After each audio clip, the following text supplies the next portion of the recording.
you for your celebrations across this big, beautiful country. Hey, Canada, this is your night. 3, 2, 1, Happy New Year! Over the next 7.5 hours, we are ringing in 2025 in style. With you, your community, your family, and lots of ways for you to get involved in the party. And what a party it will be. Hope you're ready to launch into the new year together. Happy New Year, Canada! Tonight, it's Canada Live. Countdown 2025.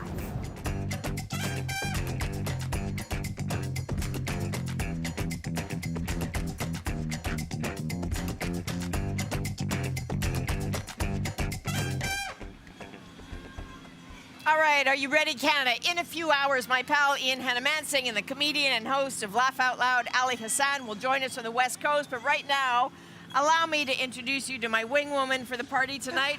Award-winning, iconic Canadian recording artist. We'll call you an author, a reader, a baker. Oh, please do go on. A good egg, Jen Arden. I am so happy to be here. We're so glad you're here. Of all the ways that you could have celebrated New Year's Eve, it's pretty great that you're here. Like, why did you say yes to this? Well, for one thing, I'm usually in my pajamas by like 7 o'clock at night. So I wanted to be part of celebrating this country that has been so amazing to me and so amazing to so many millions and millions of people. This is going to be the funnest night, and it's going to go by fast. Yeah. It's the last little bit of 2024. 100%. So as we ring in the new year live in every time zone in this country, the plan is that we're going to check in with communities right across Canada, but we really want you at home to get involved too. So take a look at how you can do that. Tonight, we are where you are. We will be hearing from every province and territory tonight. And in a few cities, you might catch one of our community cameras. Our team's on the go, checking out what's going on in the streets. And no matter where in the world you are, we want to hear from you. Email us. Tell us where you're celebrating. Text, photos, videos, ask at CBC.ca. We'll share it with the whole country. Okay, a little bit of an oddity about New Year's Eve, though. The first place to ring in 2025 in North America is not actually in Canada. It's not in the United States. Do you know where it is? I have absolutely no clue. Okay. It's in the French islands, right? Saint Pierre and Miquelon. They're so close to Newfoundland, but they are half an hour ahead of Newfoundland. That is the first place in this country to ring in 2025. So that's what we want to have a look at. So we're going to take a peek at what's going on in St. John's, where Chrissy Holmes, host of CBC's On the Go, is, of course, at the Kitty Vitty Brewery. Chrissy, what is the deal? Firstly, you look fantastic, but also, what's the deal at the brewery tonight? Well, Adrienne, this whole place looks fantastic. We're here at Kitty Vitty Brewery, which, I'm not sure if you've been here, it's set inside of Kitty Vitty Village. Beautiful spot. It's actually, it's part of St. John's, but very much apart from St. John's. Centuries-old fishing village. This actually used to be a fish plant. Now it is the most easternly brewery in North America. Now, the company behind this brewery actually built their reputation on a solid foundation of ice, and not just any ice. We're talking iceberg ice, and I'll get you in here, Chrissy. This is Justin Fong, and Justin Fong knows a thing or two about harvesting iceberg ice. Just tell us about this. Yeah, so this is real iceberg ice that's harvested off the coast of Newfoundland. So we not only use this to brew our delicious iceberg beer, but we're also going to use it to make a beer cocktail for you guys tonight. And just a little context, you may have seen these videos before. Just check this out. Catherine's got this great video of glacier calving in Western Greenland, very likely where this iceberg came from. That's where it originated, for sure. Right? That's where it started out, but it was a long journey to get here. So you bust out the iceberg ice for special occasions, and this is Matt, our mixologist for tonight. What are you going to be making? All right, we're going to start off our cocktail with some iceberg ice in our glass and in our cocktail shaker. We'll take 1.5 ounces of cranberry juice, 1 ounce of lime juice freshly squeezed, and 1 ounce of orange liqueur. We're going to get that shaken up to get the party started. I think it's going pretty good. It's definitely going good. Yeah. We're going to pour ice in the shaker too. Over our iceberg ice. Of course, we're going to garnish with lime. Excellent. And then top with our iceberg lager. That's the Nailed it. iceberg beer made with iceberg water. A nice, clean, crisp lager for everyone to enjoy, made right here at Quidi Vidi Brewery. Fantastic. Well, it's quite a story and a lot of local flavor inside this cocktail. Matt, Justin, thank you so much for this. Thank you, Christy. We're going to have a taste, hopefully, Adrienne, and we'll try to save you some. Quick cheers. Hi, Mom and Dad. Cheers. Cheers. Wow. Okay, Chrissy, that looks Congratulations. fantastic. Good job, Matt. Thank you so That's much. excellent. Thanks for joining me. Oh, gosh, thank you so much. It tastes as good as it looks. Great job. Thank you. Matt. Fantastic. Cheers. Excellent, Matt. Cheers. Oh, delish. Yeah, it tastes like 20,000 years. Yes, absolutely. At least. At least. At least. Aged for flavor. Of course. Amazing. I'm feeling only slightly bad about my tea No, now. it's good. Here's a fun fact. Queen Victoria Yeah. really loved her ice to come from Iceland. I didn't know that this was a thing. Like, I'm mind-boggled that you can chip a piece of ice off of an iceberg and make a drink. And I'm I so kind of want to jealous. taste it. I know. It's super jelly. So Chrissy's going to have a good night. You're going to hear from Chrissy a lot over the night. I mean, Quidi Vidi is such a beautiful place. We've got cameras all over there. So Newfoundland is going to have a good time tonight. Back here in Toronto, we thought we'd try something. So the host of Metro Morning, good sport named David Common. This guy is up at horrible o'clock every morning. He never gets to hang out this late at night. So we thought, why don't we just mess with David a little bit and invite him to be out with us. He's going to join us on the waterfront soon, where this city, Toronto, is planning a massive party. But I see him standing there looking so pensive. He's right next door in Mississauga checking out. I don't know, is there a party there? Yeah, David? Are you making any friends? There is. There is absolutely a party, Adrienne. Like, let me show you the party that's going on. How's it going, guys? This gives you an idea, Adrienne. Like, lots of people here are celebrating. Unfortunately, yes, the Greater Toronto Area's got some rain going on tonight. Wouldn't you know it, Adrienne, as we showed up here to this ice rink, totally full of people. 2 minutes later, what happens? The Zamboni comes out. Such a Canadian reality. Zamboni is finishing doing its work. Can I ask you what your New Year's traditions are? What do you usually do on a New Year's?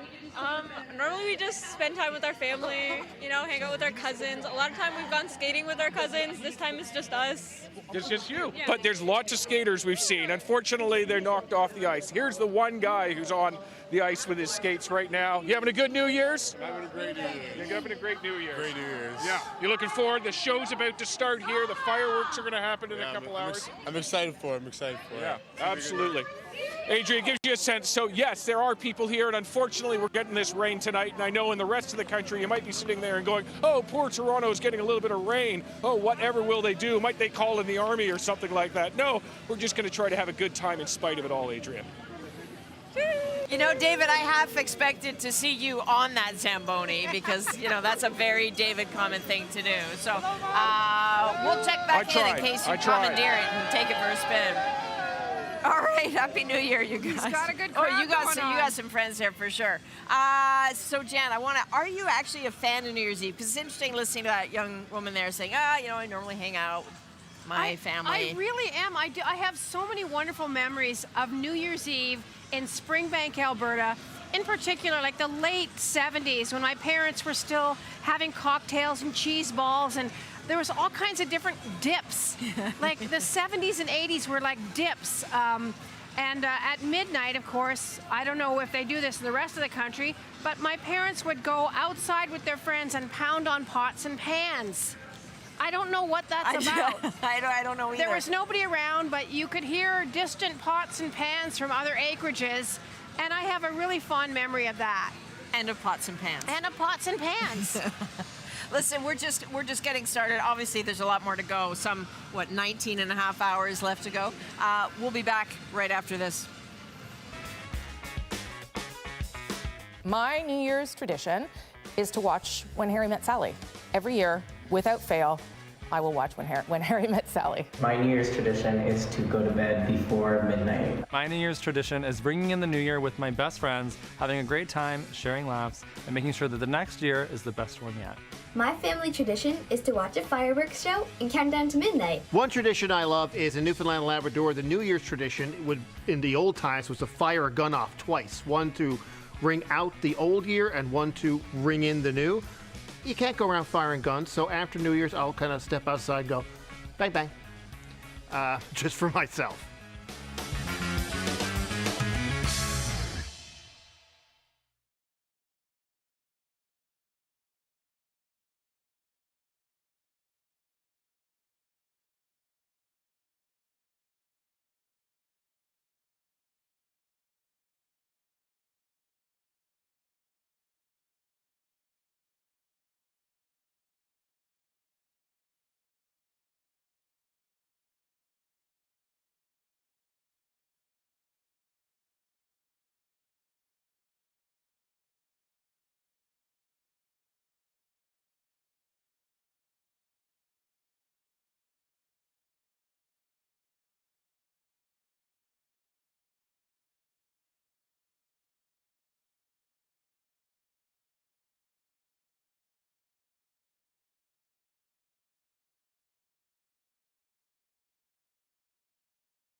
Normally what we do is we set a big long table filled with food and we pretty much feast into the new year.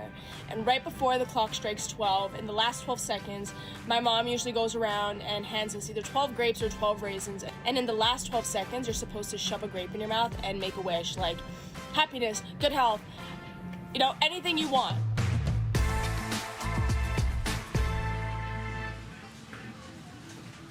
Okay, so she's lovely, but I have some questions. The last 12 seconds, is it like one grape a second? Because that just doesn't seem safe.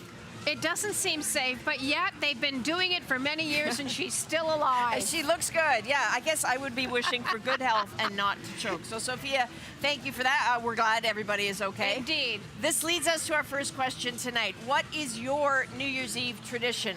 We want to hear from you, so email us at ask@cbc.ca. It is the simplest email address CBC has. Tell us or show us in a picture or video, what is your New Year's Eve tradition? I've already sent 3 pictures. So I got to tell you that my dad had a tradition, and it would have been my dad's birthday on December 28th. Oh wow! His tradition was he would always hand out like scratch cards. Like I'm not advocating gambling. Don't come at me because I'm talking about gambling. But he used to say that the moment between scratching a card and finding out whether you won is like this moment where everything is possible, right? It's like this beautiful moment, and that the best gift you could give somebody bringing in like either Christmas or New Year is that moment of hope. So over the course of the night. Here's one for you. I've got one. Everybody, we've got one for everybody here. I never know how to do these things. I know. We'll figure it out in the commercial. But who's got a coin? Whoever has a change coin anymore. Listen, on PEI, there are a whole bunch of great traditions on New Year's Day and New Year's Eve. So that's why Sheehan Desjardins is in Charlottetown for us specifically, and you're going to love this, at the China Garden restaurant on Queen Street. So Sheehan, we want to know why this spot. Again. In downtown Charlottetown. Now, Islanders do New Year's Eve a little bit different than other people in the country. Lots of people like to go to bed early so that they can get an early start tomorrow. And most of the New Year's Eve festivities in Charlottetown have actually already wrapped up, which is why places like this are so busy. The owners have been taking orders for 3 weeks. They prepared thousands of egg rolls, and it really is quite the tradition here on PEI. Now, Kent McLaren here, he's from Cornwall, and he's been getting Chinese food with his dad since he was little. Now, Kent, tell us, why is this your New Year's tradition? This is something that Mom and Dad instilled to me as a very young person. They always had the family around, bought Chinese food, brought it home, and just trying to keep the tradition, and it's even helping with no tax. So our plan is to be here for most of the evening. We're going to learn to play the spoons a little bit later and plan to head into the kitchen to see what it is that the chefs are cooking tonight.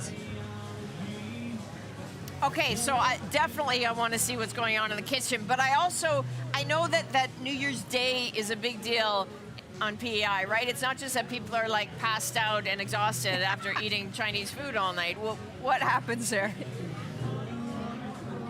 Yeah, so New Year's Day is what's called Levee Day. So Levee Day is essentially where all these places open their doors to the public, from the lieutenant governor to curling clubs to the premier has a levee. And people, like I said, like to wake up early. They go door to door, they have refreshments, they have snacks, and they line up rain, shine, snow to wish everybody a happy new year. So the celebrations aren't just going to end in Prince Edward Island tonight, but they will carry on tomorrow as well. Back to you.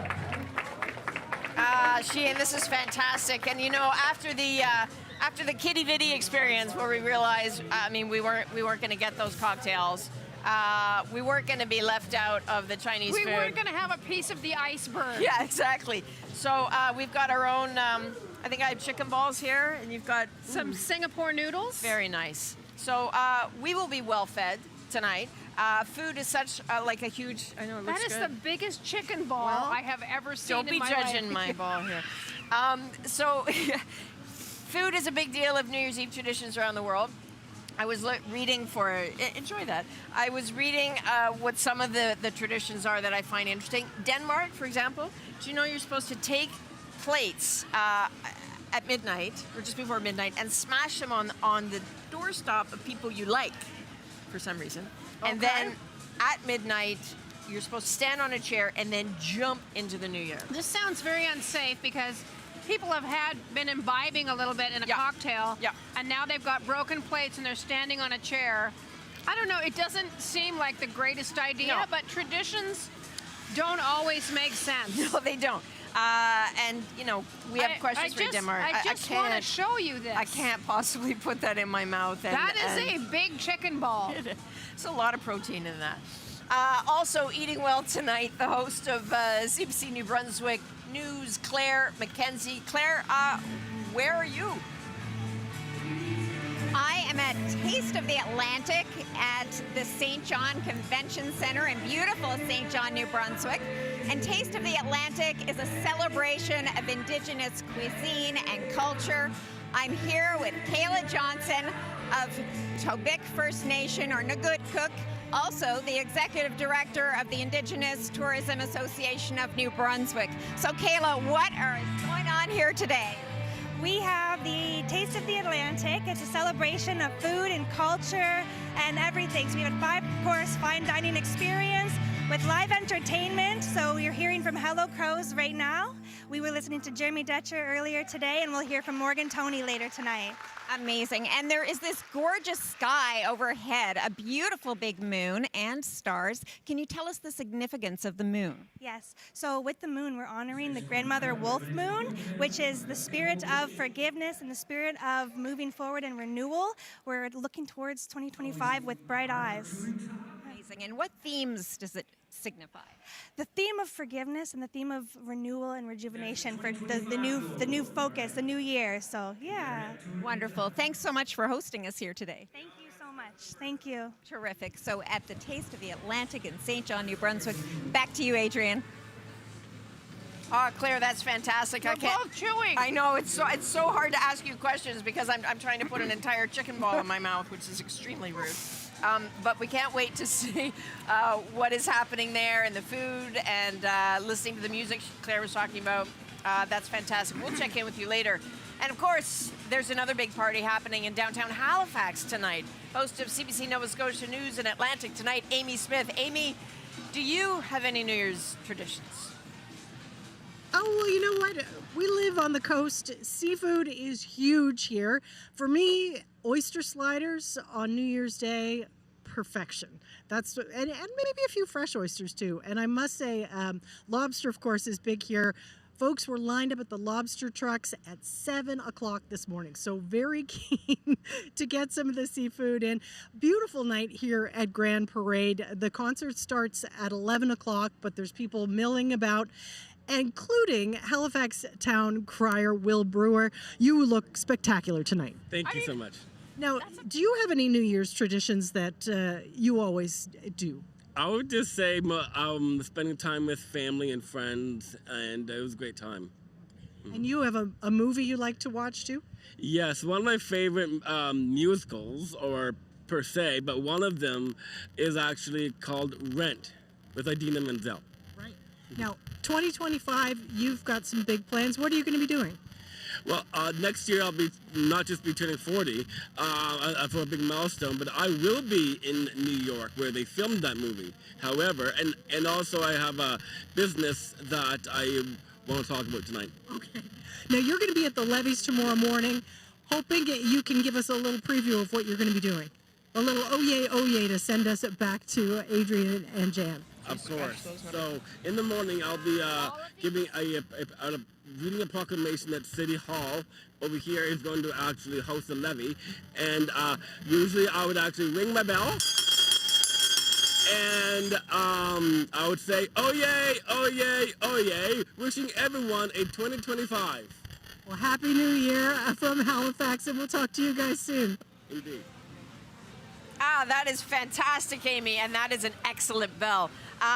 Listen, while we're here at Harbourfront, here in Toronto, the skating rink is filling up. Jen is working on her scratch card, otherwise known as her pension plan. We'll have a few people dropping by our party tonight, but we want to welcome a wonderful human, Lauren Chan, a Canadian model, so much more. You made waves with your Sports Illustrated cover, the swimsuit edition, and you are changing the face of the fashion industry. So congrats to you. Oh, thank you so much. Thanks for having me. You dressed up. Oh, can you tell I like attention? This is fantastic. What's happening for you in 2025? Oh my gosh, well, I'm so excited about 2024, just to backtrack, because I got to spend so much time in Canada. Yeah. So I was on the Traders Canada, and I got to guest host Drag Race Canada. So I hope more of that. I hope more Canadian TV. I'm so excited to be here with you, and hopefully there's more e-talk in the social, and I get to, keep yapping on TV in my home country. We love it. That's fantastic. Do you have, within your family, when you're growing up, were there things that you're thinking about tonight that you used to do on New Year's Eve? You know, I feel like New Year's Eve in Canada is always special because I feel like I'm at home, and so I'm based in New York City now, right. And I spend every New Year's here, so no matter what I'm doing, that is the tradition to be here. I will say I like to start the new year clean. And that's a Chinese tradition, to have your home clean so that it stays that way through the year. And I can get behind that tradition. I love that. You know what I'm adding to my traditions list tonight? Chicken balls. Giant chicken balls. I would have shared them with you, but I know. Where did they go? I think I was getting a little too excited about them, and they've been removed, probably for everyone's safety. I'm gonna get a box later if anybody's listening. They're happy to give you the leftover ones for sure. That's my right as a Chinese person. I'm leaving the stage with chicken So balls you in hand. clean your house. Yes. That's a tradition. That's a tradition, yes. And just to start, like turn It's that starting page. fresh, right? And it's starting with that space to create new resolutions or goals and keep your mind clear, because when you have a clean space, you have a clean mind. At least for me, that's how my anxiety works. Do you have a resolution that you have in mind? I do. Mine is less screen time. I good. kind of can't take how much I'm on my phone anymore. Do you feel the same? Yeah. Right? I think social media it can really be a lot. It's And a I think double-edged sword, It right? really is. You love kind of doom scrolling and seeing interesting cat videos. But I think when you look at that clock that said, you've been on your phone for 7 hours and 13 minutes, you're like, what could I have done with that 7 hours? And I'm really big on body image and mental health and not comparing yourself to others. And so when I feel myself as a self-proclaimed body image advocate start to feel icky from being on social media too much, that's how you know it really is a force against us, and we have to take the time and be very active about managing that for our own mental health. So that's always a big one for me at the top of the year. We've been comparing terrible dad jokes here of New Year's Eve. So I'll throw one out here. What is the Spider's resolution for New Year's Eve? Oh gosh. See, I'm too competitive. I'm like webs, cobwebs, Charlotte's Web. Good. I don't know. You're gonna have to tell me. Spend less time on the web. Spend less time on the web. Did you plan that? Yeah, no, you just moved right in there. That's meant to be. You walked into that, Lauren. I really did. It's like I got caught in the in the web. Lauren, thanks for coming by. Thank you so much Appreciate for having that. me. Happy New Year. Happy New Year. I hope you have the best 2025 ever. Thank you. You as well. I'll be watching. Right on. Cheers. And we'll be right back. My New Year's tradition is that I have no tradition. I just feel the vibe on the day of what I need to do. And so it could be, I could go to a big party. Honestly, unlikely, because if I have to wear uncomfortable shoes, it's not going to happen. My New Year's tradition is to celebrate with friends and family. And this year, we're going to be celebrating by doing a potluck. So everyone's going to bring a dish, and we're all just going to feast together. Sharing my New Year's Eve tradition / New Year's Day tradition, which is jumping into a very ice-cold pond, because what better way to start the New Year off than a shock to the system? My New Year's tradition that I do every year is to take 2 pieces of paper, and on one piece, write something that you want to leave you this year, and on the other piece, write something you want to come into your life. And then one at a time, you burn those pieces of paper, and you let those intentions begin your year.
Hi, it's Rochelle Sufi here. Can you hear me?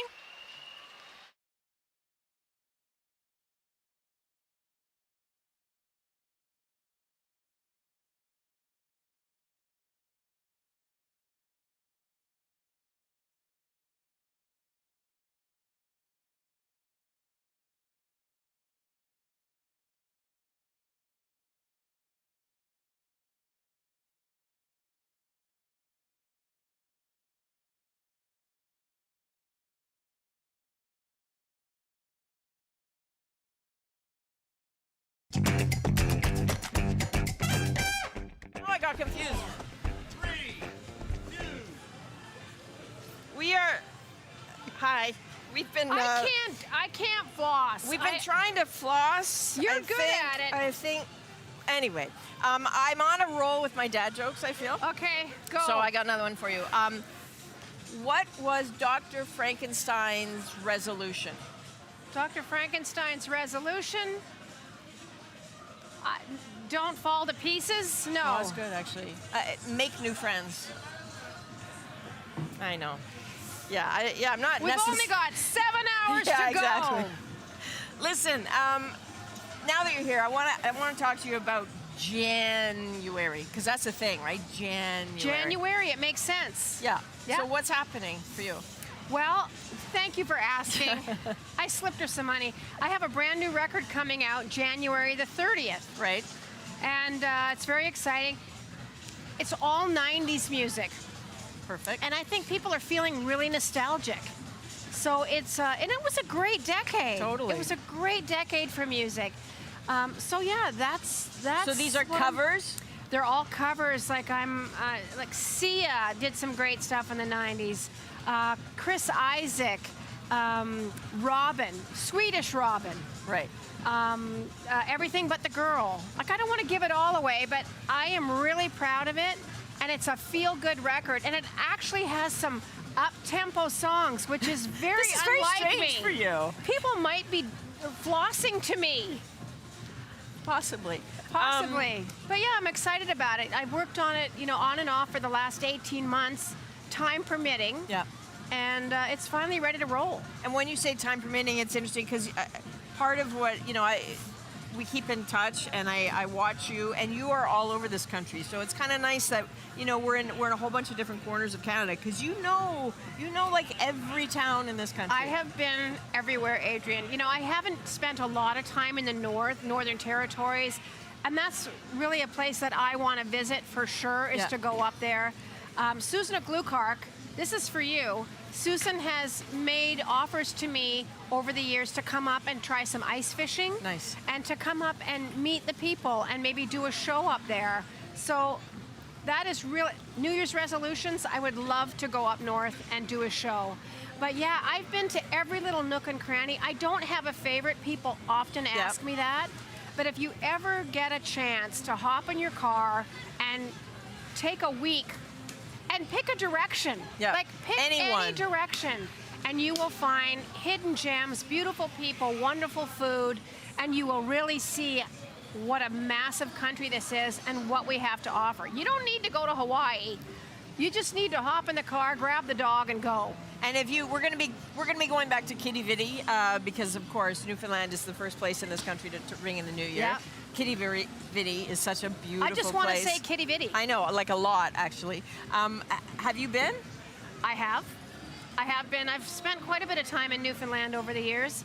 I was able to I was just there this year with Rick Mercer. We did a show across the country, and there's something so special about Newfoundland. We couldn't land in St. John, so we had to go to Deer Lake or something. It was just one of those things that you get to see places that you don't even count on seeing. But I absolutely loved it. Right on. A real Canadian. Listen, stick with us. We're going to talk about games, I think, because I don't know about you, I'm a big Jenga, Taco Cat Goat Cheese Pizza.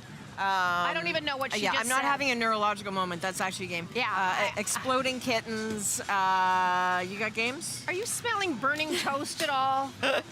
No, these are great games. Okay, I'm not a Exploding gamer. The only game I ever played is Yahtzee. Okay, well, that's a good New Year's game, too.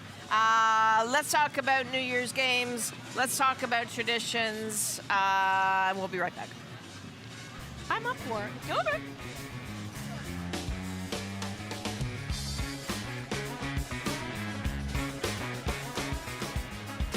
One of my favorite things is I make this list and I put a plus sign and a minus sign, and I draw a line in the middle of a piece of paper, and I write down all of the things in my year that I loved and all of the things in my year that I did not love. And then going into the next year, it really helps you think about adding more of the things in the plus column. My favorite New Year tradition is playing board games with my family and the countdown.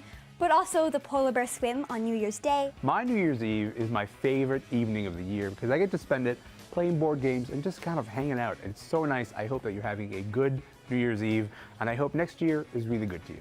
My New Year's tradition is to go for a hike on January 1st. Happy New Year!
Hey again.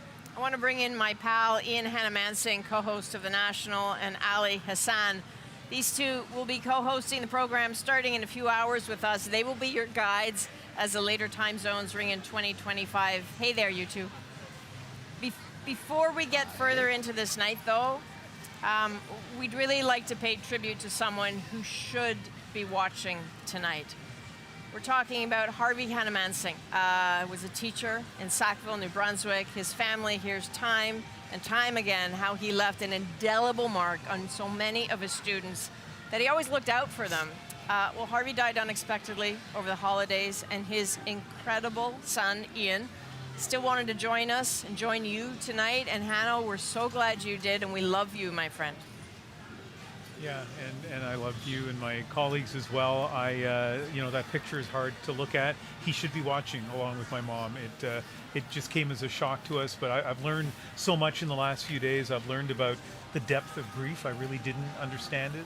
I've learned about something all of you have gone through, about the loss of a parent, the compassion of people, and about community, like the community of Sackville, which has reached out and embraced me and my sister and my mother, who's alone now, and also the community of coworkers. Adrienne, you're one of the first people who sent me a note, and Ali and all of you have. Jan was talking to me before the show, and it's hard. It really is hard, and I felt a little bit guilty about doing this show. I was assured by everybody I didn't have to do it if I didn't want to, and I'm glad I'm doing it.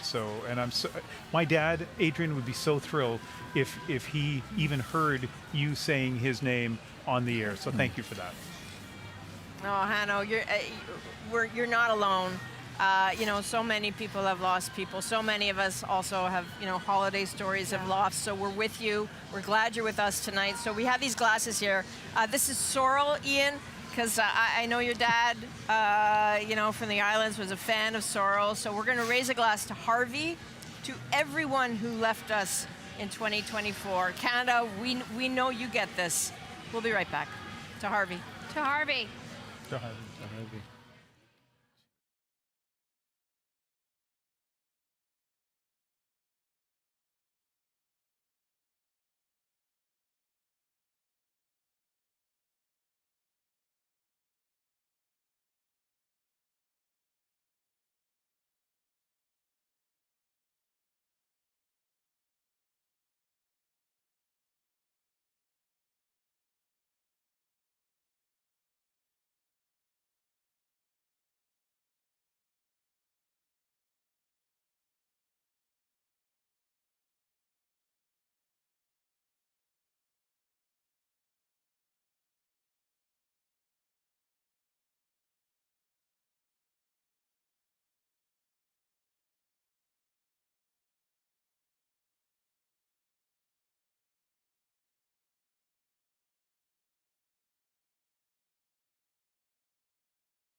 Hey everybody, have a happy new year. Make it safe.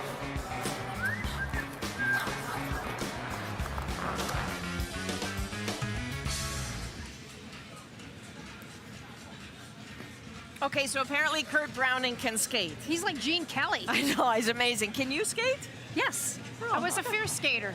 Okay. I played hockey in Springbank, Alberta for, 5 or 6 years. What do they call you? Tiger. Tiger, of course. I never scored. Tiger Richards. And that's still true today. Anyway. Oh my God. Listen, I cannot skate, but lots of people back here can. Lots of them are learning, right? We're at the Harbourfront Centre. It's a beautiful skating rink back there. And I think when we were planning this New Year's Eve special, we had this grand idea of maybe doing interviews on ice, which... That's not a good idea. No, with this dork here, it was never going to happen. Still, we have to do our journalistic due diligence, just check it out. So who better to try to teach me how to skate than Olympic speed skater Anastasia Boussis. Anastasia, you are a goddess. So last time I did this, I was like 7, and I was Kermit the Frog. My mom made me do that. Should we just have some fun? Okay, and safety first. Oh my God. Oh my God. Okay, look at that. Okay. Okay. Oh, see, where are the picks? Your stride is actually really nice. You're using your hands, fantastic. I don't want to ask about stopping, but I am curious how on earth you're supposed to stop. How I'm supposed to stop? Yeah. Okay. You go do Olympic things.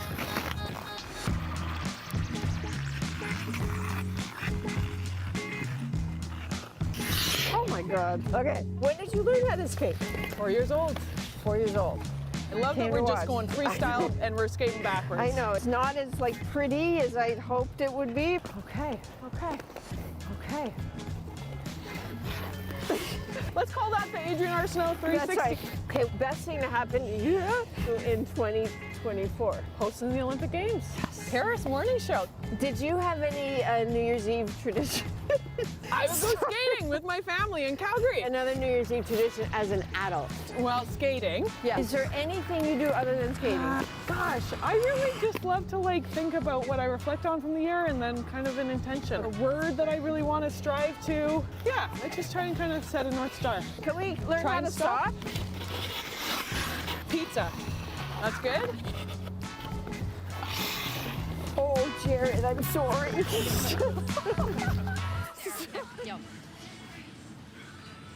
Oh, Jared. Jared's here tonight. Jared's always a good sport. I didn't know, nobody died, there was no blood, and nobody broke any bones. And that is all down to Anastasia, who is a very good sport. But it's hard. It's hard.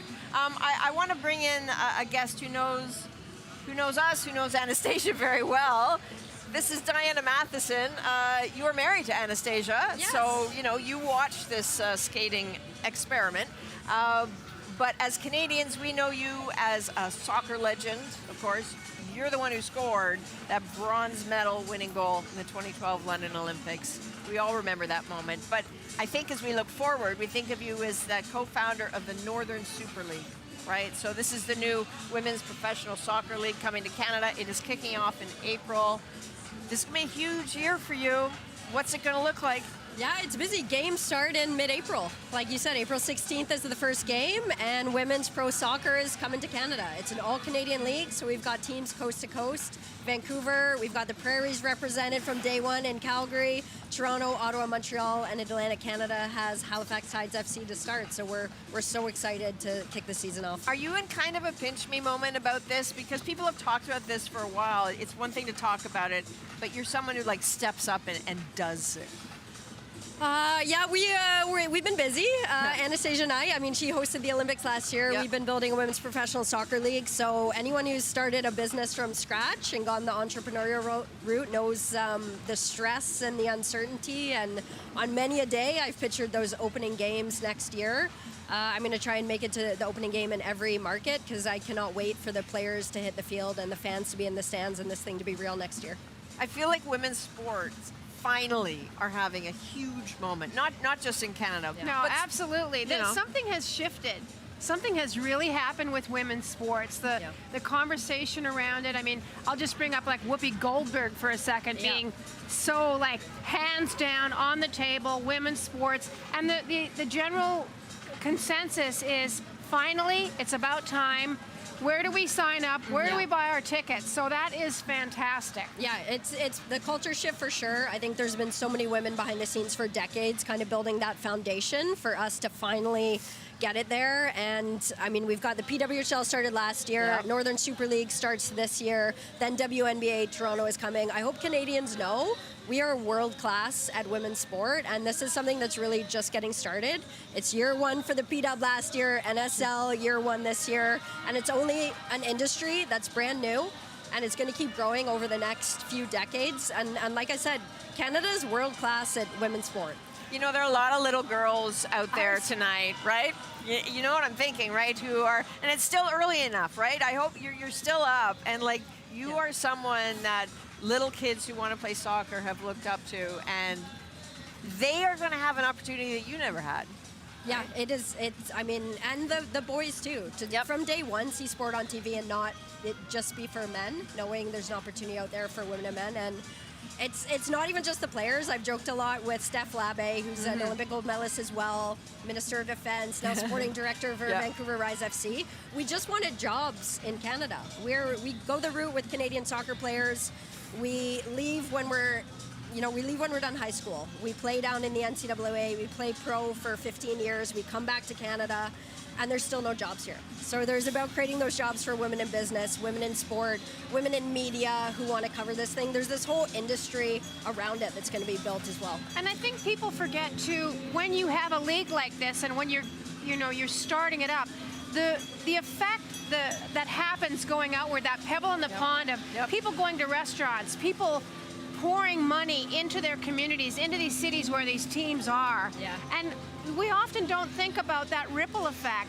It's not just you guys, it's not just this, it's everything that happens around it. And that's important for this economy in Canada. Yeah, it is. It's restaurants, bars. Yes. I made it to a number of the Hotels. PWHL Toronto games last year, but I went to even more in Amazing. the restaurants here in Toronto. Oh, I'm going to be there. It was a great scene. Yeah, me too. Jen, we'd like to officially invite you to the No, I Calgary want to be a Wild player. home opener. Oh, you'd like to play? Oh, Okay. that's awkward. I'll talk to the coach, see what we can do. Yeah, they'll get back to you on that. I can do a 12-minute mile, and it's pretty impressive. Do you own cleats?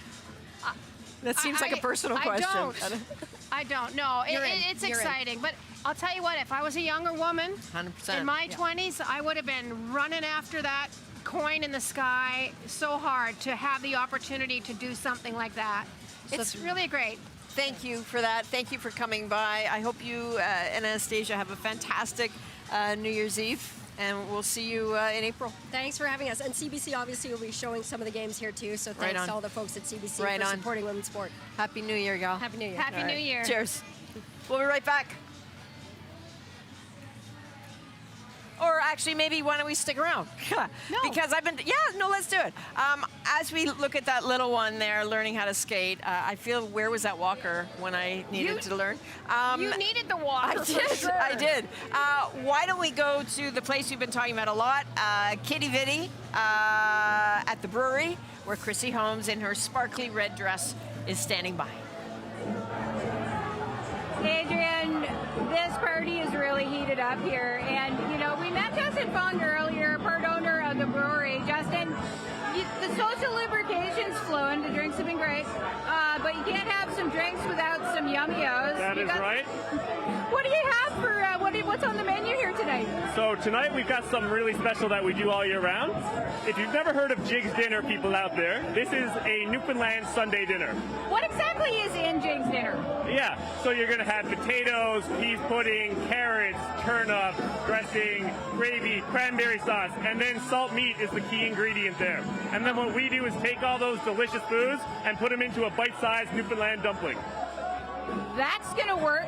That sounds very effective to me. And through the magic of television, here's Mariah.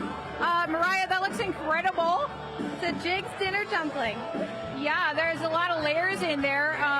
There's potato, then there's cabbage, carrots, and turnip, and then there's peas pudding, and then there's salt meat, and to top it off, we have a cranberry sweet and sour with green onion on top.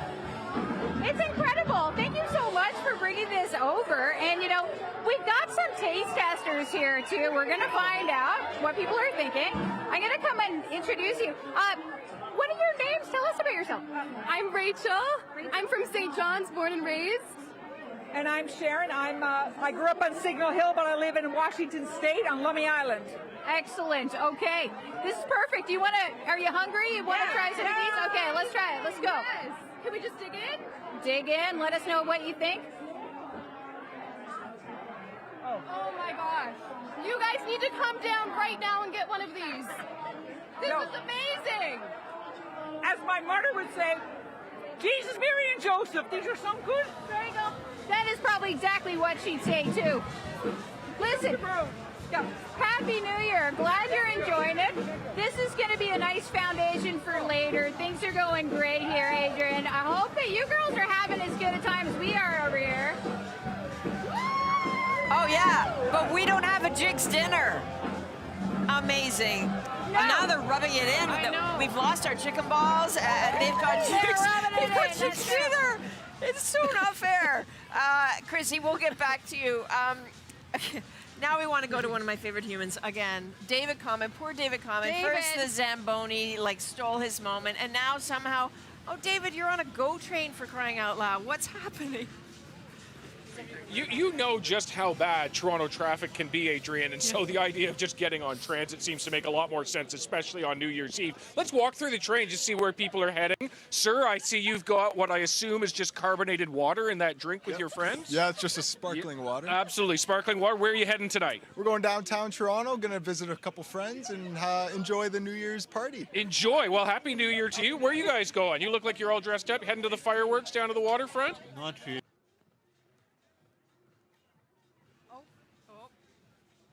Darn it. Jeez, it happens. David, it does happen. You know. Amazing. Amazing, yeah. Yeah, sorry, Adrienne, you go ahead.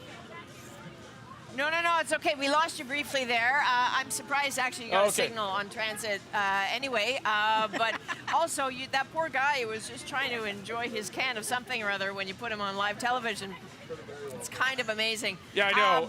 But your mother just called, and she wants to know exactly what it is that you've got there. Anyway, we'll connect her with you. But Adrienne, you head through the train here. There are lots of people that are heading downtown to all sorts of things. Some covering their faces. Clearly, they're supposed to be working tonight. And just hiding from what's going on. Where are you guys heading? Where are you heading? Going to Toronto. Going to Toronto? What are you going to do? Holy shit! This is the party train. I'm from Australia. It's from Australia? Yeah, how you doing? Which city? Adelaide and Hobart, Tasmania. Amazing. So, Adrienne, look at that. We're drawing people in from the Southern Hemisphere for our Northern New Year's. Right back to you. all right, David Cotman, man, you're a good sport. Why don't we head over to New Brunswick and Claire McKenzie. Hey, Claire.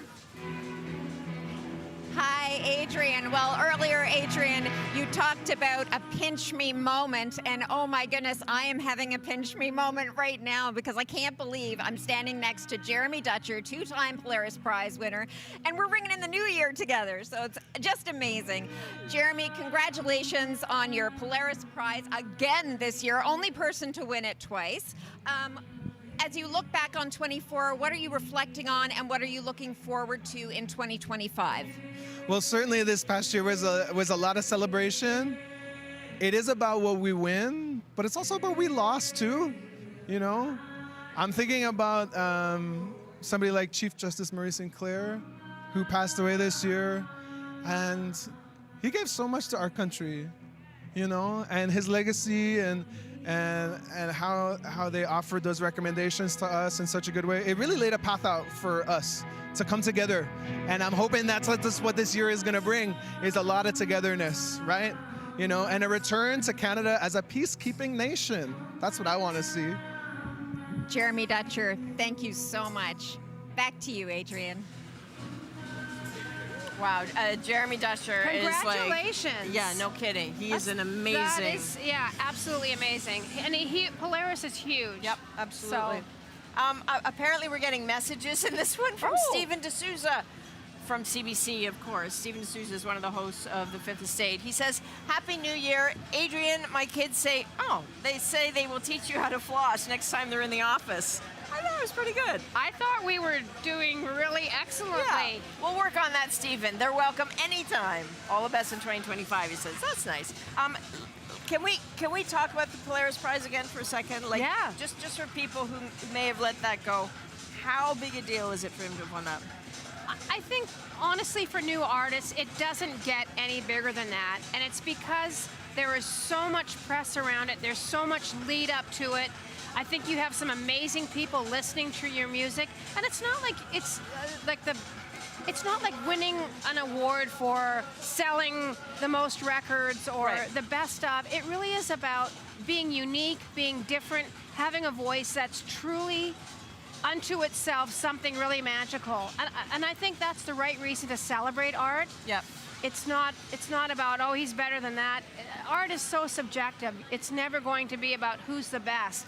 This is about being yourself, and I love that. Every single person that is in that Polaris race, I have gone out and bought those records. I have supported them. Nice. I've streamed their music because you cannot lose. And I mean that so honestly. I can't believe I've never won the Polaris Prize. Well, that is a gross oversight, clearly. I don't know why. No, well, they'll work on that. Thank you. Listen, you're a good sport. You're okay? I'm having the best time, and I can't believe this first hour is like I know. almost Zoom, behind zoom. us. It is. Zoom, zoom, zoom, zoom. Listen, fundamentally, my friend, this party is kind of just getting underway across the country right now. It's certainly, things are heating up on the ice rink over here. And we're getting pretty ready to go here in Toronto. I'm ready.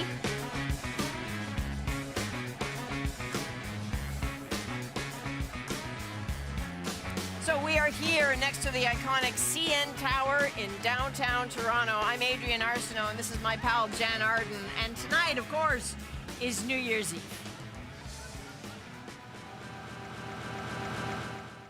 Hey Canada, this is your night. 3, 2, 1, Happy New Year! Over the next 6.5 hours, we're going to ring in 2025 in style in all 6 time zones. With you, your community, your family, and lots of ways for you to get involved in the party. And what a party it's going to be. Fix me hair up. To all my Canadians, coast to coast to coast. Love, peace, and joy. I hope you've had a great year, and I hope the next one's even better. Happy New Year, everybody. It's Canada Live. Countdown 2025.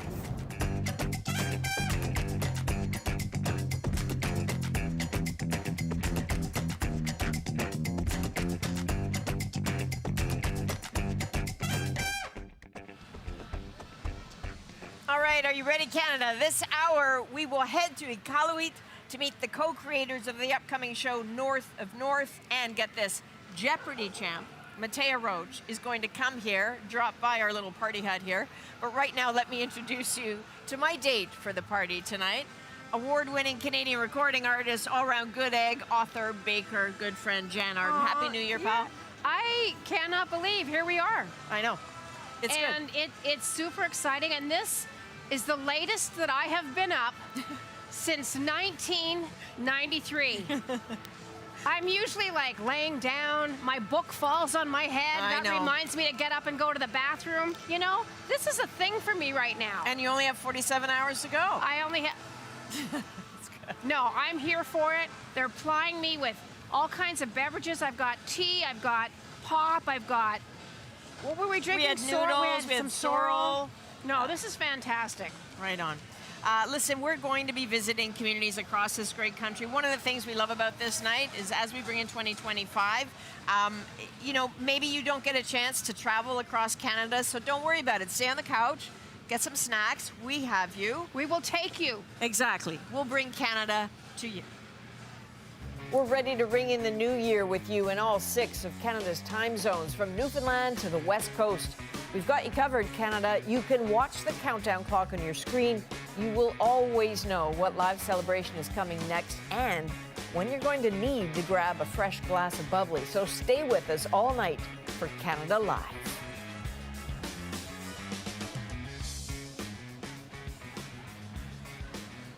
Okay, West Coast, your moment is coming, but this hour we are checking in as the East Coast gets ready to party. We have eyes on the parties in St. John's, Charlottetown, Halifax, St. John, Ottawa, and Toronto. But why don't we start with this country's kind of most eclectic city at times, one I adore. That is Montreal. That is where Quilbina Oduro is there for us tonight. And hey, Quilbina, this is the return of the big party there for the first time since COVID, eh? Yeah, it's the first time in 5 years that they're having this event, and there are a lot of people who are walking around. There's a bunch of smiles. Adrienne, just look at the background. There is a skating rink. People are skating, happy skating. Families are skating. And then right beside the skating rink, you have the Ferris wheel. Look at that Ferris wheel. This Ferris wheel is something that people are going to be using to watch the fireworks later. So people are just flocking to the old port. And then we obviously have Igloo Fest as well. And I have with me DJ Cyril, who has been performing and touring around the world. What does it mean for you to be performing in your hometown? I feel grateful. Like, I had a big year traveling all over the world. I released an album like ago, something like that, and like to finish this like in my hometown is just like, it's just perfect. And then I'm going home making more music. You are downplaying this. You are actually doing the primetime slot. You are performing during the countdown. What does that mean to you? I mean, like it's amazing. Like we opened the year like all together with the city, like with all the tourists, everyone. Like it's just. I hope it's gonna be a good year for me and for everyone. And then quickly, what is your highlight of 2024? I think my highlight was definitely like to tour in India. It was just amazing country, and like to feel that my music can resonate there, like so far from home. Yeah, it's very special. Thank you very much and have a great set. Adrienne, the party is alive here in Montreal. Back to you in Toronto. Corbina, your tie. Like I almost didn't hear anything you were saying. I love your tie. I wore it just for you. It's pretty hot, my friend. Oh, thank you. I think between the sparkles going on Chrissy and Corbina's tie, I mean, you guys are looking good. Well, they're making us look bad. I know. I know, it's true. We'll be checking in a whole bunch, Corbina. Thanks very much. You know, I think about Montreal.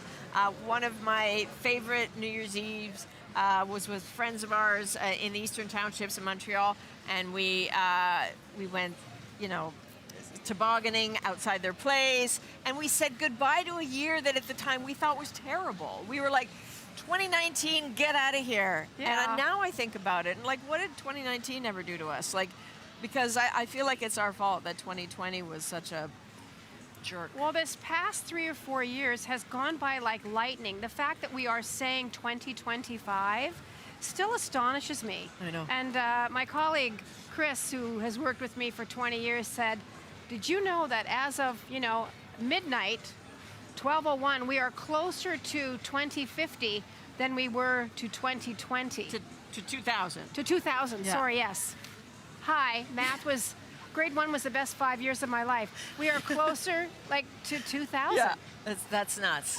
It really is, but you know what? Good things come out of bad things, and if anything, we learned how resilient we are, that we were built for change, and that we're a lot stronger than we thought we were, because everyone's like, oh, we can't do it, and here we are, we did it, and then some. And then some. And look at Montreal. Montreal being back with that party means fantastic. a ton. Yeah. And it's, you know, Montreal is going to go all night long. So poor Corbina, I don't know if he knows this yet, but he's going to be up there. Yeah. You know, he may have breakfast poutine. I'm going to say 3:30, 4 a.m. Yeah, Safe that's to solid. say, yeah. Yeah, that's solid. He needs extra batteries for his tie. Yes, exactly.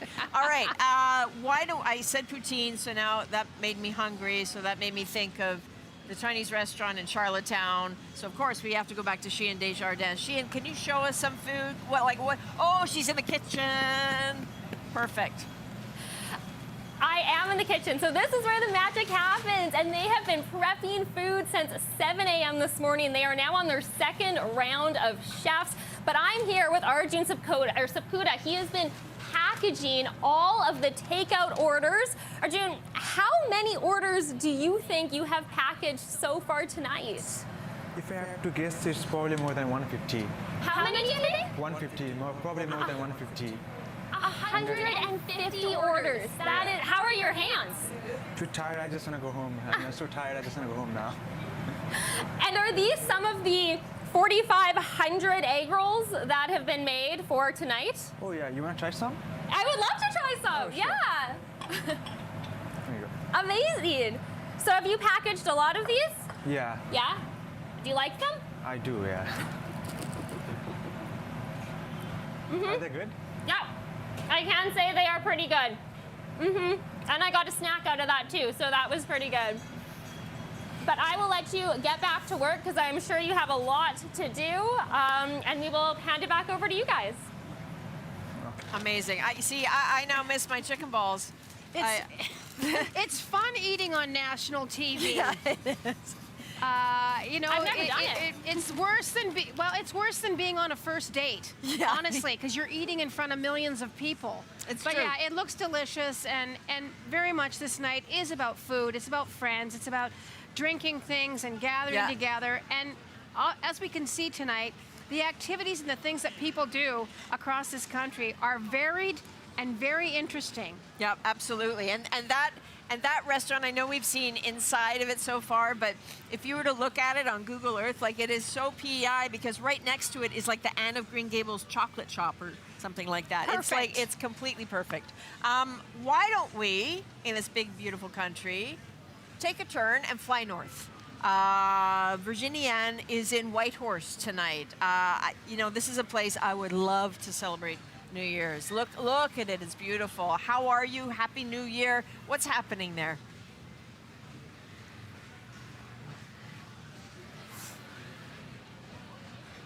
Aw. Can you hear us, my friend? Oh, there's some great action happening. We're currently at You Shipyards Park at the center of Whitehorse on the traditional territories of Kwantlen First Nation and Tahan Council. This is exactly what you would think of if you think of a Hallmark movie, a classic Christmas town. This is what Whitehorse looks like in the winter. Behind me, all the trees are lining up with Christmas decoration. It is gorgeous. It's the perfect setup for celebration tonight. However, with it, of course, comes the temperatures. We're almost getting close to minus 25 right now. I cannot even remember how many layers I'm wearing of clothes. But that didn't stop families to come out and enjoy the activities. There are people that are currently sliding down the hill. We're also seeing some people wearing their skates, going around the ring. A beautiful bonfire. And all of that will lead us through the night all the way to the top of the hour, where we will have a firework show at 8 p.m. our time, of course. And after that, usually Yukoners are going home, enjoying a bonfire with their families, with their neighbors. Celebrating New Year in the Yukon is very, very intimate, very family-oriented. But the next time that I speak with you, I'll be at a bar. I'm bringing you to a burlesque show. And that's what will be next, Adrienne. Wow, Virginie, did you just say you're taking us to a burlesque show? This is fantastic, and Yukon is gorgeous tonight. Those trees are gorgeous. The snow is fantastic, and yeah, thank you very much. We'll be checking in with you a lot, and we want to see how all of you at home are celebrating tonight, Canada. Like, send us a text, photo or video. We'll share it on screen, and if you send us a video that we play, we will send you a pair. I'm going to hold them up here, of these brand new CBC mittens. So ask at CBC.ca, send it in. And these are, I can't quite show you. But these are our mittens, and we'll send them your way. They're fantastic. But you're not getting mine. No, absolutely. Don't even try. While you're sending us those pictures, Chrissy Holmes has something special to show us from Kitty Vitty. Adrienne, we've got a real treat for you here tonight. It's actually a pretty rare opportunity. We're on the water on this mirror-like night. I mean, it's just glass out here. And I have to introduce you to a couple of people. Wendell Gray. Hi, Wendell. Hello. How's everybody in Canada? Hopefully doing pretty good. But listen, how often is Kitty Vitty Harbor like this? 1 in 1,000. And he knows. You're lucky. Well, I tell you what, we're inside a traditional Newfoundland fishing boat. It's been out on the open water, so Wendell knows for sure. And Dave Fong is here. Dave, I guess one of the benefits of buying an old fish plant, which is what Kitty Vitty Brewery is that you got dockside access here. We do indeed. Which is handy for power, because you've had to go through quite a bit of trouble for the crowning jewel feature here in Kitty Vitty. I mean, just tell us a little bit about the tree that you've been doing for the last number of years. Certainly. This is our 10th year of lighting a tree here in Kitty Vitty. Originally we had a tree down that direction, and it became too big. It's near the edge of the cliff. It became too dangerous with a 40-foot ladder on the edge of the cliff. So 3 years ago we picked a new tree directly across from the brewery, and we ran a 600-foot power cable down the cliff underwater into the brewery to give us the power. You're not messing around. That's a lot of trouble. It was a lot of work, and we do it every year, and we look forward to it. Well, what do you think? I think we should go out here and give Canada a sense of what this looks like when it's lit. Absolutely. You want to give us the 3, 2, 1? Absolutely. Okay. 3, 2, 1. Lights. Woo! There it Ooh. is. Oh, it's absolutely gorgeous. Absolutely gorgeous. It's magical. This is amazing. This is amazing. Did he say they run a 600-foot Yeah. cable underwater? Yeah. To light. I don't recommend this to anybody at home. No. But that is incredibly Canadian. Well, it's so Canadian. And let's keep in mind that our lovely host, our partner over there, is in her dress. I know, those sparkles, I could see them reflecting in the light. They really were. That was such an incredible moment. I loved every minute of that. Fantastic, and it makes me want to, makes me want to go to Kitty Vitty, makes me want to go to all these places. Come with us. We're going to go to all of them again, and we'll be right back right after this. I'll be ringing in my new year in Saskatchewan with all my friends and family, and I hope you are surrounded by love when you're ringing in the new year. This year, I'll be ringing in the new year with my family, which is the best way to do it. Don't let anyone tell you different. I'm ringing in the new year with a huge hug. Just like this. Come here. Yeah. Oh.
Thank you.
Hi, it's Yaya.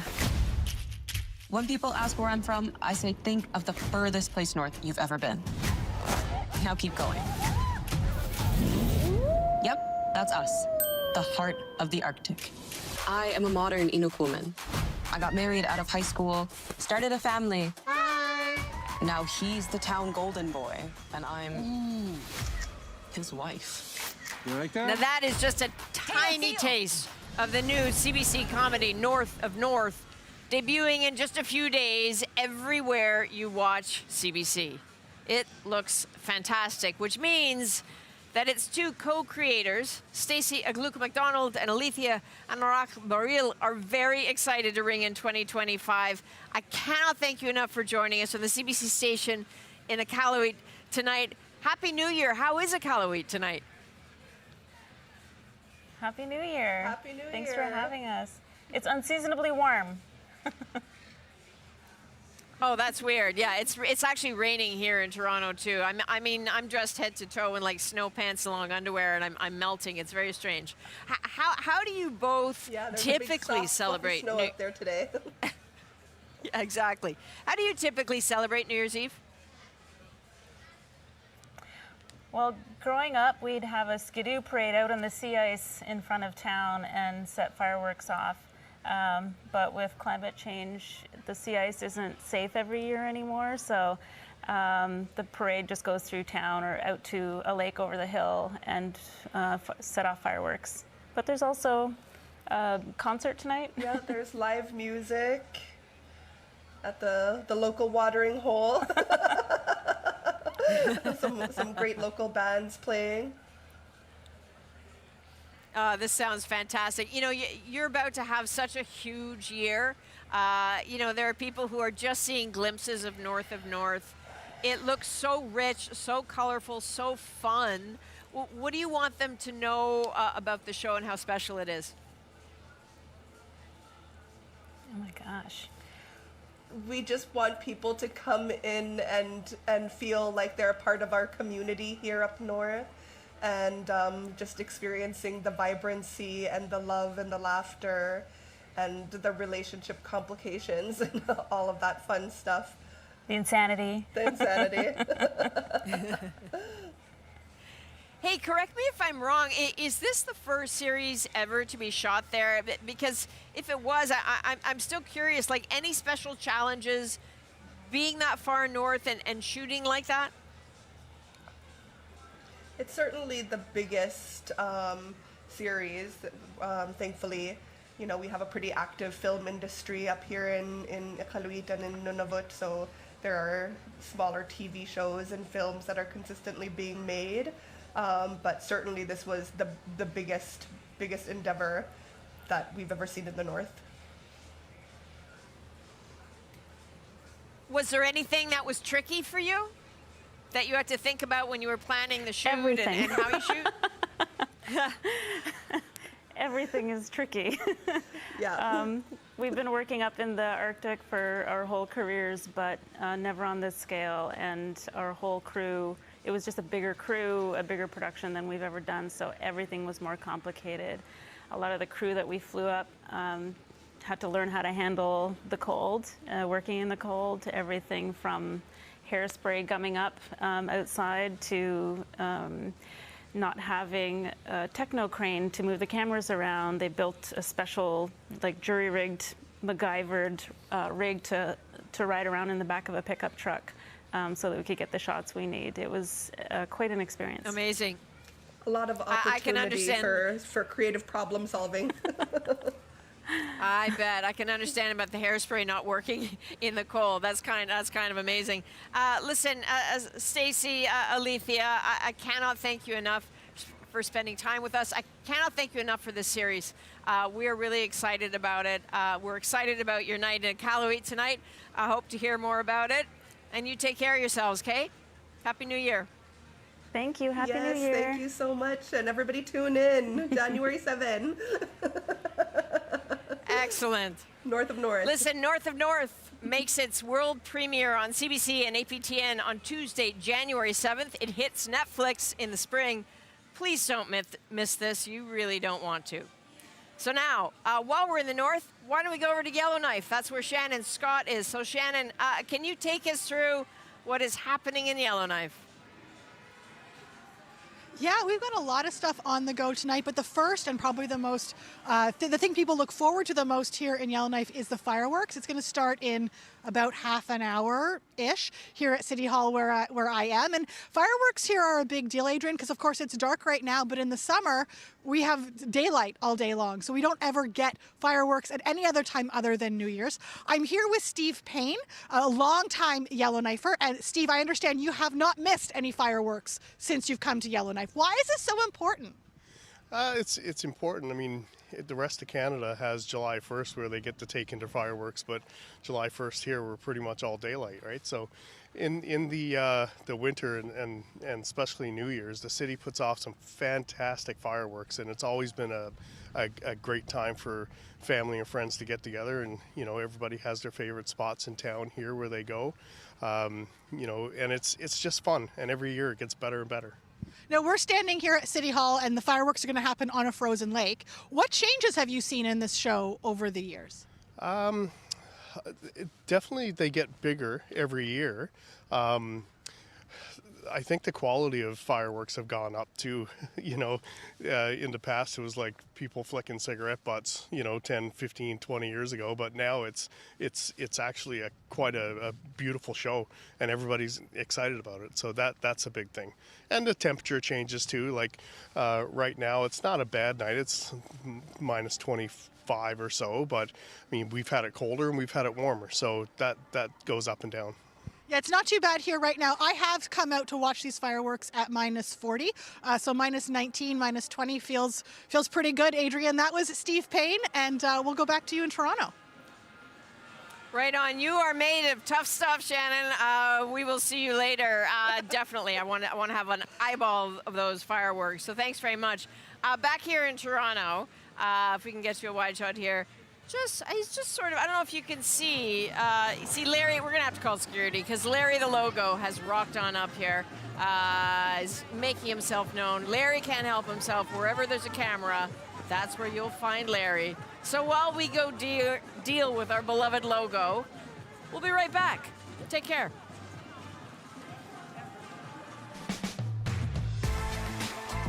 "2025, I'm going to be ringing in with the people that I love most and also spending some time outside in the beautiful Canadian winter snow." One of my New Year's traditions is that I usually work. I have a gig on New Year's Eve, but this year I have off. So I'm going to be ringing in 2025 at my apartment with my cats, and I can't wait. I'm going to be bringing in the new year with my family. The ones that matter most are going to be with me, and I want to wish you guys more success in 2025. Happy New Year, Canada!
Hey, one thing a lot of people were doing tonight, which is watching Canada versus USA in the World Juniors. Rochelle El Soufi is the host of CBC News Ottawa at 11. She's so used to staying up late. And Rochelle, you're right in the middle of Fan Fest, I think, right? At TD Place. How's it going? Wow. It's a vibe right now. I'm right in the middle of Fan Fest, in the middle of the watch party. And yes, it is a vibe. What is more Canadian than watching hockey on New Year's Eve? Joining me now is two major World Juniors hockey fans. Thank you so much for joining us, Maddie and Brittany, sisters from Cornwall. Tell me a little bit about why it's so important to be here with your family. We're behind you, about a dozen of your family members. Yes, we grew up watching hockey all together as a family, grew up playing hockey. Tradition to watch the World Juniors during Christmas. So as we get older, it's awesome to keep doing this tradition with our family, and we love it. What's the best moment about being here tonight? Just the atmosphere, everyone like being so excited, all the good vibes, good energy. Now you guys all came as a group. Yes. You guys are dressed in red and white. You have a flag. What made you guys so excited to come out here tonight? Just the World Juniors, the energy, these young kids giving it their all on the ice. We love to support it. We've done it all our lives, so it's awesome. Before I let you guys go, I know this isn't the first time you've been on TV. You actually have been, well, you are members, or you guys were a part of the Family Feud in Canada. That's right. And did you win? What happened there? We won our first episode. Yes, you'll have to watch it and see, but we had a lot of fun as a family, so go tune in on CBC Gem. It's still there. Rufo family. Okay, well, I'll leave you to watch the game, but thank you so much for talking with us. Thank you. Back to you, Adrienne.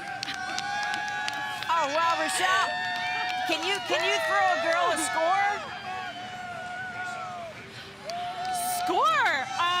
Unfortunately, U.S. is up 1, Canada 0, but the vibe is still good tonight. Okay. There's still time. There's lots of time. Rochelle, thanks very much. And hey, while we're talking about hockey, I would love to send a shout out to number 25, Matthew Schaefer, who just had surgery, I think, for a badly broken collarbone. He injured the other night. Matt is a fantastic player, teammate, young man. He's been a part of the national on the moment. He has had a rough go of it. We know Matthew wanted to be on the ice tonight. We are rooting for you to get right back out there. The whole country is, so you go get him, my friend. All right, let's bring in our West Coast hosts, Ian Hanomansing and Ali Hassan. Jan is still working on her scratch card here. I don't even know what I'm doing. I know, it's okay. You'll be all right. You two on the West Coast, you know a thing or two about hockey. Welcome, gal. Yeah, well, thank you. We're here at the beautiful VanDusen Botanical Garden. It's the annual Festival of Lights. 1 million lights light up the foliage here. This is the 40th year of this event, and I'm here with comedian and host of Laugh Out Loud, Ali Hassan. And Ali, how are you doing? I'm doing really good. I mean, I feel really bad after Yellowknife. We're in a botanical garden. That shouldn't even exist in Canada at this time. I don't know, is it -1? It's 4 degrees it's right a balmy, it's 4 degrees. So we're doing, and Ian, we're being warmed up from the inside. If I can peel back the curtain and explain to viewers that we were fed an amazing meal by the Shaughnessy House here. And for reasons we don't fully understand, the chef brought out a bottle of Trini pepper sauce. I'm very warm inside. I also might disappear in about an hour. Yeah. I don't know what's going to happen, but you did not. Veteran host, knows what's up, did not have any of that hot sauce. We're going to lose camera people. We're going to lose producers. We all got into the hot sauce, and we're probably going to regret it. A Trinidad Canadian chef, Adrienne, who made a meal kind of because my parents are from Trinidad, and so the hot sauce, I was smart enough not to have it. We will have updates as they become available to You're us. a bad guest, is what it Adrienne, is, back to you. Listen, I would have taken some of that hot sauce if I still had my chicken balls. Are we never going to hear the end of the chicken I don't know where they ball? went. I'm so sad. Listen, we have a little surprise for you both. Ian, I know you're a huge fan. Now is your moment to show Matea Roach how good or not good you are at trivia. And spoiler alert, he's really good at it. Next up, Jeopardy Super Champ Matea Roach is going to quiz us about 2024. I'm scared. I'm very scared. You should be afraid. I'm afraid.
right, hey, welcome back. I'm Adrienne Arsenault here in Toronto alongside my pal, Jan Arden, and we are here with a very special person, the host of CBC Radio's Bookends, but someone that you probably know is a 23-time Jeopardy champ, Matea Roach, the great Matea Roach. Aww. How is tonight for you? Happy New Year.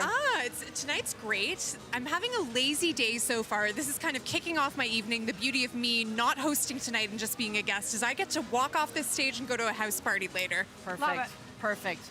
And I gather, Matea, that there's, like, you have a plan for tonight. There's something you want to do, I'm right? going to subject you to a little bit of trivia. We're doing a 2024 year in review quiz. Okay. And for once in my life, I get to be the person who's asking the questions. Okay. So we're going to actually be pitting friend against friend, co-host against co-host. We're bringing in Ian and Ali. It is serious business. So these are the rules. Okay. There's going to be 7 questions. Each question is going to be directed to one team. I'm with you two in Toronto, Adrienne and Jan, so you're getting home ice advantage and the opportunity to answer the first question.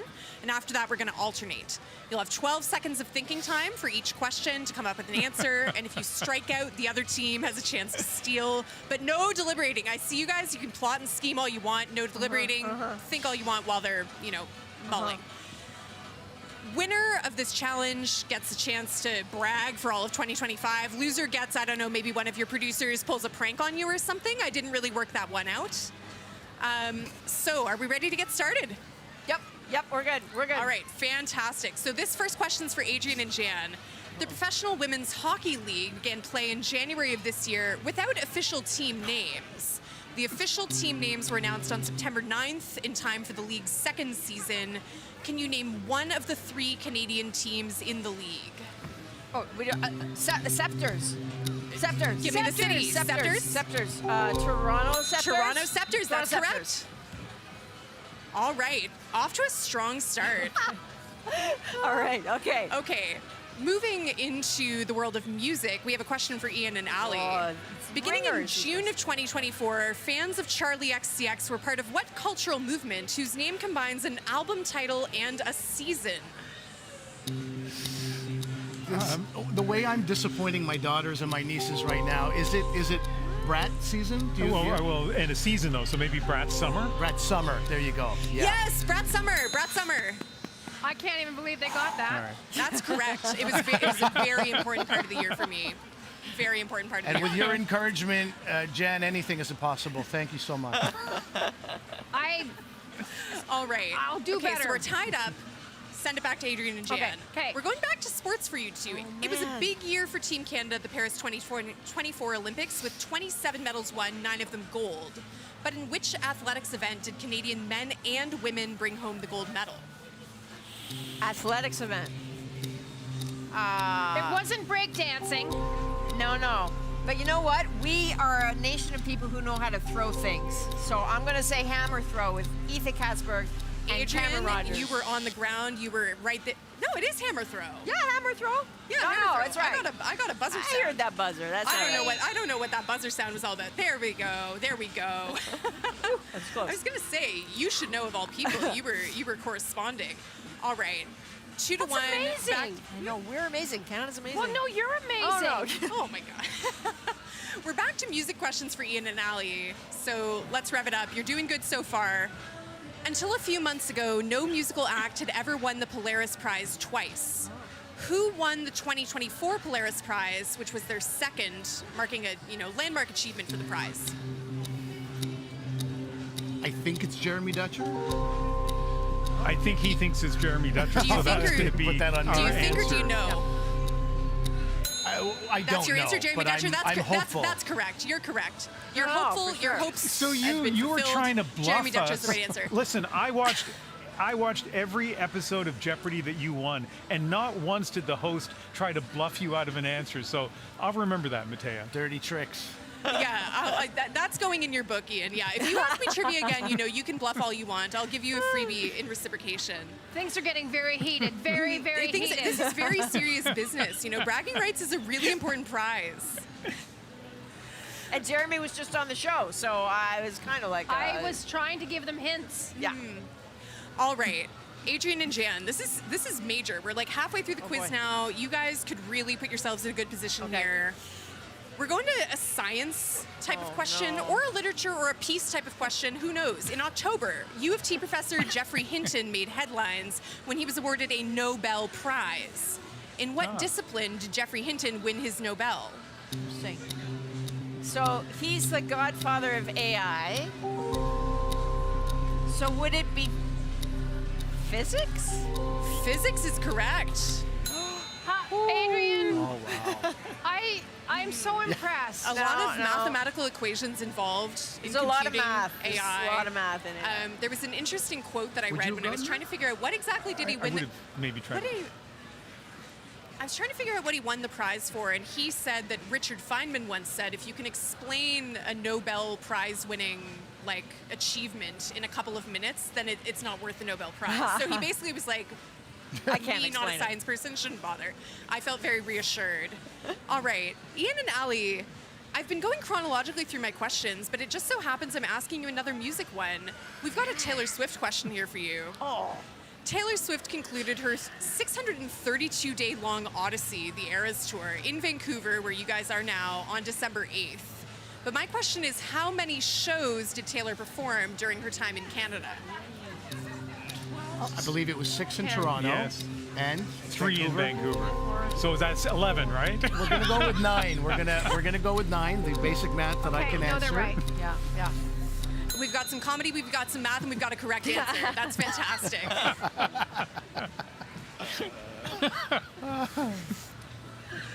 All right.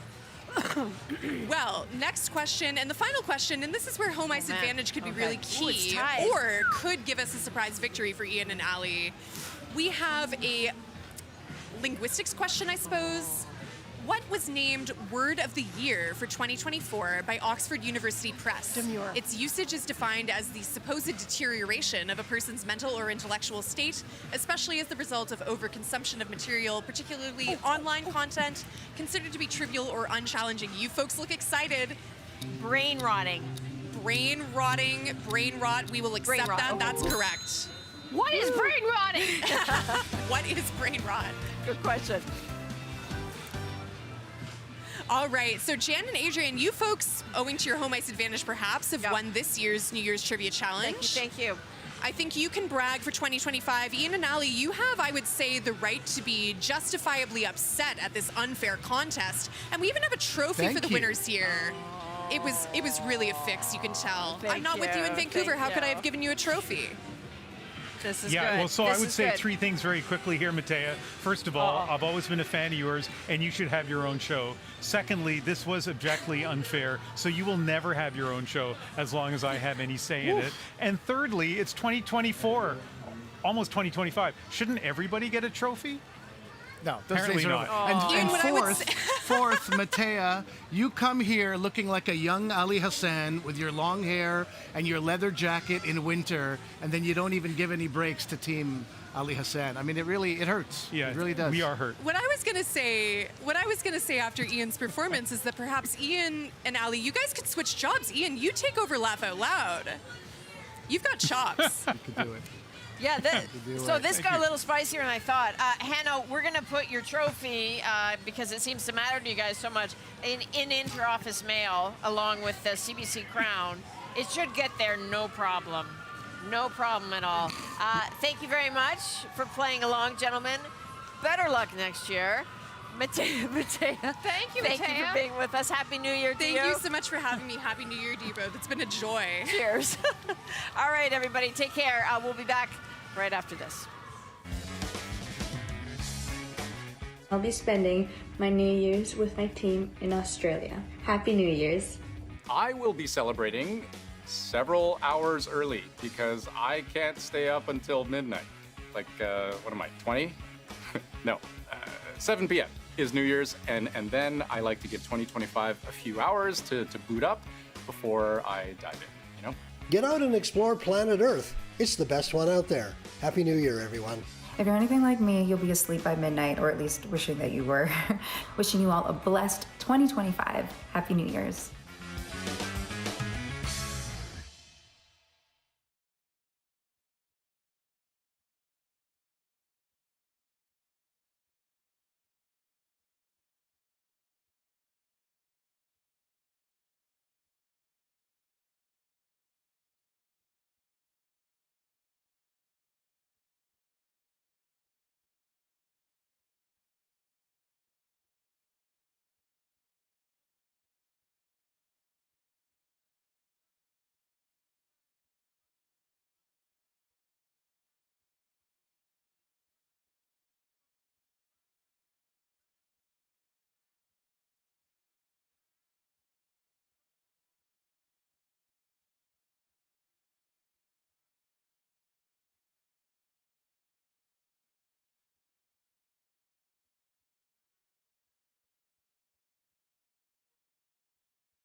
And those, my friends, are the fireworks over Quidi Vidi in Newfoundland that happened earlier. You're going to notice that around the country this year that the fireworks are happening pretty early.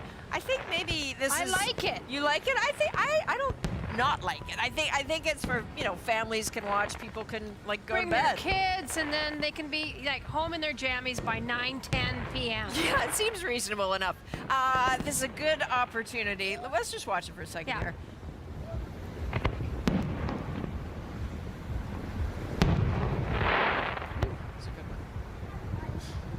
All right, this is a good opportunity to go back to Newfoundland since we love it so. We especially love our Chrissy Holmes in her sparkly red dress. There she is. There's a happy gal. Hey, Chrissy. Hey, Adrienne. Hey, Jen. You came just in time. The banger's on. Heave Away is going. So you can see everybody here has gone absolutely cracked. And I'm here with Connor, who's had an interesting job tonight running the photo booth. How's it going, Connor? Oh, it's going pretty good. It's pretty tame here tonight, but some of these Christmas staff parties can get a little risky, if you know what I'm saying. Yeah, what happens at the Christmas staff parties? Well, there's some choice poses that end up happening, but, it all goes back to the boss at the end of the day. We'll come back and check the negatives for a little bit later and report back and see what else happened here. But, right this moment, we've got an amazing pair of people who have something huge to celebrate. I want to introduce you to Judy and Dave. I hear you have some news. You have some news. A little bit of news, yes. We came back to Newfoundland for Christmas, and I could not think of a better place to propose to this beautiful lady than Middle Cove Beach, Newfoundland. Thank you, everybody. Thank you, Newfoundland. So the news is out, I guess. How's everybody reacting? It is now. And have you set a date yet? No date yet set, but we will see. I think sometime in 2025. Oh, sure, for sure. We wish you the very best. Oh my goodness, congratulations. And have a great night tonight, guys. Thanks for taking us in your special moment. We'll let you get back. In Ontario. Adrienne, I'm going to heave away over this way and let this amazing couple have their moment.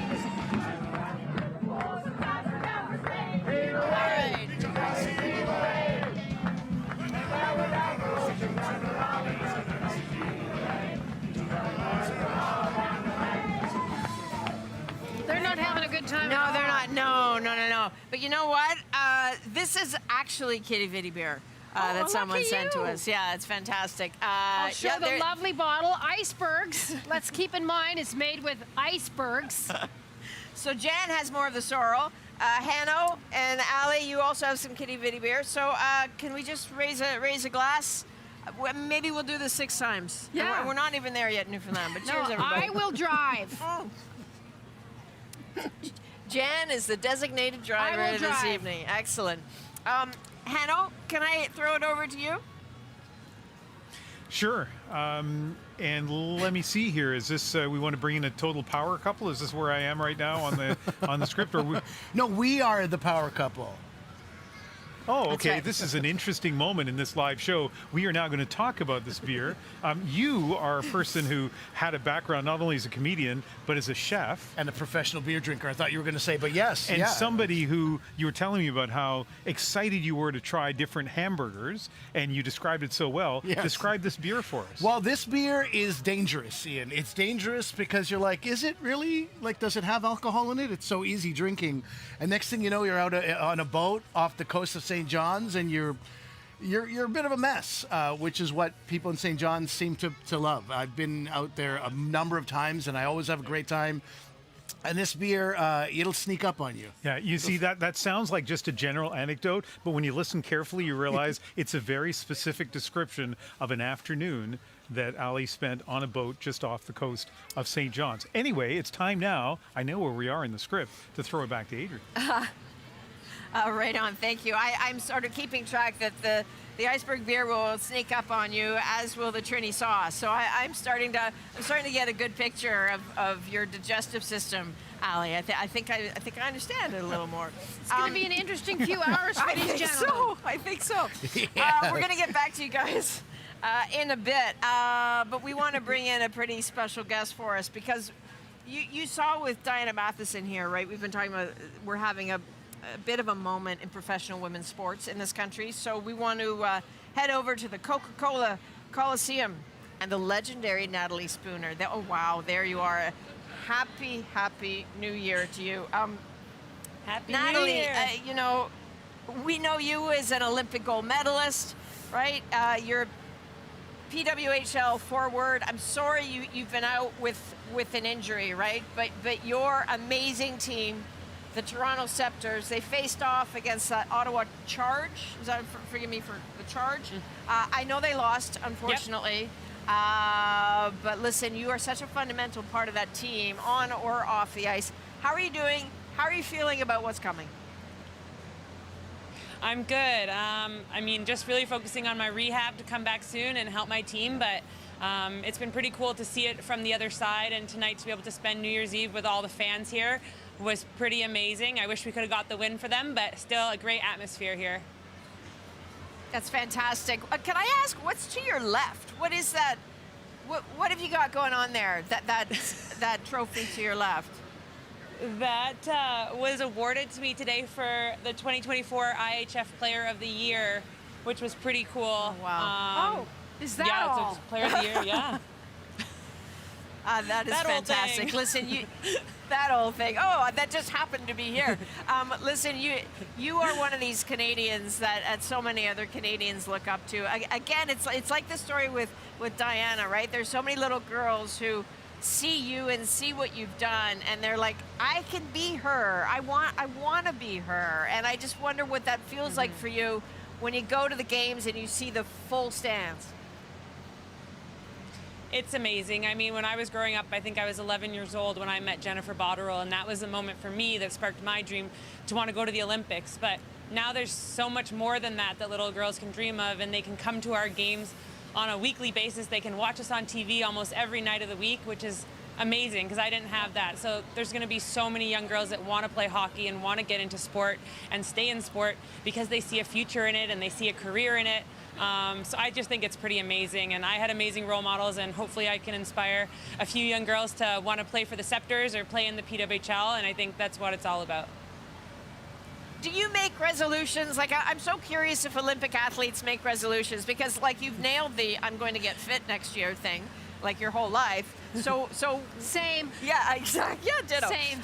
So what do you want to get done in 2025? I mean, I think my resolution this year is probably pretty easy. If I could have a healthy knee, that would be great. That would be great. Get back out on the ice with my team. But yeah, I mean, I know it's on the way, and the hard work is all part of that. But yeah, just ready to get back out on the ice. So hopefully get out there and help my team win a championship. That's a pretty good resolution. I don't know if you know this about me, Natalie, but I was quite the hockey player in Springbank, Alberta back in the day. I scored 2 goals over the course of 6 seasons. And very funny, quick story. We had so few girls playing hockey. Like, if you tried out, you got on the team. And one afternoon, our goalie hurt herself, and I played defense. So they put me in the goalie outfit, and I played the rest of the game as the goaltender. So, you know, the rules need to change. I think everyone should switch positions every period. I think it might be interesting. Yeah, you might want to think about that. I don't think I can play goalie. Yeah, I'm not sure. Goalie, I'm not cut out for goalie. I don't think I could either. Listen, we're so glad you play the position you do. We want you to rehab well. Keep bringing home the hardware. Have a fantastic new year. And go Canada. Happy New Year, Natalie. Yeah, thanks. Happy New Year. Thanks so much for having me on. Cheers, everybody. I love seeing how enthused people are. I love seeing talented people like Natalie. I love seeing different parts of this country. Like, this feels good. This has been such a fun kind of retrospective, like you said earlier, about people that aren't traveling a lot, you know, that haven't been to the Maritimes or haven't been to Vancouver Island or haven't been, you know, up north into the Yukon. This really is so fun for me to go across the country and to see people having a great time. And it's not about these big explosions. And I don't mean fireworks, but I just mean, like, it's not big raves or something. It's people doing really traditional things within the community. This is so Canadian. This is it's perfect. fantastic. It's perfect. All right, Jen, thanks very much. Hey, this is Countdown 2025 Canada Live. Let's have a look.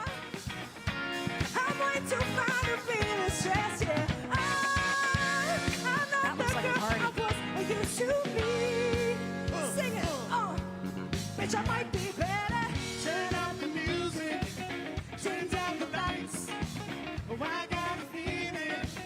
This is Kitty Vitty. You are watching Canada Live Countdown 2025. I'm Adrienne Arsenault here in Toronto alongside my pal Jan Arden. We are with you all night long as this country goes coast to coast to coast, 6 time zone. This is our pal. Oh, hey, Ian and Ali are settling in for a long winter's night, clearly. Ian and Ali, you're going to join us a little later on as the time zones move west and the New Year's gets rung in your part of the world. How are you holding up, you two? I'm not exact. Well, I mean, all you have to do is look at this guy who sees these beers here. You know, we had a conversation, Adrienne, a couple of weeks ago. What's proper in terms of CBC hosts and alcohol? Can you even have it? And then this guy is like, you know, jonesing the whole thing. I mean, I took a breath and then I said beer and mezcal for me, please. Okay, excellent. I thought we were going to talk about New Year's resolutions. Those are my New Year's resolutions. Drink more mezcal and less beer. But since we're on the cusp, a little beer for last year. Little mezcal for next year. Yeah, I've got to reduce my calories. Clearly, the chemistry that was the much vaunted chemistry between Ali and I still needs a little, like half an hour or so to cook. So looking forward to, you know, when we finally start celebrating the new year, it should be good. But listen, I actually semi-seriously want to pick up on something Jan said. You know how traditionally New Year's Eve celebration shows have entertainers and like big, not that there's anything wrong with entertainers, but you know, big stage shows and stuff. I love the way this show is unfolding tonight with these little scenes across Canada. It's fantastic, and it kind of reflects my New Year's Eve kind of experiences in the past, so I love it. Right on. The smooth as butter, our pal Hanoi. Except for that entertainer line. I'm sorry about that. Did that hurt? No, honestly, anyone that hires me for New Year's is absolutely bonkers because I really don't have anything up-tempo. Like, sometimes we can pull out Gloria Gaynor, you know, I Will Survive, just so that people can dance a little bit.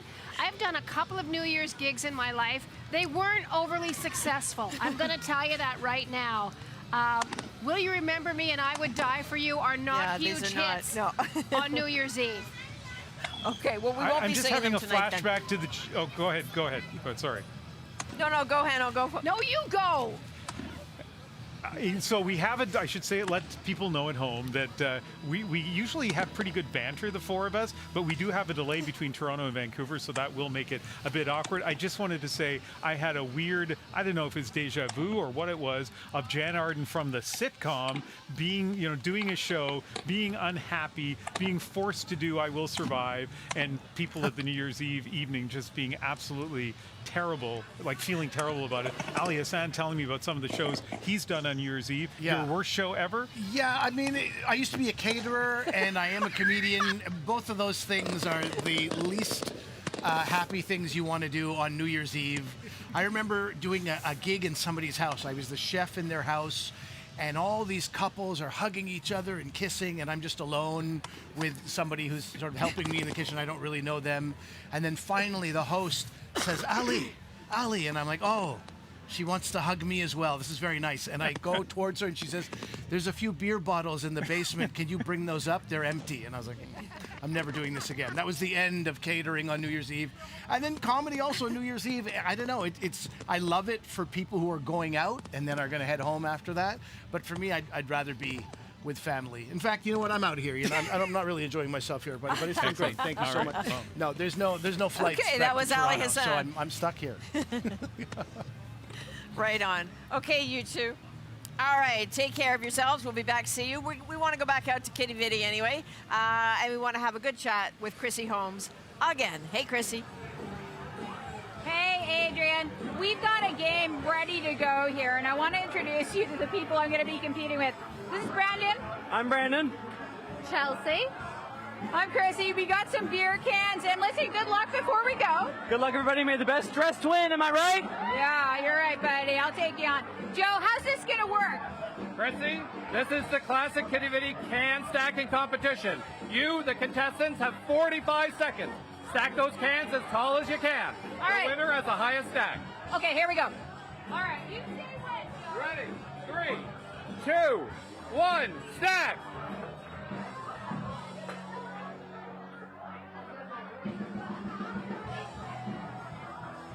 Be strategic. 30 seconds. Build a strong base. You need a big base on the bottom. That's important. 20 seconds left. We're neck and neck. We're down to the last 10 seconds. You got time. You got time. Patience. Count us down here, Joe. Count us down.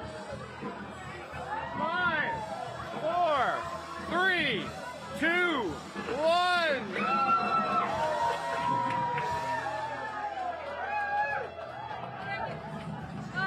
Brandon, it's unnecessary, but I appreciate the competition. Thank you. That's what happens for talking big. Don't do as I say. Do as I do instead.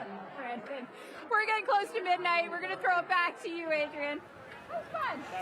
Wow, I did, Chrissy, I didn't know can stacking is something that we should add to your CV. I also didn't, what was that advice? You got to have a... You got to have a good base, a good solid base. Good solid base, okay. That's my motto as I make my way through my own life. Have a good base. All right, Yes. There's something else for us to work on this evening. Thank you very much. I think to ring in the do new you think year David with Common you in is all off the 6 goat? of Canada's time zones, David- from Newfoundland to the West Coast. We've got you covered, Canada. You can watch the countdown clock on your screen. You will always know what live celebration is coming next and when you're going to need to grab a fresh glass of bubbly. So stay with us all night for Canada Live. All right, so I do have a question. Jan, do you think David is off the GO train yet? I think he might be heading towards Winnipeg. Yeah, I think so. Like, I don't know. I hope he got off of there. I do. Should we check? Let's check in with David. David, are you okay out there? Are you there, David? All is good. All is good. Yes, I've made it off the GO train, Toronto's Union Station, come down here to the waterfront. Lots of crowds in spite of the rain, and I see how things go. Send David, the reporter, out here into the rain, but oh, over there's somebody who gets a roof. Oh, yeah, hi, Adrienne. Yes, hi, Jan. You can't see me. I'm way over here in the corner. But it's okay. We're having a great time. And look at my friend who's out here, Larry the Logo. Larry, how are you doing? Larry doesn't talk a lot, but Larry talks with his hands. He's sort of the silent service of CBC. Larry, what are you doing? What are your New Year's traditions? You rock and roll, you dance, you love to have a good time. Yeah, okay, you eat, you do all sorts of other things. And then you go to bed. Yeah, how much sleep do you try to get? That's 8 hours a night. Okay, that's pretty impressive. Yeah, and you having a good time here, even though it's a bit of a rain. A bit of rain. No problem. Yeah, exactly. And you know what? I know you don't speak, but you love sound, so... Yeah, scared Larry there a little bit. Adrienne, we're right next to you, but it's a lovely night out here. Great to see all the people, all the crowds who showed up, having a great time out here tonight. Oh, David, only you. It just dawned on me that he's right behind us now. I know. And only David could interview a mascot that cannot make words. That was very much like being at the dentist when they're asking you questions. You were a good sport, pal. Say hi there to Larry for us. Larry's also a good sport. Okay. Oh, my head. All right. Okay, so we're going to head over to Montreal now, where the party is just really getting started. Stay with us. We're going all over the place. I know. We're going to be okay. Quabina with the best tie in Canada. How's it going, Quabina?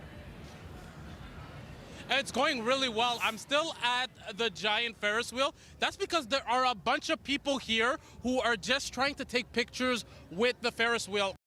When I was on break, a lot of people are just asking me, can you take a picture of me? Can you take a picture of me? So this Ferris wheel is the real star of the show. But I'm here with to be performing at 12:30. What is your New Year's resolution? Life goes by so fast. I really want to take time to just like be alone, travel. You need that space to create when you're an artist, and that's when I'm the most creative. So I really want to take time for me and just travel and be creative. You're performing after midnight. Montreal is a party city. What is that feeling going to be like? I'm so excited. Like, Igloo Fest is the best party to be at, not only tonight, but all the Igloo Fest. It's such a great party, good organization, good crowd, and look at the view. Like, seriously, it's incredible in Montreal right now. And before I let you go, what's one thing you want all of Canada to know about your city, Montreal? The food is so good. Come here, guys. So, Adrienne, I know you said you love Montreal. Well, there you have it. You have to come back to Montreal. You have to have the food, and you have to join me at the Old Port with the Giants. I will go on with you.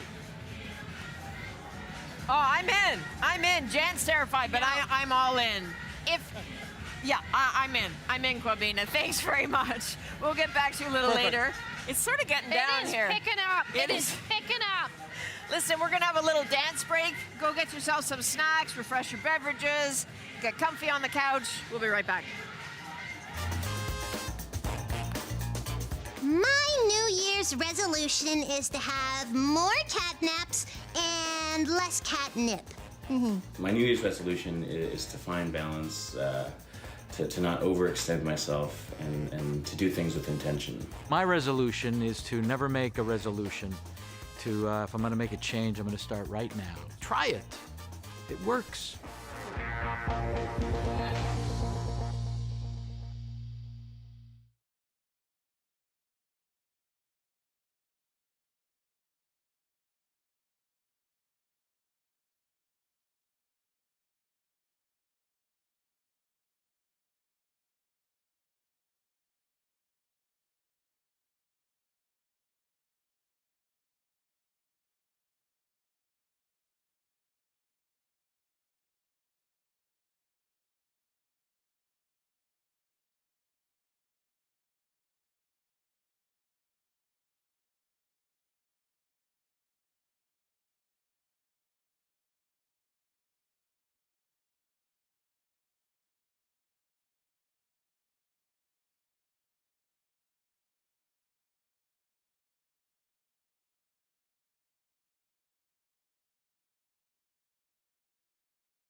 Hey, welcome back. We are like maybe 16 and a half minutes away from New Year's Eve in Newfoundland. It's getting close. How many? 16 and a half. Well, 16 and a quarter now. Yeah. I want to throw, though, to Halifax. Amy Smith is there because you're getting close, too. How are you, Amy? We sure are, and the party is in full swing down here. As you can hear behind me, the concert got underway at 11. That's aquaculture on the stage, and folks are just really enjoying it. Lots of local talent. Jamila has been kind enough to talk to us before she hits the stage. Juno-nominated artist. How are you feeling tonight? Oh, I'm feeling super excited for the year ahead, and grateful for the year we've had. Well, tell me about what you're going to be performing tonight. So tonight I'm going to be performing 2 songs that I've never performed before, that I recorded with Pinot and Loeb in 2018, early 2018, when I just moved to Canada, one of the earliest projects I ever did. And they're going to be performing with you on stage tonight? Tonight. Yes, it's not quite reggae, but I'm grateful for all the musical experience I get in this beautiful city of Halifax. Oh, it's going to be so much fun. Do you have any resolutions that you make? What do you do to gear up for the new year? Well, we all make resolutions.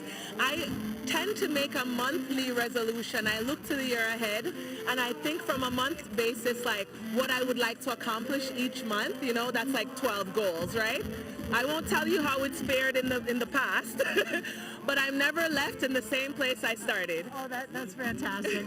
All right, well, have fun tonight. You're going to rock it out there, and we're enjoying listening to all the music and having a blast here in Halifax. Just getting ready for the countdown, which is coming up.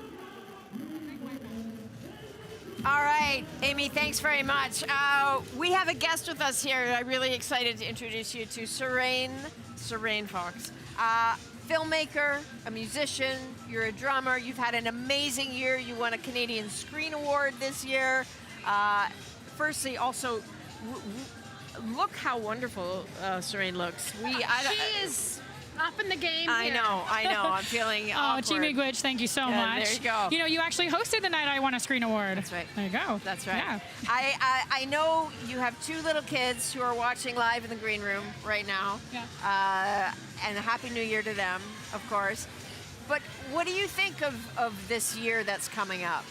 You know what? I'm really excited for this year. For me personally, last year was an incredible year and also a really hard year personally. And I think when you have that kind of moment, it really gets you to cultivate gratitude and to really think about what matters. So this year, I'm really excited to focus on my family and still do the good work that I'm doing, but really remember how important our elders are and how important it is to spend time with them while they're still here. And is that for you what matters to you right now? Is that what you're thinking of? Oh, absolutely. I'm thinking about connecting that generation that's coming up, my little babies, with our elders. They have so much knowledge. They are the caretakers of all of that's been passed down, and, you know, the historians. And I want them to know each other. Yeah. Yeah.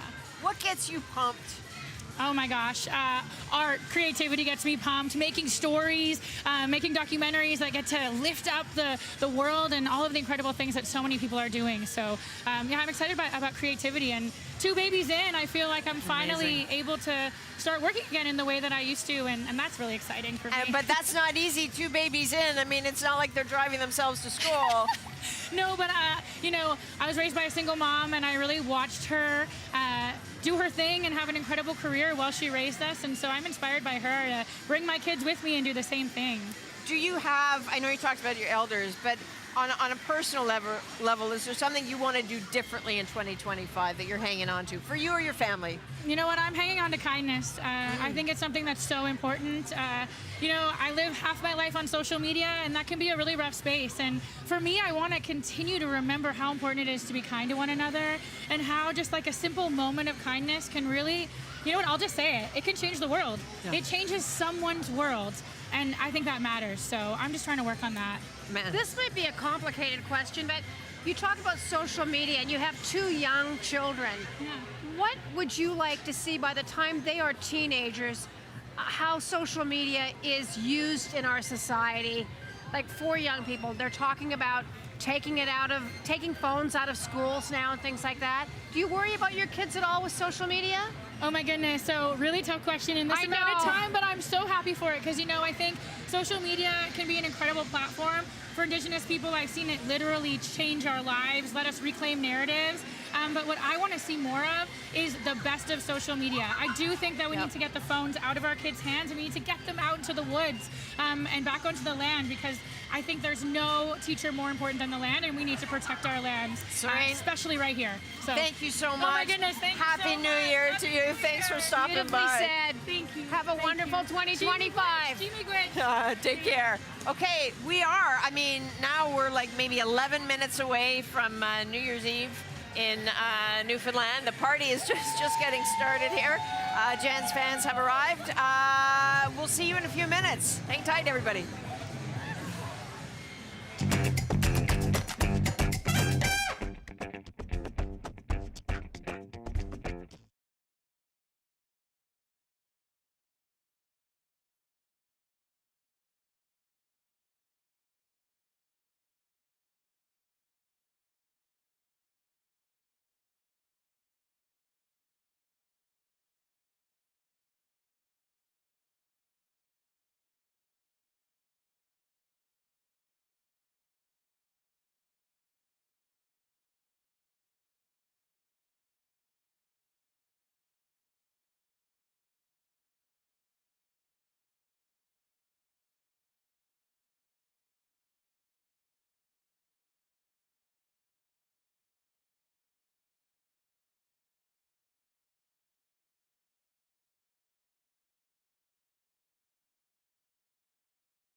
Welcome back to CBC's New Year's Eve special. I'm Ian Hanomansing along with Ali Hassan. We are at VanDusen Gardens here in Vancouver, part of our Across Canada coverage of the countdown to 2025. And speaking of Across Canada, let's go up to Yellowknife. And here is Shannon Scott. What's going on?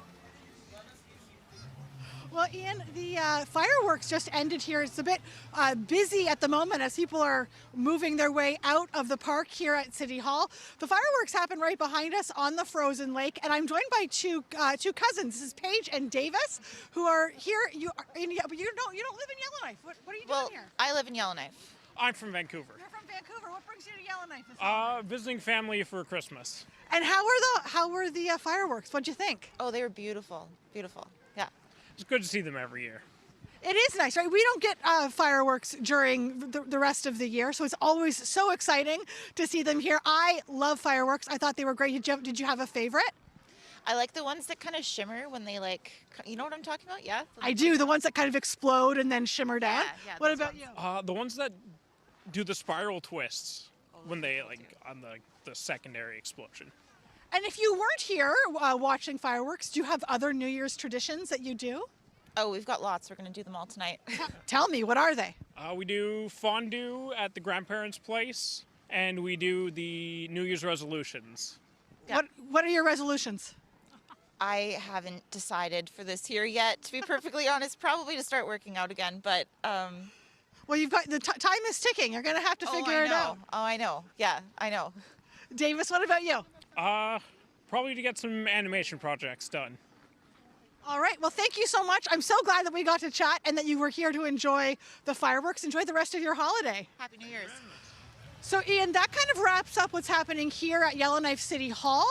The next time that we talk to you, we're going to be down on Great Slave Lake.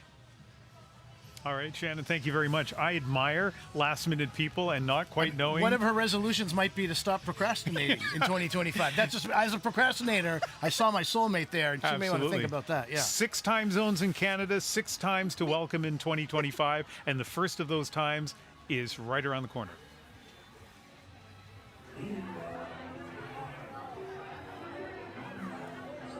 Our favorite place of the night so far, Kitty Vitty. We are 5 minutes and 50 seconds away from New Year's Eve in Newfoundland. This is the brewery where good old Chrissy Holmes has been doing yeoman's work all night long. They are just moments away, so we're going to check in with Chrissy to see what it feels like at Kitty Vitty right now. Oh, Adrienne, I can tell you, it feels pretty good. And what's about to feel better is that we're, as you can see, the champagne has just arrived. This is a good sign. It's a great sign. We're getting close. Would you mind bringing a couple of drinks to this amazing couple here, who I just met? You're not going to believe this story. Amazing. So, of course, thank you so much. All the champagne is going out. Of course, we're getting close to midnight. And can you introduce yourselves to Canada here? Hi, I'm Gina. And I'm Zachary. Tell us about your night and what brings you here. You go ahead. Well, I'm from Newfoundland, and Zach is from New York City, and this is his first New Year's Eve here, and even though it's his 6th visit, and we've been together for 10 years tomorrow, and we just thought this was the time to celebrate the first New Year's Eve in North America. Amazing. So what's going to happen in 2025? What's the plan? Love triumphs over politics in 2025. What are you guys going to do? Is this the beginning of a new chapter? What's happening? Well, I've been living in Montreal, and he's been living in New York. We got married in Brooklyn in May, and I got the immigration paperwork in this month, and my wife's going to join me in New York. Yeah, we're going to finally live in the same country, in the same city, in the same place. Oh, my goodness. Happy 2025. Thank you. It was so amazing to meet you. We hope you have the best year. Thank you. Oh, so that's just one amazing story here. There are so many really cool people in this crowd. I want to introduce you to a couple as we go by. Oh, hello there. Hi there. Hello. Introduce yourself. Oh, I'm Lisa. I'm from England. I'm Shanice from Trinidad. So what brings you here tonight? Just having a good time, enjoying the new year. I love it here, so... Right on, right on. I'm here with my family. They moved here like 20 years ago. My sister's over there, loving it. Quiddy bitty, love it. Love it. Happy New Year, everybody. Cheers, everyone. Amazing. Well, we're getting pretty close here. Any resolutions for the new year? Just like everybody else, eat right and do better. Yeah. Happy and healthy New Year, everybody, and enjoy the music. Have a good night, everyone. Solid advice. Woo! We're always trying to do better. Cheers. Cheers. And I think the champagne truck is coming around here in just a moment. Have you seen it? Yes, definitely, definitely. It's coming. It's coming. No worries about that. And you too. Happy New Year. We're going to try to get up to the front here because I think the band is loading up here now. Check this out. We're getting closer here too. Come on up. Let's check this out. Excuse us, guys. We're going to try to... How's it going in there? You having a good time? Yeah, always. Having a good time? Good, good, good, good. We're going to get right on up here. Here comes Teddy. The band is just about ready. You guys mind if I ask you a quick question? Come on up. Oh. Well, we're about 2 minutes away here. Why don't you introduce us to the band? All right. Over here on guitar, we have Mr. Rob Pittman. Back here on the drums, Mr. Dan Smith. Over here from parts unknown, otherwise Brandon, Manitoba, we have Rory Graham. Next to him, the other man in black, Mr. Chris Davis. And my beautiful partner in crime here, Miss Cassandra Hoskins. And my name is Eddie Pittman. Well, you guys have been rocking this place here tonight. So here we go. We're about 90 seconds away from midnight. Any resolutions for the new year? What's going to change once that clock hits midnight? Well, I think the best thing I can recommend is stay close with your family and friends and do the best you can every day. What do you think? Just be yourself and be true to who you are every day, all the years. Right. How are you going to remember 2024? I got married. Yeah, I got married, and I got married here. Right. Yes, I did. In October, yeah. That's incredible. Well, we have so much to celebrate here. We're about 1 minute away. And listen, this is a big part of what you do. What are you guys going to do for the stroke of midnight? We're going to sing a little song with everybody here, for sure. You got a few bodies here now, yeah? Yeah. So we're going to really rock it out with them, let them be a part of it as well. And then we'll break into something a bit more natural around these parts. Sing. We're going to make them sing. They're going to sing. They're going to pick up the load here. All right, guys, we're getting close. We'll let you get ready here. Okay. You know what, Adrienne? I'm going to get off the stage here because this place is about to go bonkers. Can you see this crowd?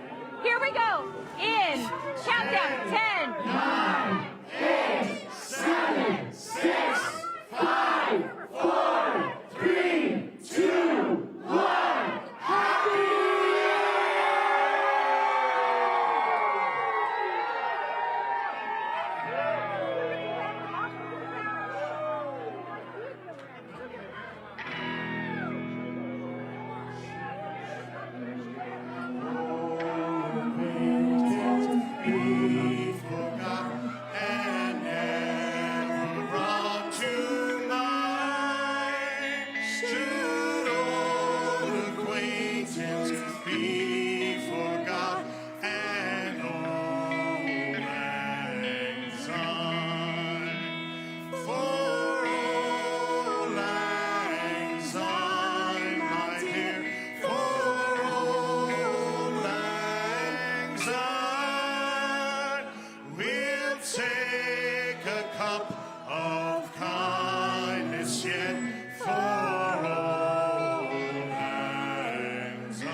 You can still hear Adrienne, but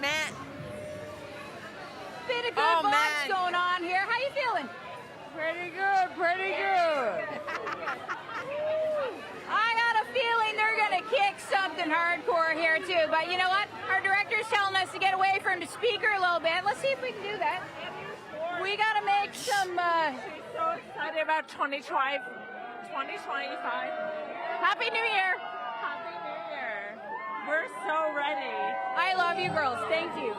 And so much liquid enthusiasm flowing here, as you can tell. Feels good. So what they're going to do here now is let the beat drop, Adrienne. It's officially 2025. Lots of love going around in this room. Chrissy, you do it right. I mean, I hope you sleep for like 14 hours News tomorrow. This is fantastic. What is the best part of this night for you? Well, I think it's all the amazing people we met. We met so many amazing people. Happy New Year's. I love her. She's great. And I want to say Happy New Year's to my family and all my bestie friends, even though they're already here. And also to this channel. Love you guys. We love you too. Thank you so much. Mom, and my dad, and my brother, and my aunt, and my sisters, and my kids. Oh, that's great. All the best. We love you guys. You know, there's a lot of love going around here. You know, we made a lot of great friends, Adrienne. Just to answer your question, it's been a great night, and hopefully we brought you inside this party. It's been a time. It's been a time, and I got a feeling it's just getting going here. So they're about to drop the Patty Murphy song here now in a minute, which means this place is going to get shaky. All right, it's going to get crazy and kitty-vitty. Chrissy Holmes, you deserve to have a good time. Thank you very, very much. We're getting close. Happy New Year. We're like, Happy New Year, my pal. We are 25 minutes away from going back to Halifax, where it's the Atlantic time is going to ring in the new year. We are just getting going. One down. One down. We only have 19 time zones to go. Yeah. All right, so we'll be seeing you, Claire, and you, Amy, very, very soon. I think we'll be right back. Should we take a moment, refresh your drinks, guys? There is so much music. CBC, Happy New Year's from Alexa on Fire. I wish you and your family a Happy New Year and nothing but the best for 2025. Happy New Year, Bonani. I just want to wish you all a Happy New Year. I hope everyone in your family have a wonderful new year full of love, joy, and prosperity. Wishing you all the best in 2025. Bye. Happy New Year, Canada.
All right, that is one countdown to go.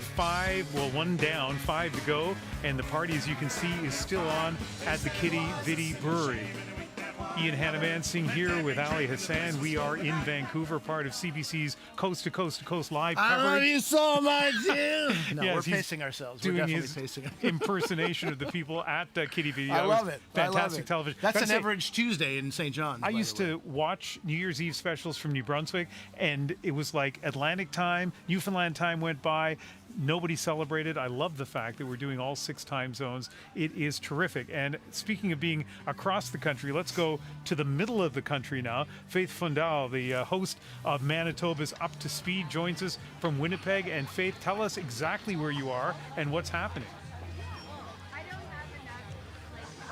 Ian, I'm in the Crescentwood neighborhood here in Winnipeg, sort of just southeast of the airport.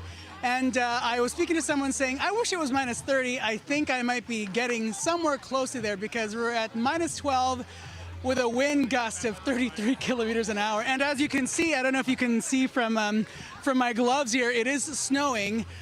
Very much middle child syndrome because as we heard Newfoundland and Labrador celebrate New Year's, I have folks here who have also celebrated New Year's, but a little bit earlier than the folks in Newfoundland and Labrador. What's your name? Where are you from? My name's Ben. I'm from Australia originally. And so you celebrated New Year's already. What was it like? Well, back home in Australia would be either, watching the fireworks on Harbour Bridge or,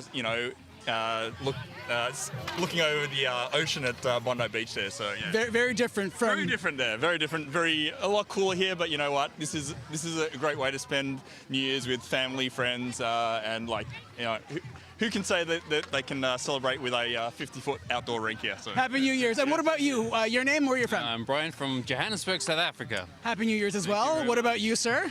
Stuart from London, England. Stuart from London, England. And what about you, sir? Sean from Ketchum, Idaho. And so, Ian, they have not yet said Happy New Year's because we're getting there. And what a place to be right here in the middle of the country where right behind me you see some folks playing hockey. Well, they're standing behind me and some figure skaters. But stay tuned because I'll be learning how to skate soon. It'll be fun. All right, Faith, can't wait to come back and see that. And I love a classic Winnipeg New Year's Eve scene. Thank you. Candace Lipsky is at the Saskatchewan, I think I have that right. She'll let me know. Ski Hill on the border of Saskatchewan and Manitoba, where we hear there's going to be a rockin' party tonight. Candace, has it begun? It already has begun. We actually just saw kind of a practice but first run fireworks show, and it was amazing. People have been skiing all day long. We took a couple runs ourselves. I feel like the excitement is building kind of as much as maybe a Black Diamond run would be, and I think we should probably go check in with some of the people who are right now getting on the ski lift. We are at the bottom of the chairlift, so let's go check in with some of the kids who are about to get on. Hello. Have you been skiing all day? Yeah. How has it been so far? Good. Really good. Are you guys going to count down to midnight today? Yeah, we are. Amazing. And something really exciting is going to happen here at midnight. People are going to start at the top of the mountain. They're going to all ski, snowboard down the hill. Then we're going to see fireworks. It's something really special happening here at Assisibi. All right, thank you very much. Some of the fantastic things that are happening, Ali, on this show tonight is we are seeing Canada. We are seeing some great performers. We are learning there are ski hills on the border of Saskatchewan and Manitoba, or at least I am. That's not what I would have thought was going on there. And we're hitting every province and every territory. Let's go up to Virginie Ann in Whitehorse. Hi. Hi, good evening. I am now at Lefties, one of the beautiful bars in Whitehorse, and a night full of glam and sass is about to go on. I'm with Ivana Fitzwell, one of the performers, and I'm with Mother Milkweed, the host and MC. Lovely. I think at this hour of the night, there's only one true question that we all are asking ourselves is, how do we say sexy when it's cold outside? Tons and tons of layers. So lots of nylon, yeah. Tons of layers. Tons of layers. Plus, when you're moving and dancing, your body temperature it gets up and it stays up. Mm-hmm. Yeah. How do you learn the art of teasing? The art of teasing. I was told it was a kid-friendly show, so I can't say that. A lot of practice and looking in the mirror. Yes. Yeah. Living room practicing. Living room It's the practicing. best. Yeah. Yes. Work with what you got in the space. Blessing everyone in my presence with performances that were unconsensual for sure.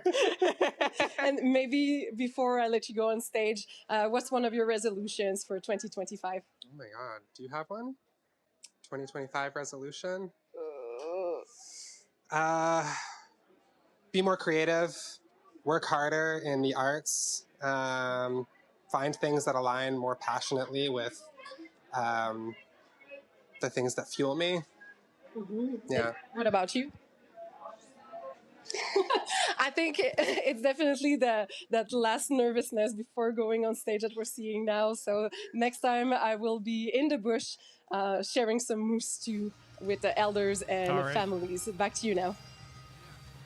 Fantastic. Still early in the evening on the West Coast, but getting closer to 2025 in the Eastern time zone. Let's take you back to Adrienne and Jan.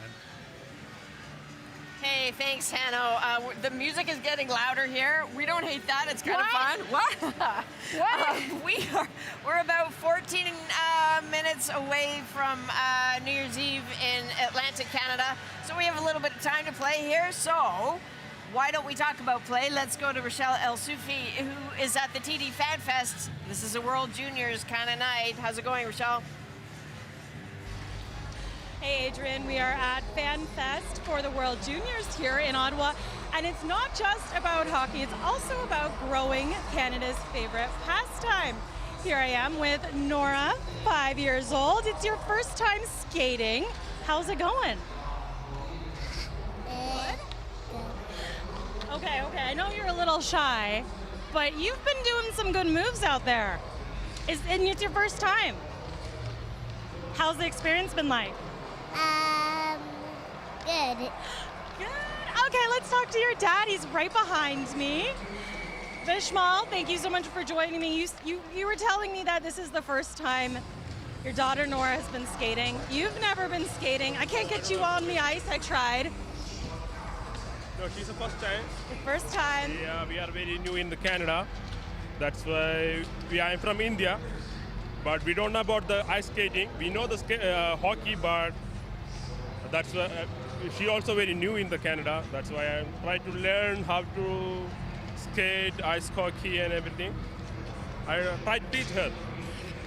Why do you think it's important for Nora to learn these sort of sports? Yeah, of course, it's a Canada. No, Canada is the basic is ice hockey. That's why I need to be all the immigrant, because we came all to Canada. That's why we need to learn how to play the ice hockey. We try to teach her. And we're hoping next season, or next year rather, that the world's largest skating rink, the Canal, will open. Yeah. You and your family, you're gonna put on some ice skates and go? Yeah, we'll come there. Okay, well, thank you so much for joining me, guys. Okay. Thanks. Back to you, Adrienne. Hey, Rochelle, thank you. I'm now a big fan of, get on the learn to skate train, right? Apparently I need some lessons. No, it's really great that you are. And I heard mention of the Rideau Canal opening up again. So they've been doing some kind of huge reno and cleaning of that canal. I have actually skated on there. Amazing. And it's going to be amazing. It is. You can go for miles. It makes me think of the Joni Mitchell song. If I had a river to skate away on. Amazing. Well, you would do it. I would hold your coat and watch you can get one of those things now. Like a walker that. Adrienne didn't see the plastic thing that you can kind of hang on to and skate, but I'm telling you, there is some intrepid souls out there tonight. That it's their first timers out there. I love it. Another intrepid soul is in Charlottetown. It's our friend Sheehan, who is at the China Garden restaurant, where they're still pumping out those 4,500 egg rolls. You've got 11 minutes to go. Has everybody ordered? What's happening?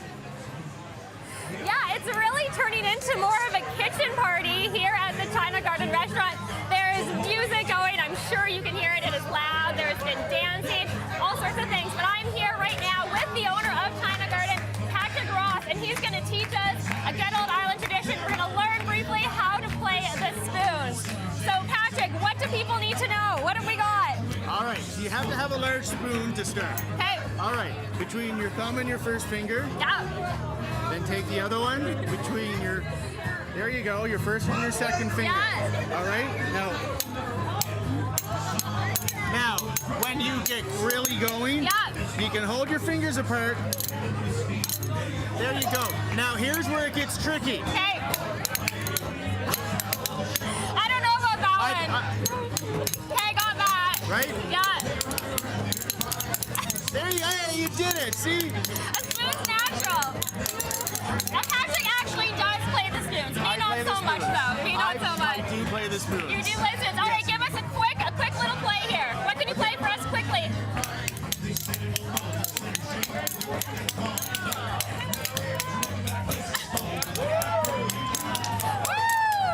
Well, there we go. And I got a little nightcap Murphy died. We are getting ready for New Year's here. They have a ball that's going to drop, so we're just waiting now for 2025, and I will throw it back to you guys. All right on, Shin. I was just saying to Jan, we only have plastic cutlery here. Thank heavens. Yeah, we would have given that a shot, 100%. Nice. Nice. Sheena, thanks very much. And thanks, Tim, for letting us in there tonight. 9 minutes and 15 seconds to go. Second time zone. I know. It's deja vu. Why don't we check in with Claire McKenzie in St. John? How's it going, Claire? Hi. Hi, it's going really well, Adrienne. As you can hear, there's a band performing Pretty in Pink, and the dance floor is hopping here. We've had an incredible night here. Jeremy Dutcher performing, Mi'kmaq fiddler Morgan Toney was here from Cape Breton. We had the Hello Crows, a Wabanaki band from right across the province. It has been quite an evening here. We're having a lovely time underneath the moon and the stars. Okay.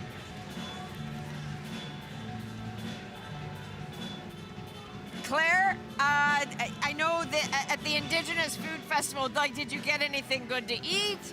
Because you look like that you've been working hard. Did you get any good treats? Pardon me, I'm sorry I didn't hear you, Adrienne. You know it's what? So loud That's here. okay. That's okay. Did you say treats? But I did say but treats. Certainly, I cannot hear you, Adrienne. I'm so sorry, but we have been having a great time here. It's Claire, it's okay. You go have a fantastic time. Claire, you have a fantastic time. You're doing a great job. Our credit to everybody there. She can't hear you. I can't hear you either.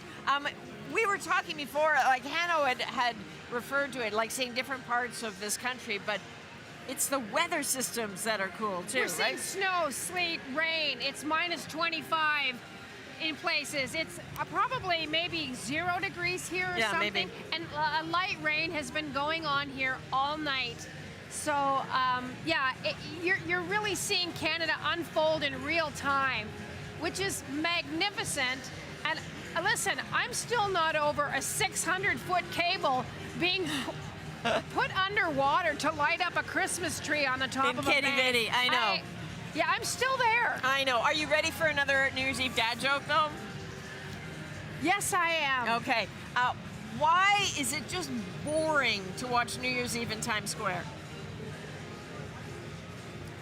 I have no idea. Because they just drop the ball every year. I know, right? It's so good. It's so not good, but whatever. Okay, so what time is it? We have 6 minutes and 30 seconds left until it is New Year's Eve in Atlantic, Canada. We've checked in with Charlottetown. We've checked in with St. John. Why don't we check in with Halifax and Amy Smith? How you doing, Amy? Just great. This is such a party. I don't know if you can see this, but we were on the sidewalk in the last couple of interviews. We've spilled onto Argyle Street. This place is packed. The music is flowing. It's mild out, no gloves even.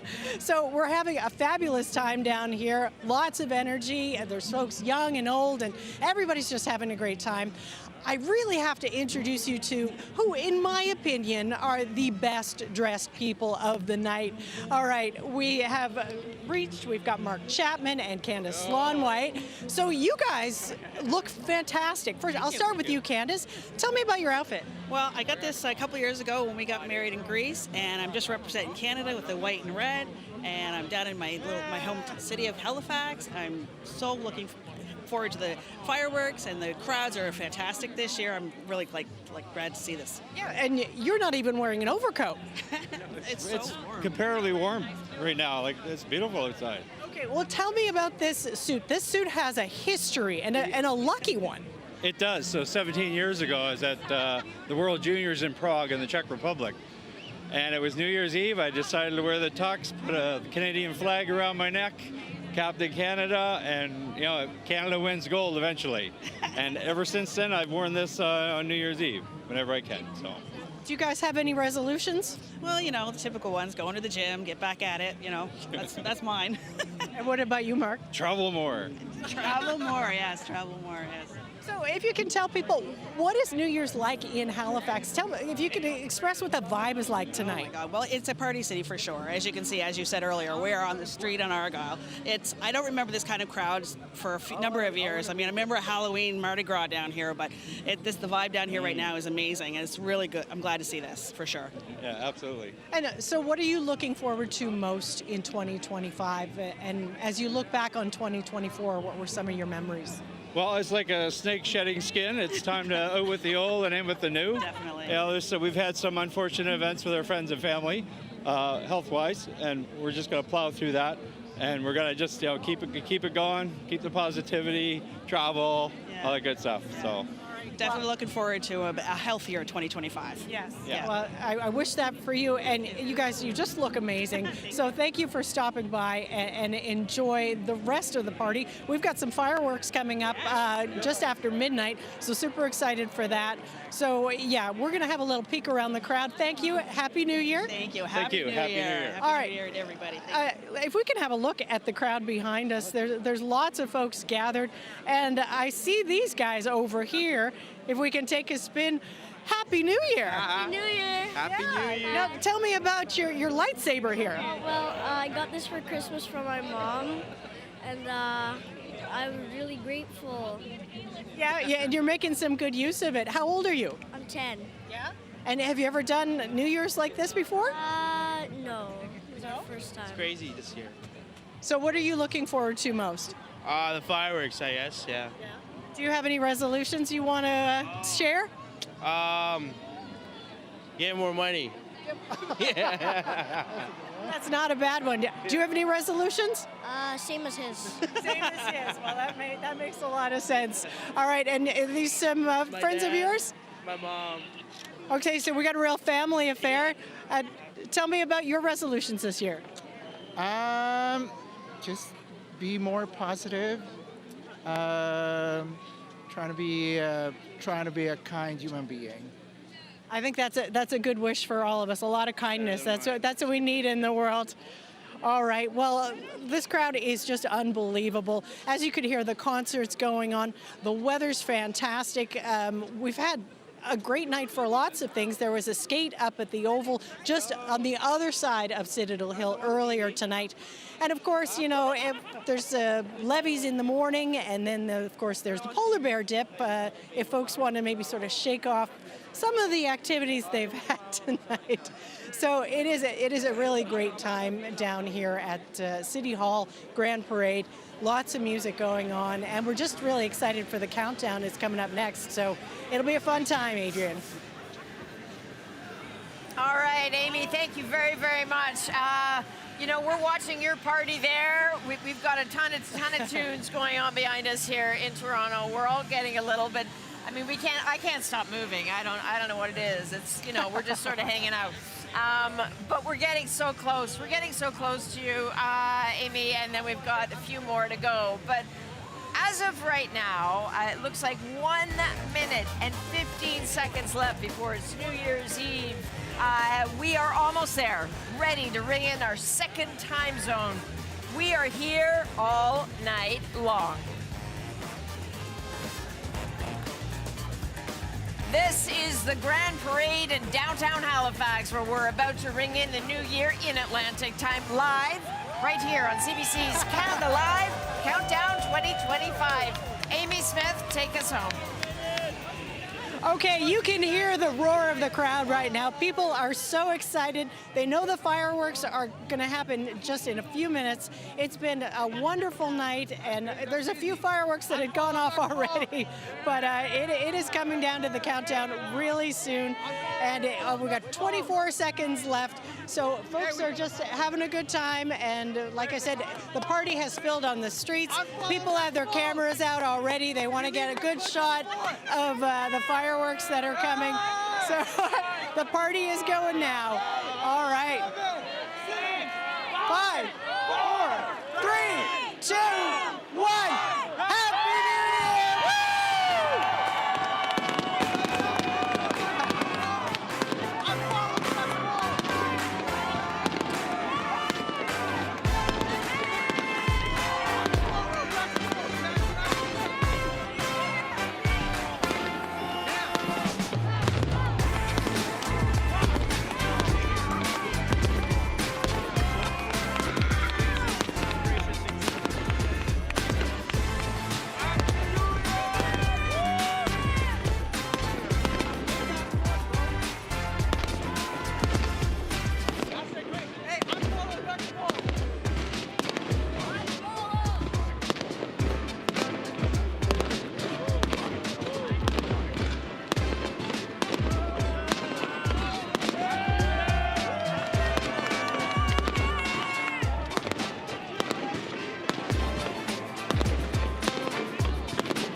Fireworks show. That is a fireworks show. I can't even see you for the smoke. I know. No, that was an amazing display. People are so pumped, so excited. It was just a beautiful way to end 2024 and ring in 2025 in Halifax. This has been a fabulous night. Like I said, the weather couldn't have been better. The music was fantastic, and just the mood around here is, people are elated, and it's been a really fun night, and the party's going to continue till 12:30 now, so it's not over yet by a long shot. Yeah, right on. You know what, Amy? I think Canadians deserve a party. I think they deserve a chance to be together, and for all that is hard, to celebrate all that is good and beautiful and wild and different about this country, and I'm so glad you've been right in the middle of it all. I hope you're not working tomorrow, that you can... Yeah, no, good. I'm not. Okay, good. I've got some oyster sliders that I have to consume. No, it's oyster been a lot of fun, right and what a night. Excellent. Amy, go have a good time. Right. Say thanks to your crew there. We're going to go check into Charlottetown, so have a good night, Amy. Happy New Year, Thank Amy. you, Adrienne. Thanks, Jan. Bye. Hey, Happy New Year. Hey, Sheehan, I see you right there. You look very happy. How was it? How was it? Well, it is loud in here. Islanders love a party, and I think they are showing that off right now. We have the spoons. I didn't know that my 2025 resolution was going to be to learn to play the spoons, but I do now. The ball drops. There was confetti flying around. I'm sure you can see everyone over here is dancing. They're ready for a good 2025. And that seems to be the attitude here tonight. And like I mentioned, I need to get one of those things. Not that one, but one. Like I mentioned earlier, the celebrations, they don't end tonight in Prince Edward Island. People are going to be up early tomorrow morning, and they're going to be celebrating Levy Day. Are you guys doing Levy Day? Of course. Ready for Levy Day, baby. Always Levy Day. What time are you starting for Levy Day tomorrow? 10:30. They are going to start at 10:30 a.m. for Levy Day tomorrow. Oh, we've got all sorts of things happening, but I think definitely 2025 is is off to an excellent start here in Prince Edward Island, and I will throw it back to you. Happy 2025! Sheehan, you are amazing, and I know you're not going to have an ounce of voice tomorrow. I can tell. Like, you're going to be totally hoarse. I think this spot is like. They're also still serving Chinese food. The Chinese food hasn't ended. They still have Chinese food going on. So amid the party, they are still working, and they still have chicken balls coming on their way. Okay. I only caught half of that. I am going completely deaf at this point. Listen, I love that you still have your spoons in your hand and that you are ready to play them at any given moment. Sheehan Desjardins has spoons, will travel. Our wandering minstrel in Charlottetown, PI. Sheehan, Happy New Year to you. Happy New Year to everybody in the restaurant. Everyone's a good sports. We will get there one day. I confess I've never been to Prince Edward Island. I'm a terrible Canadian for that, but when I go, I know. I'm going right there. Have a good night. Terrible. All right, this is Canada Live, Countdown 2025. I'm Adrienne Arsenault here at the Harbourfront Centre in Toronto with my pal, my date for the night, Jan Arden. And I'm Ian Hanomansing here in Vancouver at the VanDusen Botanical Garden with my date for the night, comedian Ali Hassan. How come we don't touch? How come you never put your arm around me? They have a nice thing going on there, Ian. We can't be a little bit more intimate? We have 4 hours to go, buddy. We do have 4 hours to go. One day it will be New Year's in Vancouver, and that's going to be quite a feeling. We should say this, Listen, by the way. you guys can dream. Okay.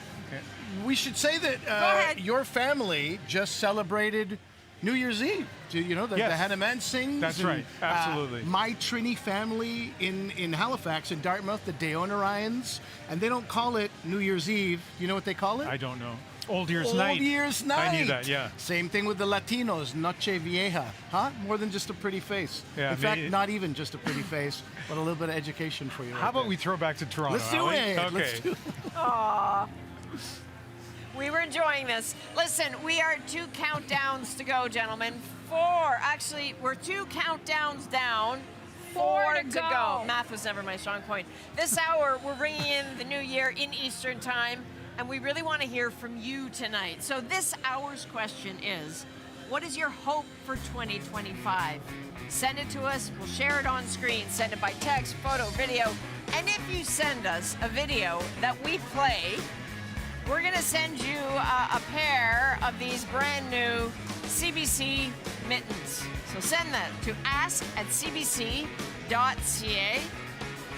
And I'm showing you the mittens right now, I promise you. If you could see them, they're very attractive. There they are. There they are. There are 2 of them, actually. I haven't lost them yet, but it's only a matter of time. Thank you, Vanna White. Thank you. Listen, stay with us. There's lots of party to come. Right after this, the party ramps up in the Eastern Time. We'll be back.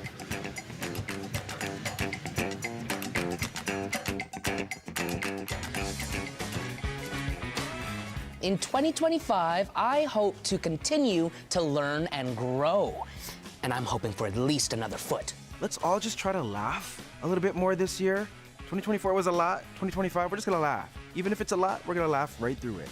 My hope for 2025 is great health, happiness, and success for everyone watching. Happy New Year's.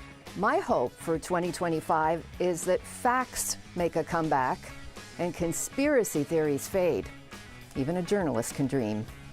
Happy New Year.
Tonight, we are where you are. We will be hearing from every province and territory tonight. And in a few cities, you might catch one of our community cameras.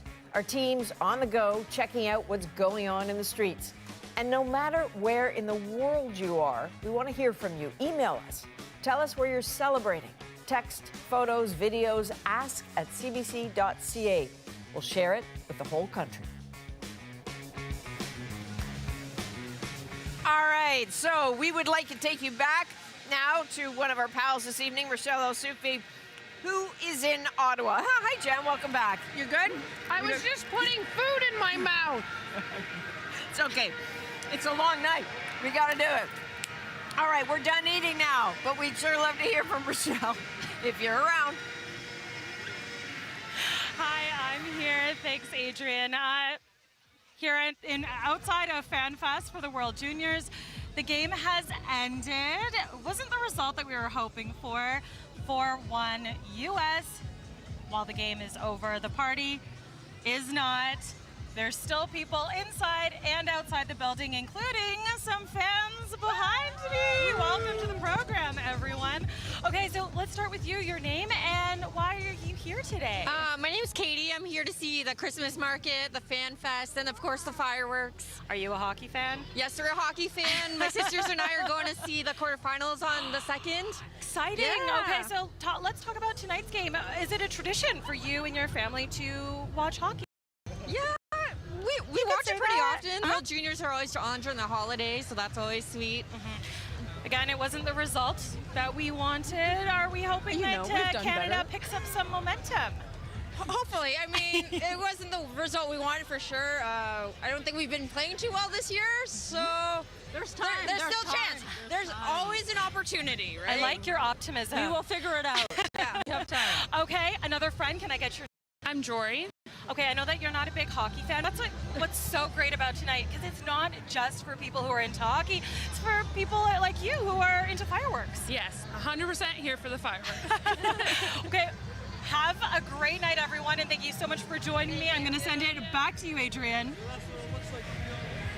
Right on. Thank you, Rochelle. I was just, as you were talking, one of the messages came through on the bottom from someone named Melanie B, who said that her New Year's resolution is to eat a pack of bacon all by herself tomorrow morning. So, you know, if you're going to dream, dream big. Thank you very, very much. This party is good. And we've been looking around, if you notice, Jen and I, because we're looking for our friend, David. Where are you, David? David, where are you? Are you okay, buddy? I'm doing well. I'm doing great. If you're not. No, I'm doing really well. Yes, the rain is continuing, but the crowd is out. It is pumped in behind me. This is the countdown crowd, and who's going to be leading them in Toronto for the official countdown? None other than Sanjita. How are you? I'm good, my love. How are you? What is it like for you to be able to do the countdown? You're doing it with the mayor. You're doing it in front of this crowd. The fireworks follow. Honestly, I am. It's just amazing. A trans woman doing it, and I'm super honored. I'm really excited, and it means a lot to me that, I've been asked to do this. So, yes. Now, we're talking a lot about New Year's traditions, New Year's resolutions. Do you do that? Yes, I do. And what's yours?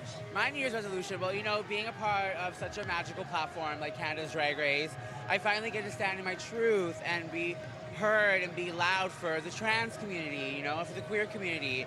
So big shout out to my trans siblings out there. I love you so much. And we are heard and we are seen and we're here to stay. Sanjita, you got a busy night ahead of you. We're heading towards the countdown. The final hour of 2024 now underway. Yes. You stay dry, get yourself ready, and we're going to see you for the countdown. Bye-bye. And we're out here, of course, with this amazing crowd. It's quite something. And also to see just how fogged up the CN Tower is in behind them. Quite something. Crowd's getting real pumped. Now back to you guys. David, thank you. And I can sort of, as I look over my shoulder, I know you're quite tall. So if you lift your umbrella up a little bit, stick it up in the air. I know you know how to do that. Adrienne, except, no, I'm too far away from you now. We got a golf cart, which is nuts that CBC got a golf cart for me, and I got to drive it down the waterfront. So I'm now a couple of kilometers away from you. Okay, so I'm so sorry, and I'm sorry to the person I've been waving at frantically, who's clearly not you over there. My bad. We will check back with you. I'd love to see that golf cart. Hey, listen, can we now throw it to Winnipeg and to my friend in skating education, Faith Fundal. Faith, I've been a little bit worried about you. Are you okay? Oh, you got your safety first. This is good. Safety first, Faith. How's it going? Safety first, Adrienne. Hey, tell you what, you can wave to me anytime, and even if it's not me, I'm sure people will wave back. Listen, we're here in Hargrave Garden. This place, 4 houses behind me, 2 behind me and then 1 on either side, they have been flooding their front yard and creating this ice rink. And guess what? You did notice my helmet. You have not, I don't know if you can see my skates yet, but I have skates on. I may not have very fancy Olympians, but I have Hannah here, who, Hannah, introduce yourself. I'm Hannah McEntee. I'm from Ketchum, Idaho in the United States. So Hannah is from Idaho, knows a lot about skating, and she's going to help me learn. Hannah, what do we do? We have to get on the ice somehow. We're going to get on the ice first. So we're going to step over like this. Okay, here we go. There and you by go. the way, Adrienne, this is the very first time that I've skated on ever as an adult. So here we go. So we're going to do a little skate. Yeah, so we're going to put our eyes out front Arms and our out. hands out. Yeah. And then we're going to march like a duck. Well, we're going to march like a duck. Okay, here we go. Nice. And then we're going to put our heels together. Heels and together. Do a little bubble. Little bubble, okay. Yeah. Adrienne, I don't know if Another you're watching bubble. this, but this is terrifying. Nice. You're doing great. Keep your eyes up. I've made my thing. So Nice Adrienne, just work. like, this is a very Canadian thing. You learn how to skate, and I think this is as far as I can go, Okay, Hannah. that's fine, yeah, fair. It's pretty good. I have not yet fallen. And so you know what that means, right? We got to learn the most important thing. Okay, so how to fall. We're going to do our knees, our toes, and we're going to end up on the ice here. So Adrienne, Yay. I may not know how to skate, but I now know how to fall, and I'm pretty sure you also do too as well. Oh, listen, Faith, I can fall with the best of them. Yeah, that is fantastic. That is an excellent way to learn. And also that rink is Awesome, amazing. okay, Like yeah. that, Jen, that is several houses together that have decided to build a skating rink on their front lawn. This neighborhood That is so incredible. Canadian, I don't even know what to say. I know. Faith, you got it. You got it, friend. And listen, I'm like worried for Faith here. Yeah, you got it. Okay. Listen, I'm sure people at home are saying, what is the matter with CBCers who don't know how to skate? Like, I don't know, maybe... Well, it is a little disconcerting. It is a little bit. And Hannah, while you were doing stuff earlier tonight, we were showing people this so undignified footage of me trying to figure out how to skate. It's not good. Clearly, it's not pretty. I had Anastasia with me, the Olympic speed skater. But I mean, I'm not. You're not terrible. I'm not terrible, Like but you're- I'm not going to Milano Cortina in 2026. You will not be. No, I mean unless But I'm look at that losing. move. Yeah, no, that wasn't That's- on purpose. That's almost like a triple That's on sow purpose. cow. Yeah. Look at Yeah. that. I know. So Hanno, I don't know. I haven't seen you on skates before, my friend. Can you skate? So it's hard to banter here because of the delay, but I do need to ask you a few questions very quickly. First of all, Jan said it wasn't terrible. So Jan, what is terrible on skates then? Hanno. Well, we have witnessed Okay. some terrible here in Toronto. And I think it's the walk, the skate walk, where there is no gliding. It is only walking. And Adrienne was gliding a bit, so I'm going to say the skate walk is terrible. Over to you, My Hanno. second question is for you, Adrienne. You're an athletic person, and I know you love basketball and played it. How is it that you never learned to skate? You know, honestly, I think the truth is that when I started skating, like I had to do like classes when I was like 7, and they made me wear a skirt, and that was like a non-starter. And I think I gave it up because of the skirt. Not proud of it, but it's the truth. And what about you? You have avoided the question, counselor. Yeah, so I grew up in a town that was surrounded by frozen marsh, and I skated, but I lived in a house where piano lessons were more important than skating lessons, and I didn't like being bad at something, so I didn't skate a lot.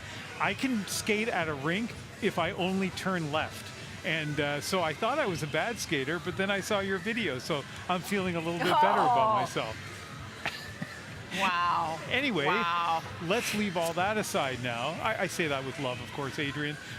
Let's go to another sport that I can't do, which is skiing. Candace Lipsky is at the Saskatchewan. Every time I say it, I hope I said it right, Candace. You can correct me if I'm wrong, but what's happening at the ski hill? You are getting closer and closer. We are here at Assisipi Ski Hill in Manitoba. Basically, if you take Regina, you take Winnipeg, those two beautiful capital cities, you drive, you'll eventually get to Assisipi. And I know it's probably a huge surprise for people who are all over the country watching this, but there is an amazing ski hill right here in Manitoba. It is cold. It is very cold. I don't know how cold, but I can't feel my face. I can't feel my toes. And Ian, I think I heard you say earlier that it was 4 degrees in Vancouver. Yeah, 4 degrees. That's absolutely incredible. I am very jealous. I'm having a blast though. I've done a few runs already. I think I need to go warm up at the chalet pretty soon here. But before then, I think I have a few more runs in me. So here I go. Hey, listen, I'm jealous of where you are, of your ability to ski, and just how beautiful it looks at the Assisipi. I'll get it before the end of the night. Assisipi Ski Hill. All right, from Vancouver, let's go back to Adrienne. That is amazing. That is the coolest hit of the night. Oh, to be on that ski hill. Listen, get your phones ready. Jen is getting hers ready right here. We have a very cool game coming up. Maybe your New Year's resolution is to be open to new ideas. Anthony Morgan, the host of The Nature of Things, is going to make us think and laugh. If you want to join, scan this QR code. That's the one right there. Go ahead, scan it. Scan it, Jen. And we will see you on the other side of this break.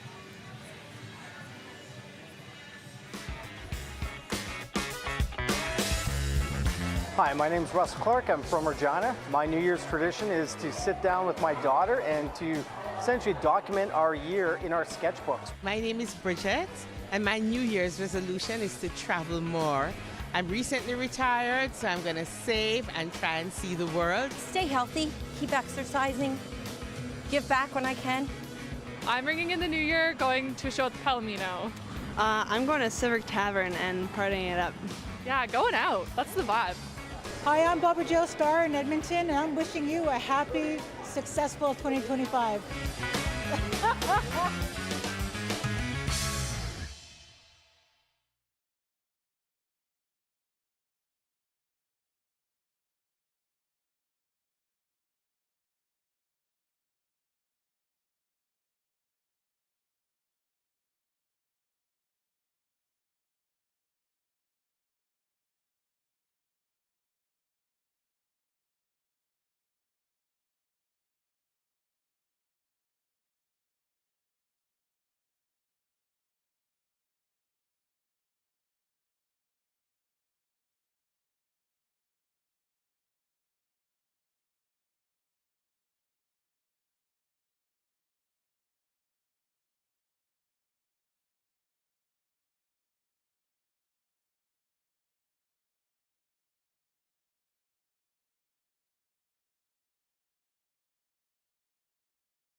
minutes away from New Year's Eve here in the Eastern Time Zone.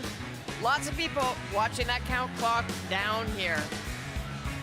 So maybe your New Year's resolution is better conversation. I mean, maybe, right? The Nature of Things host Anthony Morgan, who's with us, has a suggestion for that. Hey, how you doing? Lovely to see you folks.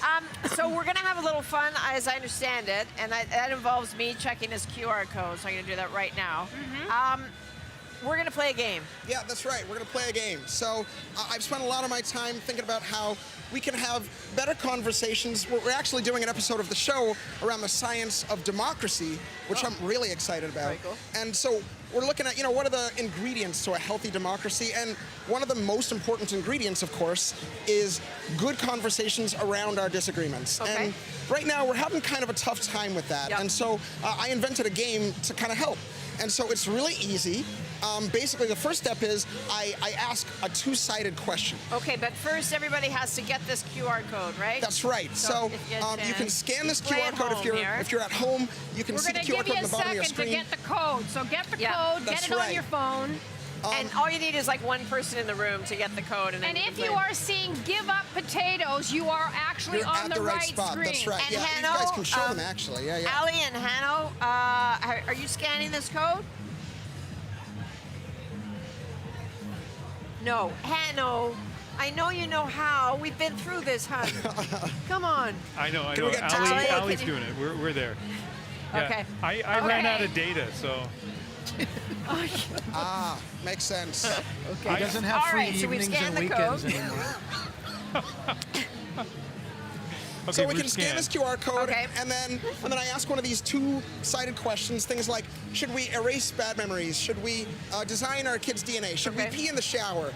In this case, I want to ask one about potatoes, because we did an episode on ultra-processed food. Okay. And, one of the things we covered in that episode is all the benefits that come from eating whole foods. So before you ask the question, what are the rules? Well, yeah, so the rules are very simple. You're going to pick your side. You can vote with your phone, and all you have to do is tap your phone. You can pick yes or no. Okay. And then folks just get to pick their side. Then you guys are going to share your thoughts about whether you would give up potatoes for $1 million or not. And the idea, the really important part of the game is, I mentioned earlier that the goal is to find better ways to have conversations. And really that just means finding ways to be less interested in trying to win a conversation, more interested in just being curious. So that in mind, you guys are going to switch sides. Yep. What would you guys pick? Would you guys give up potatoes for $1 million? Would you give up potatoes forever? Absolutely. You would? Yeah. Okay, how come? I mean, $1 million would be amazing. Yeah, it's a lot of money. Potato It's pretty chips. obvious. Everything. French fries. I know. Baked potatoes. Potato potato chips. skins. Like mashed potatoes, baked potatoes. $1 million, $1 million, $1 million. I would not give up potatoes. You would not? No. You love them and too I much. would. So what's happening on the screen there? Because I think Yup is winning. Well, you can see, actually, most of Canada is pretty excited about giving up these potatoes. And based on, just what we're seeing there, this is really across Canada, everybody's kind of voting. And so, I can see the reason for it, but the only rule for the game is if you hear an idea from the other side that surprises you or makes you laugh, tap your phone, you should switch sides. Okay. So, Ali, Ian, would you guys give up potatoes for $1 million? Well, first of all, I can't believe how rich Canadians are that they don't want $1 million, but they'll take potatoes. And so what's happening in this country that I don't know about? Anthony, you laughed. Get out of here. You're done. You're suspended. I would give up potatoes for $700. Yeah. Like, I really don't get this. Absolutely. There's sweet potatoes, I agree. there's yams, there's Edo, there's purple potatoes. I can't remember all the... This is okay. This is a All really right, good point. okay. Okay, let's try another one. All right. AI has been huge in the news for the last year and a half. It's changing the world pretty rapidly. The question is, should we make robots smarter than us? Should we make robots smarter than us? Good idea, bad idea? What do you guys say? I still, no way. No way. You're a no way. This is a terrible idea. Terminator. I am gonna terrified start, they're coming of for that. us. Is that the fear? I'm already scared because how do you then reason with the robot? Oh, okay, fair enough. Jan, how do you feel about it? I'm going to say yes, we should. We should. Okay, how come? Because I think we're really stupid, and I think we do really stupid things. And Hard not to take that a little bit personally, but okay, you made me laugh, so I just switched think sides. I would think that AI would make logical, scientific, fact-based decisions that were devoid of emotion. Final answer. Okay. Yes. Well, so far, most of Canada not agreeing with you. Maybe we'll give them a second to switch sides, but it doesn't seem like they're so on board with you. We can try another one. You guys want to try another one? Yes. Let's try another one. So we did an episode on the science of sweat. And my question to you is, imagine you are on a first date. Ian and Ali, this is for you. This one's for you guys. You're on a first date. Would you rather be very sweaty on that date or have your date be very sweaty? Would you rather you're very sweaty or your date is very sweaty? Well, neither of these are particularly No, appealing. they're not easy. This is not easy. No. I'm going your date. This is easy. This is easy because, like, I don't mind being sweaty, and I don't want him to be sweaty. So, yeah, no, I would prefer myself being sweaty. That's very kind of you. I don't want to be sweaty, and I'd rather you were sweaty. So like, let's blow this popsicle stand and go on a date, huh? Yeah. Come on. This is a match made in heaven. So this one was too easy. Yeah. Too easy for you Actually, guys? we You could go guys feel have the same hash way brown about it? somewhere. Yeah. I'd rather be sweaty. You'd rather be sweaty? Yeah. You'd rather be sweaty? Yeah. How come? I would rather you be sweaty. See, listen, this works. All right. This So, works. I think we're fine. This is great. Okay, I'm going to try one more. This one is about New Year's resolutions. Everybody has New Year's resolutions. Doesn't always turn out the way we hope, but maybe that means we should give up on them. Maybe it means we shouldn't. I'm not sure. I'm going to leave it up to Canada to see what they say. Question is, should we bother with New Year's resolutions? Do you guys bother with them? I mean, absolutely we should. Like, why not take any opportunity to dream of something better? Right, however little or small. And the inevitable amount of money that you spend on, like, a new gym membership that you never get back, and I never go back to A gym. resolution doesn't have to be huge. It can be, I'm gonna pick my socks up off the floor. I can see that. I can see that. Jan, how are you feeling about this? I do not do resolutions. You don't do resolutions? No. What is the time? Every day is an opportunity for me to make changes in my life. So as far as the New Year's resolution thing, I don't do them. I try and do my best every day, and I try and make changes all the time. Hano? So, anyway. What do you make of that argument from our pal? I think it's really, really important to make New Year's resolutions because I learn about the crushing failures of my own ability to fulfill those by January 2nd. And it's a good lesson in humility. I think I'm with Adrienne. I think it's very important in 2025 that she start picking up her socks off the floor. Everywhere you go in CBC Toronto, Adrienne Arsenault socks are everywhere, and we're kind of sick of it, to be perfectly frank. Yeah, no, it's true. I'm self-aware. Yeah, I understand that. I'll be better, Ali. For you, I'll be better. Amazing. Well, there you go. Better conversations That and was 3 easy fantastic. steps. That's really good. Disagree, laugh, repeat. Thank you. And this is part of your PhD. This is like, part this of my is PhD, amazing, that's this right, man. It's Well done. fantastic. Yeah? Anthony Thank you. Morgan, thanks very much. Hano and Ali, enjoy your date. And I think, gosh, we're getting close. We are 25 minutes away from New Year's Eve here in the Eastern Time Zone. We'll be right back.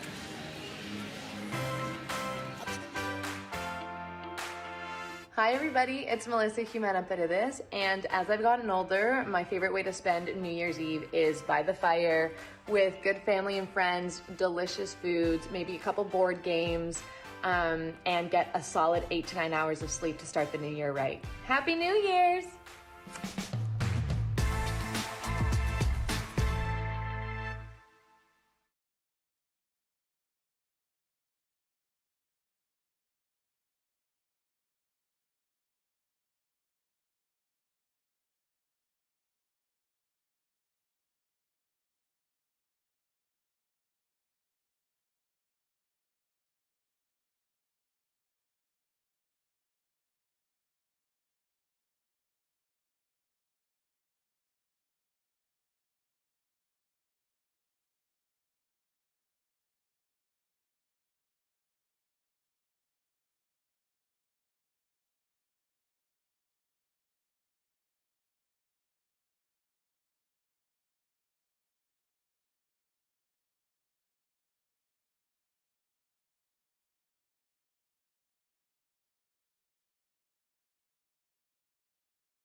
Welcome back. It is 8:38 on the West Coast. It is 9:38 in Yellowknife, if my calculations are correct.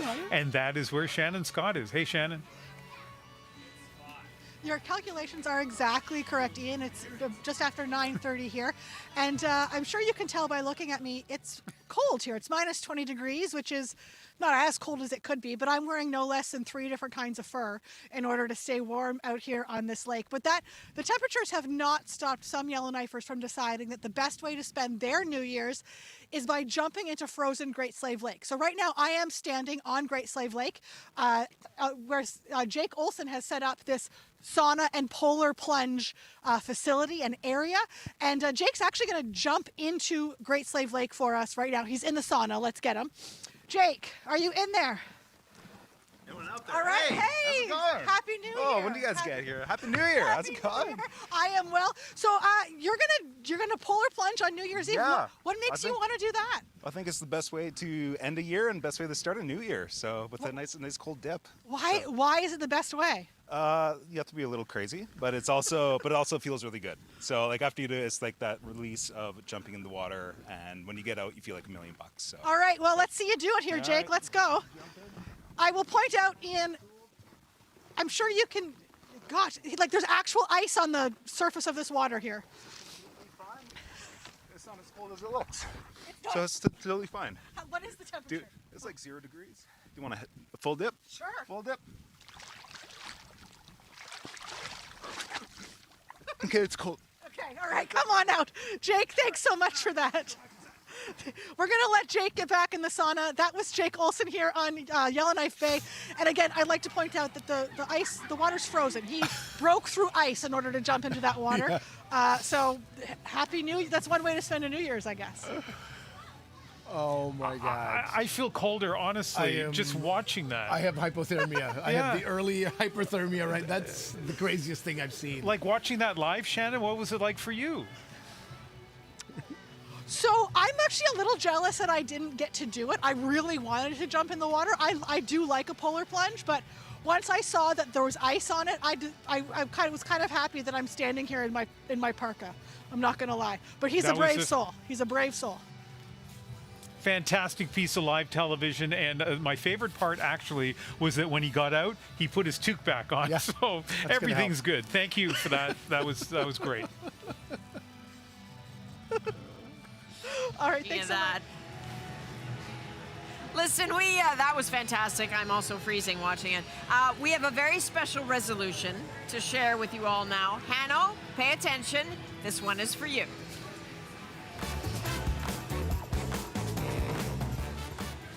Hey Canada, it's Michael Bublé. Firstly, I just want to say Happy New Year's, and I hope that you and your families are blessed. I hope you've had a great year, and I hope the next one's even better. Thirdly, I just want to tell you for my New Year's resolution, I'm going to do leg days at the gym. And I'm going to work really hard at making my core a little stronger because I have Ian Hanomansing at my house for ball hockey twice a week, and I need to be able to beat him. He's a really good D-man. Small, agile, kind of like Quinn Hughes with a mix of the meanness of Phaneuf. So yeah, leg days, you're mine, Ian. You're mine.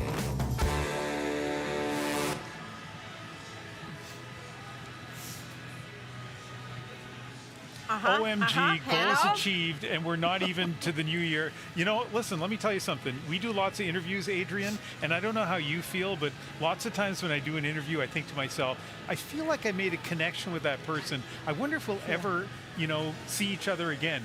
And it never happens until I interviewed Michael Bublé at the beginning of the year, and he said to me, give me your phone. He put in his number, and he said, we have a bunch of guys playing ball hockey. You need to come over. And he's right. A couple of times. I have never said this publicly because I thought I shouldn't, but he said it a couple of times a week. I went to his place and played. He is the nicest guy, and he called me small, but that aside. He also said you have the meanness of Phaneuf for hockey fans. That's not a compliment by any means. He's actually a very talented ball hockey player. I am not, but he's a very kind man. And my goodness, that piece of tape, if somebody could send it to me, then really, I'm done for the night. I'm okay. I love it. Ali, I hope you don't feel hurt by this bromance between Bublé and Hano. It's a lovely thing to watch. But I get what you mean. I mean, It's the first time I've seen Ian look alive here. His eyes I came know. alive. They were glistening a little bit. Jan and I mean, we've never played ball hockey, but we have gone axe throwing together. True story. Yeah, true story. It for real happened. Yeah. But, you know, what the heck? Jan Arden with a quiver full of axes is like mind-boggling. But anyway, you know what? Eastern time zone. Let's throw to a break here on Canada Live Countdown 2025. My hope for 2025 is for more peace for the oppressed people of the world. I love you, and I wish you a happy new year. May 2025 be a year of health, happiness, hope, and filled with light. My hope for 2025 is for the best for each and every one of you, the most positive of years and most positive of experiences that you can have in a year. Let's get out there and love one another. Peace and Happy New Year.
All right, so we are nearly there. We are right here in the Eastern time zone, minutes away, really, from midnight at this point. So we're bringing in a few folks to join us for the big countdown, starting with the lads from the CBC show Ghosting.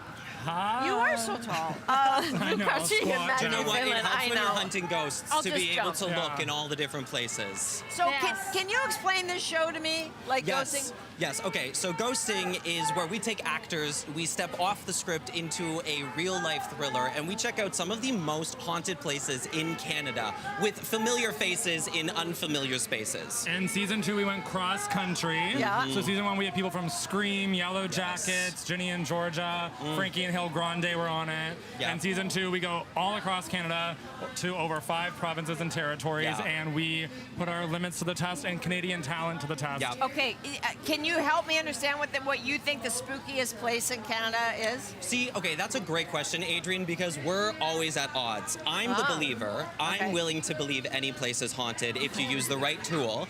Luke needs some unquantifiable level of haunting that I don't even think we can achieve. Right. Yeah. I think what makes the show so unique is you see Canada in a way you've never seen it before. Right. Yep. Through the guise of, yes, you know, celebrities that you know and you're familiar with, but you're also seeing parts of Canada you would never otherwise see. And although it is creepy at times, I do, until I'm, you know, Linda Blair in the air, I'm not going to fully buy it.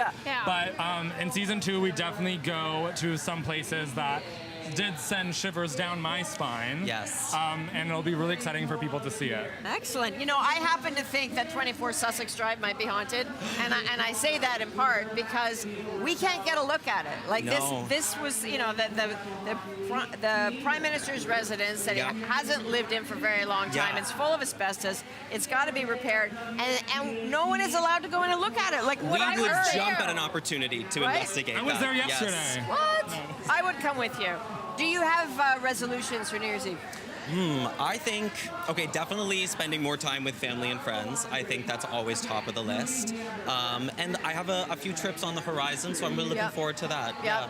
I'm just excited to keep representing Canada, represent the hot people in Canada, and make sure that the hot people in Canada have a voice. Yes. We are also important. Very marginalized. Hot people are very marginalized. It's so hard these days. And Ghosting will do that. Premiering March 21st on CBC Gem. Happy New Year, you two. Happy New Year. Thanks for having us. Oh, it's so fun to have you here. Okay, we're gonna stick around. Like, don't go anywhere. No, we're not going anywhere. The party will be right here. Can't get rid of us. But we are going because we're getting our finery sorted. We're building towards the big announcement, which is 2025 coming here to Ontario. That's right. So we're going to throw to Kwabena Oduro with my favorite tie in Canada. How's it going? It's going really well. I'm meeting a lot of cool people. Want to share a quick story with you. I met this couple, Fabrice and Sandy, and they were the only people dancing when I was near the I Love Montreal sign. And then I asked Fabrice, what was your highlight of 2024? And he said, meeting Sandy. They only been dating for 2 months. So then, Adrienne, I was like, what are your goals for 2025 as a couple? And he said, to get to know Sandy better and maybe put a ring on it. And I'm here with another couple, Raph and Nicholas. They've been dating for 3 years. What is your highlight of 2024? I would say getting into my dream cégep. It was Dawson. What about you? Me too. Getting to a good school was great for me. Yeah. Looking forward to 2025, what is something as a couple that you guys want to happen? I would maybe want a ring. Yeah. Nicholas, you heard what the girlfriend said. Yes. What are the chances that this happens? They're pretty high now. I would say a 10 out of 10 chance right now. She's pretty good at 10 out of 10. Well, good luck to you. Happy New Year. Have a happy 2025. And I hope you do get your ring. Thank you. So, Adrienne, there's a lot of couples here, and people are saying pretty much the same thing that Raph is saying. They want to put a ring on it. So, Nicholas says that there's a 10 on 10 chance. So, they're probably getting married soon, and a lot of people here are probably going to do the same thing. We're just waiting for the fireworks. Back to you, Adrienne. Yes. I love it. Kwabena, listen, you are rocking it, and Montreal is going to be busy all night long. Is there music happening there? Because I can't hear anything here, but is there music going on there? What's happening? Oh, there's a lot of music going on. The stage is right behind me. The DJ is going off, and people are dancing at the front. Right now, people are all here just watching me do this live, but people are dancing, people are fist bumping. But Adrienne, everyone is just waiting for the fireworks. Can I ask you what your resolution is, Kwabena? Like, do you make them? Do you have them? Yeah, so Adrienne, my New Year's resolution is to take more time off work. I'm kind of a workaholic. All my friends know it. Some of my colleagues even say, Kwabena, you're always at the CBC office. So 2025, I'm going to do some more self-care, take some more time off for myself. And I would like to ask you, what is your New Year's resolution, Adrienne? What's my resolution? Okay. Yeah, What is your resolution? Well, now it Yeah, sounds what like I is your take my socks resolution? off the floor. I think, okay, I consider myself a person who's like often grateful, but I'm grateful after something's happened. I want to try to be grateful like as it's happening. And I don't want to sound like woo-woo, that's woo-woo or anything, but I feel like you slow time sometimes when you are like in a moment. So I don't know. Yeah. What about you? I mean, I love the whole idea about gratitude in the moment, and I think we all are very aware of when you're doing something that you're enjoying is to stay in it, stay in the moment, and really appreciate where you are. So, Corbina, I want to explain something here. If you can't hear us, it's because some people have arrived with bullhorns and are protesting, which is fine, right? Yes. This is Canada. It's a big country. People have lots of opinions. They're free to express them. But forgive me if people can't hear us. I do want to throw out to David Common, who's got a lot to say. Where are you, David? Yes, I'm just down the waterfront from you, Adrienne, and we have a large crowd that's gathered here in spite of the rain across the Greater Toronto Area. Sangina, winner of Canada's Drag Queen, up on stage right now. She'll be leading along with Toronto's Mayor Olivia Chow, leading us in the countdown from this location. Just take a look across at the crowds that are here. And what's lovely is we haven't been able to see the CN Tower the entire night because of the rain. Just as we get towards midnight, that seems to be clearing out. We'll come up high and just look on this crowd. How you doing? Happy New Year! Happy New Year! And take a look up on the stage here with what's going on. Not a bad show, not a bad way to be ushering in the new year.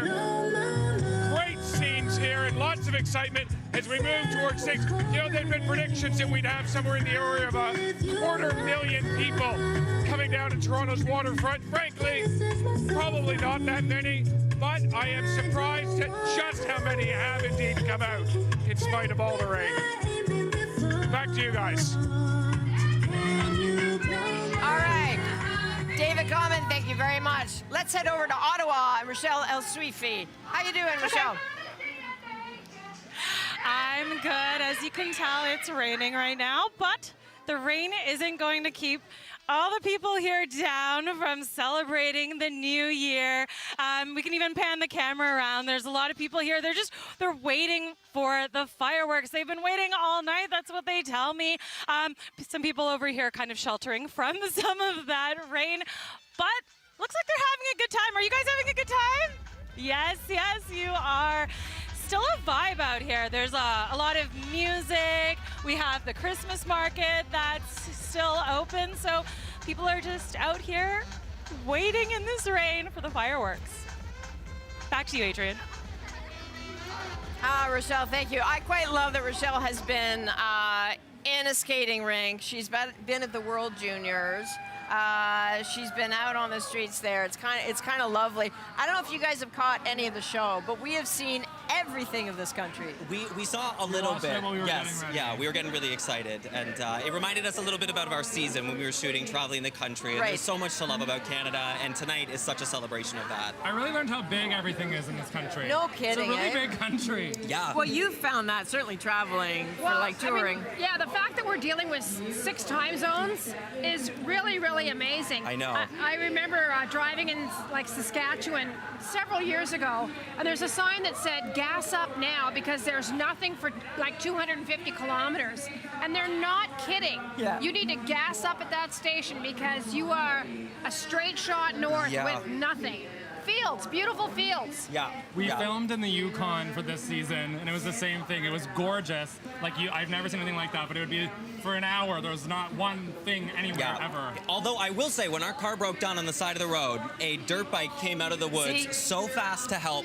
It was such a call. This is one of the things I love about Canada, right? Like, this is a country where people are like quietly ready to step up for each other. You know, like the year's been rough, right? There's a lot of things that make people angry. You can hear it with the people protesting. I totally understand. But there are these moments where we show the flag in the true sense of this country, right? Where we step up. And like, you guys are young, and I love that you're like feeling this already. Like, it's good. Absolutely. Yeah. And I think that was important for us too, with the show Ghosting, to show the country in a way that we necessarily hadn't seen it before. So it gets us really excited. Even too, like for us to have gone to like Halifax and, you know, Newfoundland and British Columbia and all these places, like I think I have more of an understanding of Canada and what it means to be Canadian now from that experience than I ever have. And I think there's so much more to this country that we don't get to see, and we're so excited to be the representation with this show. Fantastic. All right, so we are about a minute and a half away from midnight in the Eastern time zone. You know we have reporters everywhere. So this is a very good moment for you to like get a drink, right? Just like get your stuff ready. So get ready, Ontario, Quebec, and parts of Nunavut. It is almost 2025 in Eastern time. Hang tight, everybody.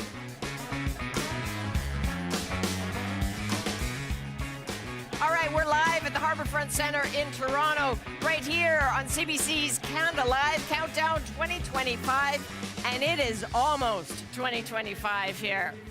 It is very tight. We're very close. We have basically 45 seconds left. Central Time is next. I'm not sure. I mean, I just told you wanted it, and so I'm just following. I'm following the we're instructions. not going to fight. Everybody's got their noisemakers. We got 30 seconds to midnight. I don't know what you're doing at home, but I'm hoping you're getting ready. I think maybe I don't know what could happen. I really don't. Have you read the instructions? I'm going to wait. We're going to see what happens. Okay, it's good. Yeah, I know. I might lose an eye. So close. All right, 15 seconds to midnight. Here we Are we go. ready? Yep. Is everybody ready on the Canada, crew? get ready. You guys good? 9, 8, 7, 6, 5, 4, 3, 2, 1. Happy New Year! What happened? Happy New Year!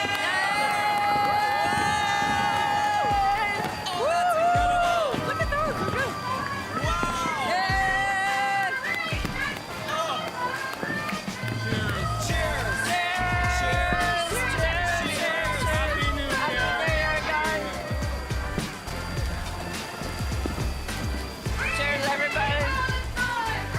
very refreshing. What's that?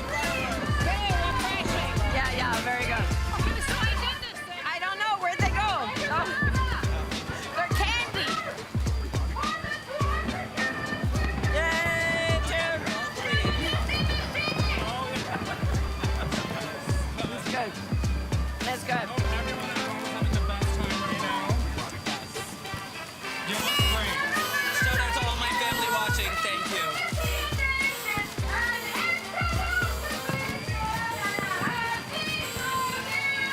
Canada, you did it. Did you notice the fireworks? Oh, I couldn't miss them. Seriously, I gotta have a drink. I can't take it anymore.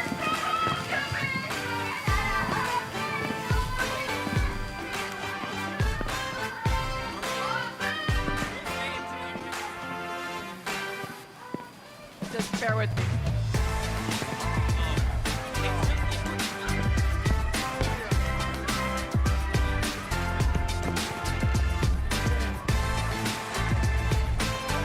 I can't hear you, Meg, sing it.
Those are amazing fireworks. I want to say cheers to all you guys here. Thank you. Cheers, Jen.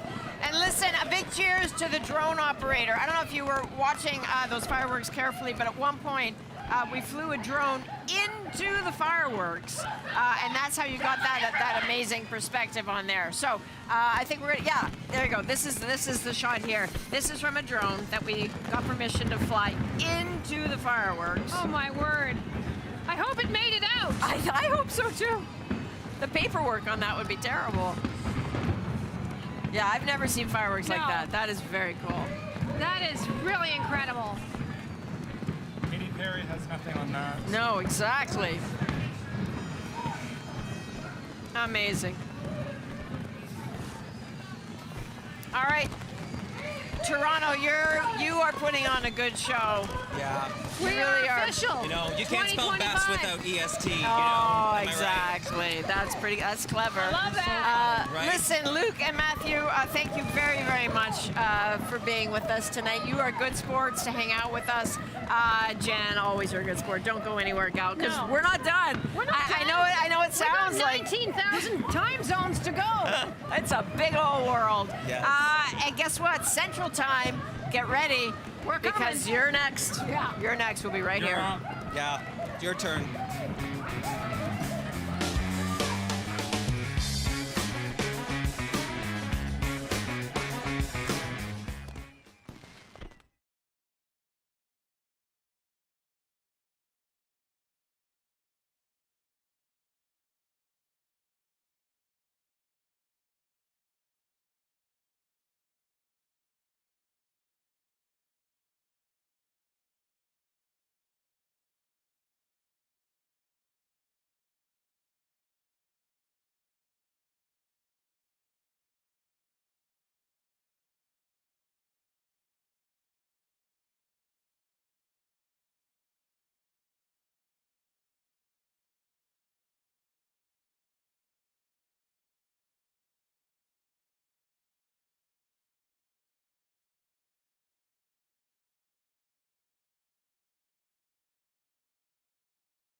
We are live here in Vancouver at VanDusen Gardens. It is right now a perfect New Year's Eve. The temperature's actually gone up a degree. It's 5 degrees right now. You know how much Yellowknife hates you when you speak like this? Well, you know, we're lucky. It's We're not lucky. raining. I have sat through some downpours on New Year's Eve, and you can see, and we'll show you this later in the evening as well, just how beautiful the Christmas lights are here. Ali Hassan is also beautiful and here with me right through the next few time zones as we welcome in 2025. So many interesting things about you, and one of them is what you've given up to be here tonight, because in your family, one of the traditions is on New Year's Eve, New Year's Day, it is a day of celebration and presents, gifts. Yeah, so this started in the 1970s. My mother-in-law, they immigrated from Pakistan to Saskatchewan. My mother-in-law is a big-hearted woman. She's also a real softie. She didn't want her Muslim kids going to school in January with no answer to the question, what did you get for Christmas? So they decided to, the word Christ is in Christmas, and they are Muslim. So they said, okay, what we'll do is we'll have a tree, but we'll call it the New Year's tree. We'll have Christmas gifts, but instead of Christmas gifts, New Year's gifts. They'll go under the New Year's tree. Yeah. Rather than opening them on Christmas morning, all the kids open them at midnight. So right now in Toronto, gifts are being opened. Fantastic. My family's completely ignoring me, even though I might be in the background in the living room. But at my in-laws, and the turkey is the New Year's turkey. So they shifted everything by a week. It almost sounds like they co-opted it. They didn't do that. What they did was, share in the generosity and the spirit of Christmas, but taking the word Christmas out of it. So yeah, I used to have some pretty terrible catering gigs and comedy gigs, and the goal was a goal that I achieved about 6-7 years ago was no more working on New Year's Eve. I stay at home. And then Ian Hanomansing called, and what do you do? What do you do? How do you say no to Ian Hanomansing? Well, a lot of people did say no. One other thing, and we'll have a lot of time to talk through this evening, but, we've watched some people stymied by a fairly simple question tonight across the country. What's your New Year's resolution? Do you have a New Year's resolution? Well, yeah, it's a classic question. I saw a lot of people unprepared, like, oh my God, how can you ask that tonight of all nights? Tonight is the night to be ready for that. And I think I will say this, that I felt like, I was at a certain age into my 30s, resolutions were the thing. Everybody had them. And then I do feel like there was a little bit of a slump. I think that's true. And people were like, what's the point? You fail anyway. And people started thinking about how gym memberships just sort of rob you of your money. And I think there was like that perspective. But I go back to something Adrienne said, in the last hour, which is that if there's any opportunity that you have for growth, why not take it? And for me, I've got a couple of things that I'm trying to grow in. I'm going to be more flexible. Mobility, folks. It's all the rage. So some mobility exercises on a daily basis. I've already started that. That's important. Also, online, on social media, I'm part lazy and part just not inclined to post on social media. It reminds me of, I don't know if you had this growing up, but in the Brown community, we used to have a lot of aunties who would brag about their kids. Oh, my son, he's in pre-med. And I'd be like, okay, I know your son. He's in philosophy, which is not pre-med, and he also is often found with his head in a toilet bowl every week, and he's not going anywhere in life. A nice image. Some of them did get into med school anyway, 10 years later, but that's besides the point. The point is I always felt like that's bragging, and social media is somehow some kind of bragging, which I'm not really, I don't know. I got to get my head around that. That's the key here, and I got to post more on social media. So you're going to post more on social media? I'm going to post more. I post so little. I can't post less. And the only way to post less is to leave social media. No, I actually want to post more and take my role as a stand-up comedian, as an entertainer, seriously, and post things. In fact, let's post something right now. Okay. No, I can't. I can post about my nephew, Ali Hassan, who is in pre-comedy. All right.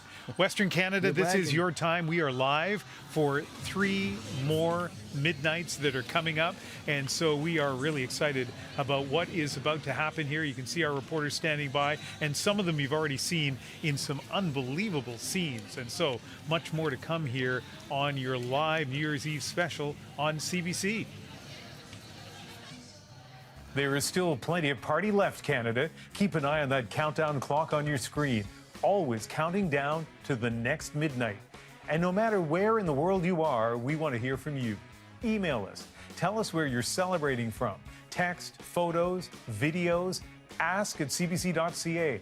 We'll share it with the country. Bonne année, Happy New Year, everyone. Wishing you wonderful, wonderful 2025. Love, peace, and joy. All the way from Nunavut. 2024 was an amazing year, and on a personal level, thank you so much for supporting myself and the Canadian athletes during the Olympics this year. Let's make 2025 even better. Happy New Year, everyone. Bonne année à tous. wishing you and your friends and your family a wonderful New Year's Eve and New Year. Happy New Year's, Canada. Hope you're ready to launch into the new year together. Happy New Year!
Ian Hanomansing with Adrienne here at VanDusen Gardens in Vancouver as we continue our coast-to-coast-to-coast live coverage of New Year's Eve. And all evening we've been hearing from so many of you. You've seen the messages at the bottom of the screen, such a wide variety of messages. And this hour, we would really like to know what your message is for Canada tonight. So send us written messages, photos, or videos.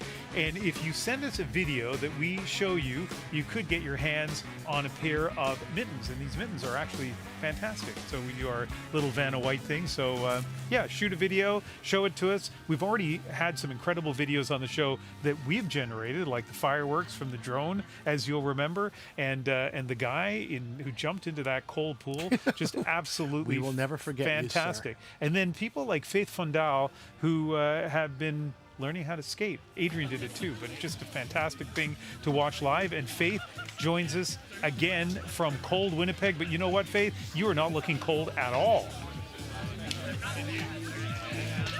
It is not cold at all, Ian. Minus 12 without the wind chill and gusting at 33 kilometers an hour from the north-northwest. So it's not so bad. Ian, I wanted to speak to you folks because when I was doing the whole skating thing, our friend here, Catherine, who lives nearby, was wondering, where is my son? And I saw him on the air, and so I came here. And she saw him on the air, and here she is now. Yeah. We're asking a question. Yes. There's a bunch of questions we're asking. Yes. One of them is what you're most looking forward to in 2025. But as you think about that, one of the questions... What I'm most looking forward to. What are you most looking forward to? I'm looking forward to playing Princess Diana and Casey and Diana. You'll be going to Hamilton, aren't you? I'm going to Hamilton, and they'll be back here in Winnipeg at MTC. And it's such a close so close to me that I'm so excited to play it. We had a rehearsal on the 29th, a Zoom rehearsal with Andrew, and I'm so psyched to play it. What is it about being a Winnipegger to you that you would like Canadians to know about? Because I mean, it's cold. It's cold. There's a bit of wind. What do you want to know in 15 wind, seconds? 50 seconds? 15 seconds. Oh, 15 seconds. I love being in Winnipeg because I have all the experience of being in the cold and the heat and the whatever, mosquitoes. But it's an experience that is unique to Winnipeggers because we can go anywhere and play anything because we know we can tough out the hard part.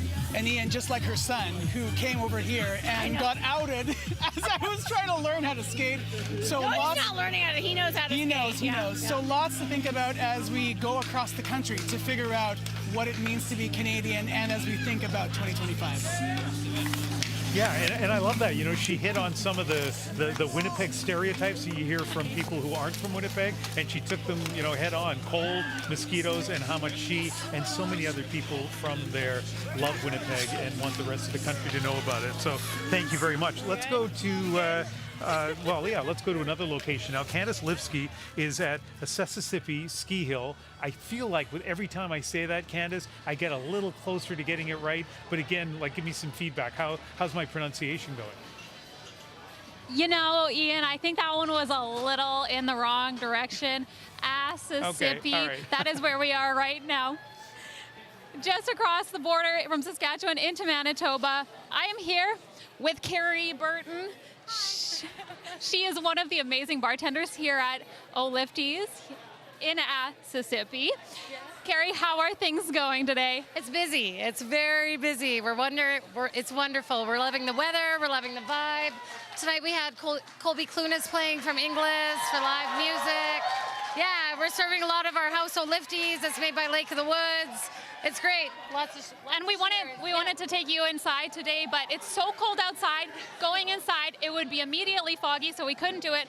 Carrie, what is the trick to keeping up on a busy night like tonight? Just solid staff. We have a great team. It's, just everybody working together. That's what makes it work. Any New Year's resolutions for 2025?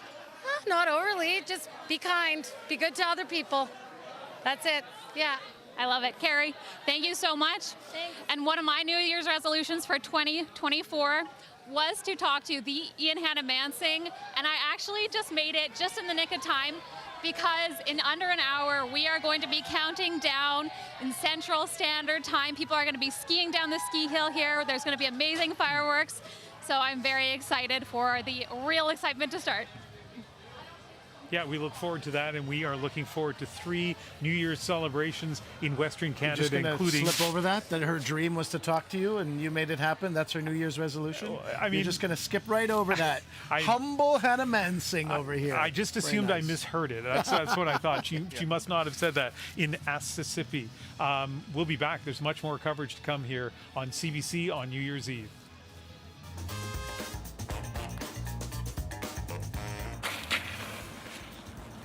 CBC, Happy New Year's from Alexo Fire, 2025. Don't slip on the ice.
Okay, we're going to make this party a little bit bigger. I want to bring in another friend here, Shannon Singh.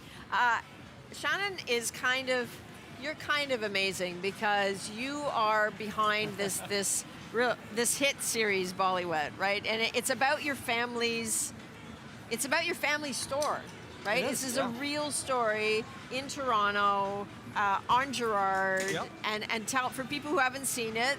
Where have you been? It's fantastic, but tell us about it. So it's not just me. It does take a family, and this literally is a show about a family.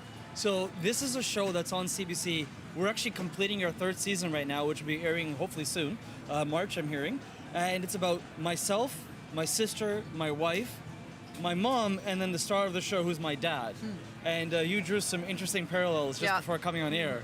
Well, so what I was saying to Shannon is that my dad used to be the director of King of Kensington, and if you remember that, when he walked down the street, and when I watch the opening to your show, I think of my dad because I think of that scene as well. Your dad walking down Gerrard Street, everybody knows his name, right? This is like Toronto in another era. Well, the show your dad directed, I feel like it paved the way for a lot of entrepreneurs back in the 70s, 80s, and 90s, and I feel this show is kind of repeating that, but for the next generation coming. So I myself am first generation born here in Toronto, Ontario, right here in East York, right in the backyard. And it's so beautiful. I'm here right now with you guys because this is where I've grown up my whole life and watched fireworks. And now I'm here on this amazing platform with CBC sharing it with you guys. So this goes to show you the power that television has, and especially for this next generation like myself coming in. And my dad started a store here in '84 in Little India. Cool. And it's a small bridal clothing boutique. It started off with 1 floor, became 2 floors, 3 floors, 4 floors, and now as season 2 covers our expansion out in Brampton to our 2nd location, Chandlan Fashion Heritage. And now we're filming season 3, which covers our journey to India, back where it all began, where my grandfather started our family clothing business. So just like Kings of Kensington, it has deep roots in our Canadian culture. And so this is amazing to show to Canadians all over the world about our culture, and obviously the South Asian weddings, which are so fun. And as a family, do you have a plan or a desire for 2025?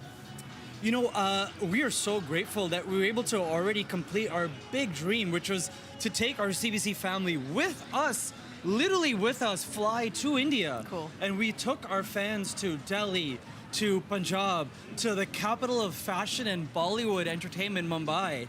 And so we've taken our fans with us there. So what this 2025 might bring, I'm keeping it open. All the tables are open. I know the family's like, Chandlan, no, we're done. We've done 3 years of this. We're so good now. But you know what 2025 might bring?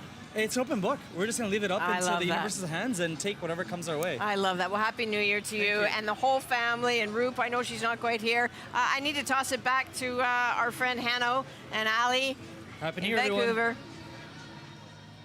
All right, as we get later into the evening, let's increase our focus on Western Canada. And for the first time, but not the last time tonight, we're going to introduce you to our reporters on location in Alberta, starting with Joe Horwood, who's on Prince's Island in Calgary. Joe, what's going on there? Well, Ian, so we're going to Prince's Island Park later on tonight. That's where a lot of the festivities have been happening. And that's what's keeping Calgarians warm tonight. It's about -15 here tonight, so we've got our long johns on. But right now we're at the Calgary Chinese Cultural Centre, where we just watched the Incense Dragon Parade go by, and we're lucky enough to bump into Councillor Terry Wong as well tonight. Hello, Councillor. Happy New Year. Happy New Year's. Great. So for your New Year, what is your resolution that you're thinking of this year? Well, my resolution is Calgarians enjoy a great season, particularly when it comes to affordability, housing, and social disorder issues. Calgary is doing a lot of work to improve that, and I want to be sure that Calgarians feel safe. Awesome. And so we have Chinese New Year coming up next month as well, January 29th, right? What are the traditions for Chinese New Year for you? Well, first off, Chinese New Year's is the year of the snake, and therefore there's a lot of good things that go along with the snake. But in terms of Chinese New Year celebrations, it's really about gathering with family. So the day before, cleaning house, making sure that everything is all taken care of. And then, of course, on New Year's Day, having family come together, good feast and everything. And then for the next few days after that, getting out in the community and celebrating with everybody. Sounds like a perfect plan. And Ian, we're going to get over to Prince's Island Park for you, and we're going to check out those fireworks tonight, okay? So we'll send it back to you for now. Yeah, all right. Thank you very much. And I know it's easy for me to say as I sit here in the relatively warm kind of environment in Vancouver, but fantastic to look at that snowy, wintry scene in Calgary. Now, let's go to a little north of there in Edmonton, one of my favorite places in Canada, the Ice District, just outside of Edmonton's Rogers Place. The Oilers tonight playing the Utah Hockey Club, and they're putting on a big New Year's party. And who better to check in with live at the Ice District than the host of CBC News Edmonton at 6, Nancy Carlson. You and I had some great conversations during the Edmonton Oilers playoff run, and here we are chatting again on New Year's Eve. Tell us who you're there with. I know, Ian, it is great to hear from you. Now, it is about 40 degrees colder than the last time I was standing here, so it is a little bit chilly. Yes, I'm here in Ice District. You can hear Dawson Gray. He's on stage right now, but coming up tonight at 11, Jade Eagleson is going to be taking the stage. Jade, thank you so much for joining us, and almost Happy New Year. Yeah, thank you so much. It's great to be here. Okay, so let's talk about what you have in store for 2025. We got a lot of new music coming out. Really excited about this next project. It's the best to date by a long shot, so we're excited to get out to the folks. So you've had a really quick trajectory. When you look at when your first singles came out in about 2018, your album came up in 2020, CCMAs, Grand Ole Opry. How does it feel? My gosh, you've climbed the ladder so quickly.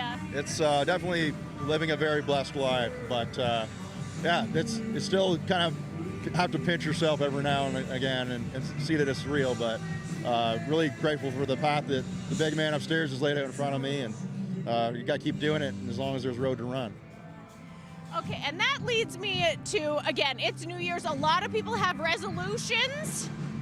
Do you ever make resolutions? A little bit. I feel that if I give myself a resolution, then I feel more upset if I don't follow through. So I guess, I don't know, more time with the family if I can, and maybe a vacation. I got to make that a resolution. Where would you, this is a vacation, isn't it? Oh yeah, winter wonderland vacation. Yeah.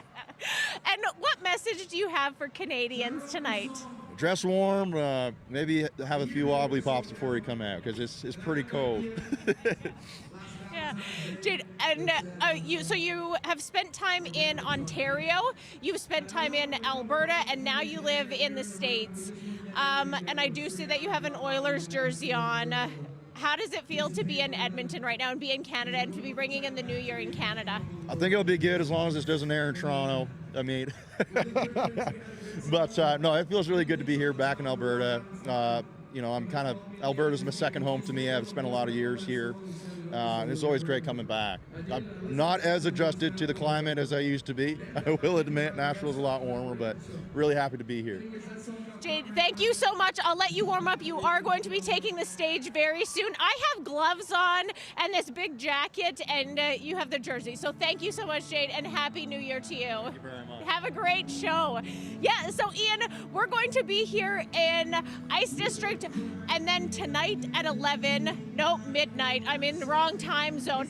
We're going to be heading over to Churchill Square, and that's where they're going to have the fireworks. That's tonight at midnight, so we're going to be ringing in the new year. And again, there's going to be music, and it's so incredible to be back here. Even though it is a little bit cold, I am managing, and we'll check back in with you in just a little while. Yeah, the Ice District is so beautiful. It certainly is beautiful tonight. And your good luck charm. The Oilers won Game 6 the last time you and I spoke during the Stanley Cup Final. And I'm pretty sure they won tonight, right? Against Utah Hockey Club with you out there as well. So I think it's in the interest of the Oilers to have you keep doing live hits from the Ice District. Okay, we're going to talk a little bit later on. Go ahead. If I'm their good luck charm, I will take that, Ian. And I think that if you want to endorse me for that, I fully support it. All right, fantastic. We'll talk a little bit later on. Let's shift our focus now even further northward to Whitehorse and Virginian. I'm at the last location for the Yukon tonight at the Quanlin Coyote Ski hot. This is so Yukon. We are having moose stew and cross-country skiing. I'm with Gary Bailey, the founder of this all. When I look around, really it screams Yukon. So tell me a little bit more about your way of celebrating a New Year. Well, the tradition here has always been to have a big bonfire and some good food, and then go skiing, in the evening and glide into the new year. So that's what we've been doing here for the past 25 years, and it's we welcome a lot of people here, and it's just a really good, healthy way of getting out there. And no matter what the temperature is, 40 below, we still do it. So yeah. What about cross-country skiing makes you want to continue to do it? Well, it's just a really healthy sport, and it connects you to the land, and you're right out in the bush with the animals, the trees, and just a real natural sport for the north.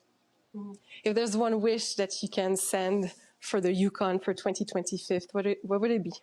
I just would like to see people get really healthy, and I think healthy people are happier and more productive, and I just wish that for everybody. Healthy is the new high. Thank you, Gary. We're going to hang here for a little while with some moose stew, and we're going to glide into the new year with some cross-country skiing. Back to you. All right, fantastic. We are live here and also interactive. And you heard me say earlier in the hour, we were inviting those of you who are watching to send in videos. And I want to show you a couple of those videos that some of you have sent us. Okay, the thing we love doing the most in New Year's Eve is playing the board games and skating. And the thing my dad mostly wants me to stop doing on New Year's Eve are playing the video games and on the phone. And happy birthday, Dad. Thank you, and Happy New Year. Happy New Year!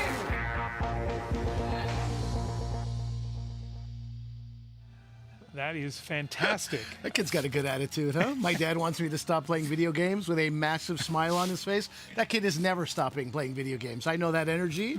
He is hooked on video games forever. Good luck to you, sir. You have 4 kids, right? I have 4 kids. I know that look. Yeah. Let's take a look at another video.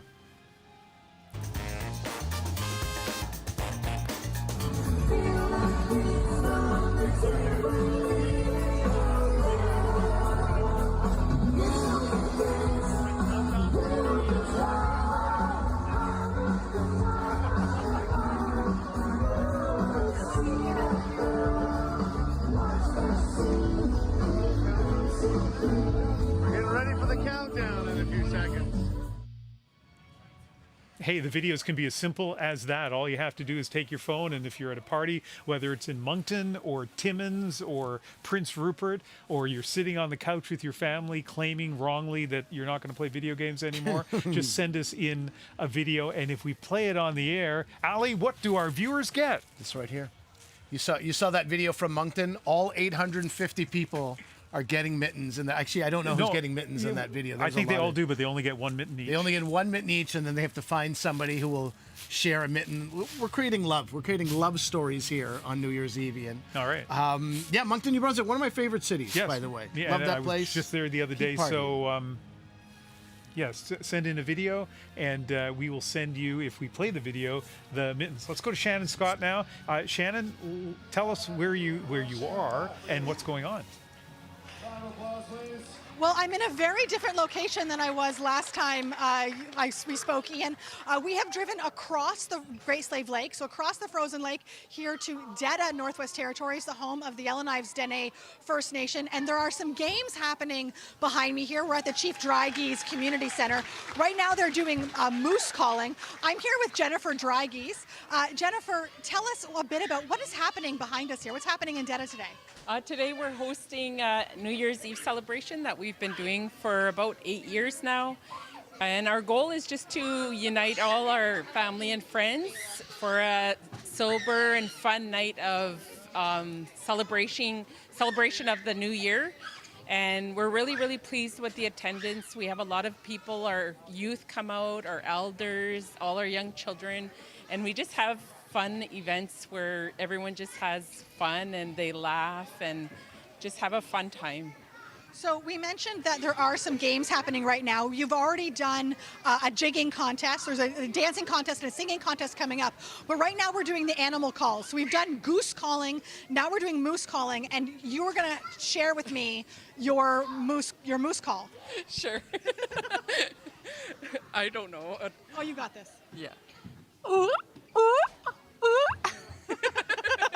So that is moose calling. I'm going to let Graham on the camera here wander in just so you can get a look at the community center here in Detta.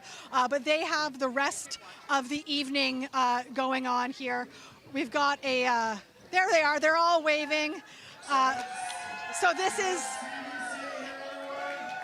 is New Year's in Detta, Northwest Territories. All right, I'm going to go find Graham there. Ian, thank you.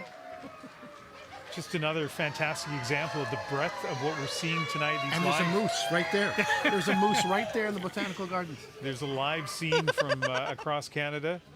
And a reporter who, let's not lose sight of this, got here by driving across a frozen lake from her last hit. That is absolutely fantastic. Our coverage here continues throughout the evening. We still have three time zones to go as we ring in 2025.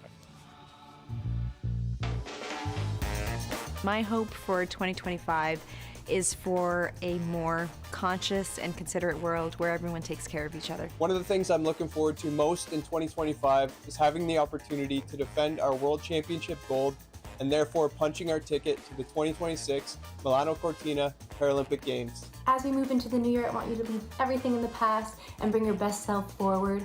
Be kind, be generous. Happy New Year's, Canada!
I hope, like me, you're learning a lot about Canada on New Year's Eve as we see these live scenes from across the country. And also we hear from people about what sort of special New Year's traditions they have. And so the next voice is going to be Max Kerman, who is with Arkels.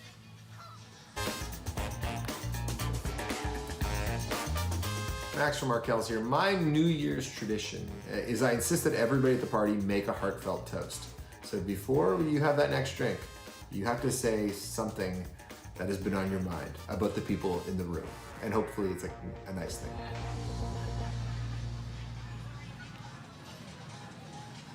It's very sweet. So, Ali Very sweet. Hassan, Yeah, I how do like you feel that. about I that? like that. I promise not to talk over my co-hosts while we... no, I'm just kidding. Anyway, what about you? As you either hear what Max had to say or think about New Year's traditions, what comes to mind? I love that. My sister-in-law, actually, from Montreal, did this exact thing last year, going around and having people say positive things about somebody in the room, and it was a real eye-opener for our family. We realized we're not positive people. It was like pulling teeth. It was like, I got to say something nice about these people. Yeah, your family, the people you love. So it was, in the end, a really rewarding experience, and I really, really enjoyed it. So I like doing it. Jan Arden, I'm going to say something nice about you. A year and a half ago, you were the host of this Canadian Tire Turns 100 gig. And I was like the roving reporter, and you were so fun, and so generous, and so welcoming, and I had the best time ever, and it had a lot to do with you as a host, and I appreciate you, and I thank you. Well, that's really I don't know what to say except thank you, and I did not expect to hear any reference to Canadian Tire tonight, but I'm glad that I did. And I want to say to you, both gentlemen, I felt like your rapport got warmer, kinder, more connected as this 19-hour evening has gone on. And I just want to say I'm glad that you Adrienne see and I that, because we don't feel that. Well, we've been a little jealous of your backdrop because those lights are amazing. And I'm gonna toss in here two things. Firstly, to the people you can't see, to the people in the control room and our crew here, there is no safer feeling than working with you and knowing that you are behind all of this. So as a reporter, I can't tell you, and Hannah will get what I mean here, like what a comforting thing it is to have like Meg and Ange and Steve and everybody and Julia and everybody I'm not mentioning at the helm here, but also Hannah, I have known you for 347 years and you remain the classiest man I have ever met in my life, and I kind of treasure that. Wow.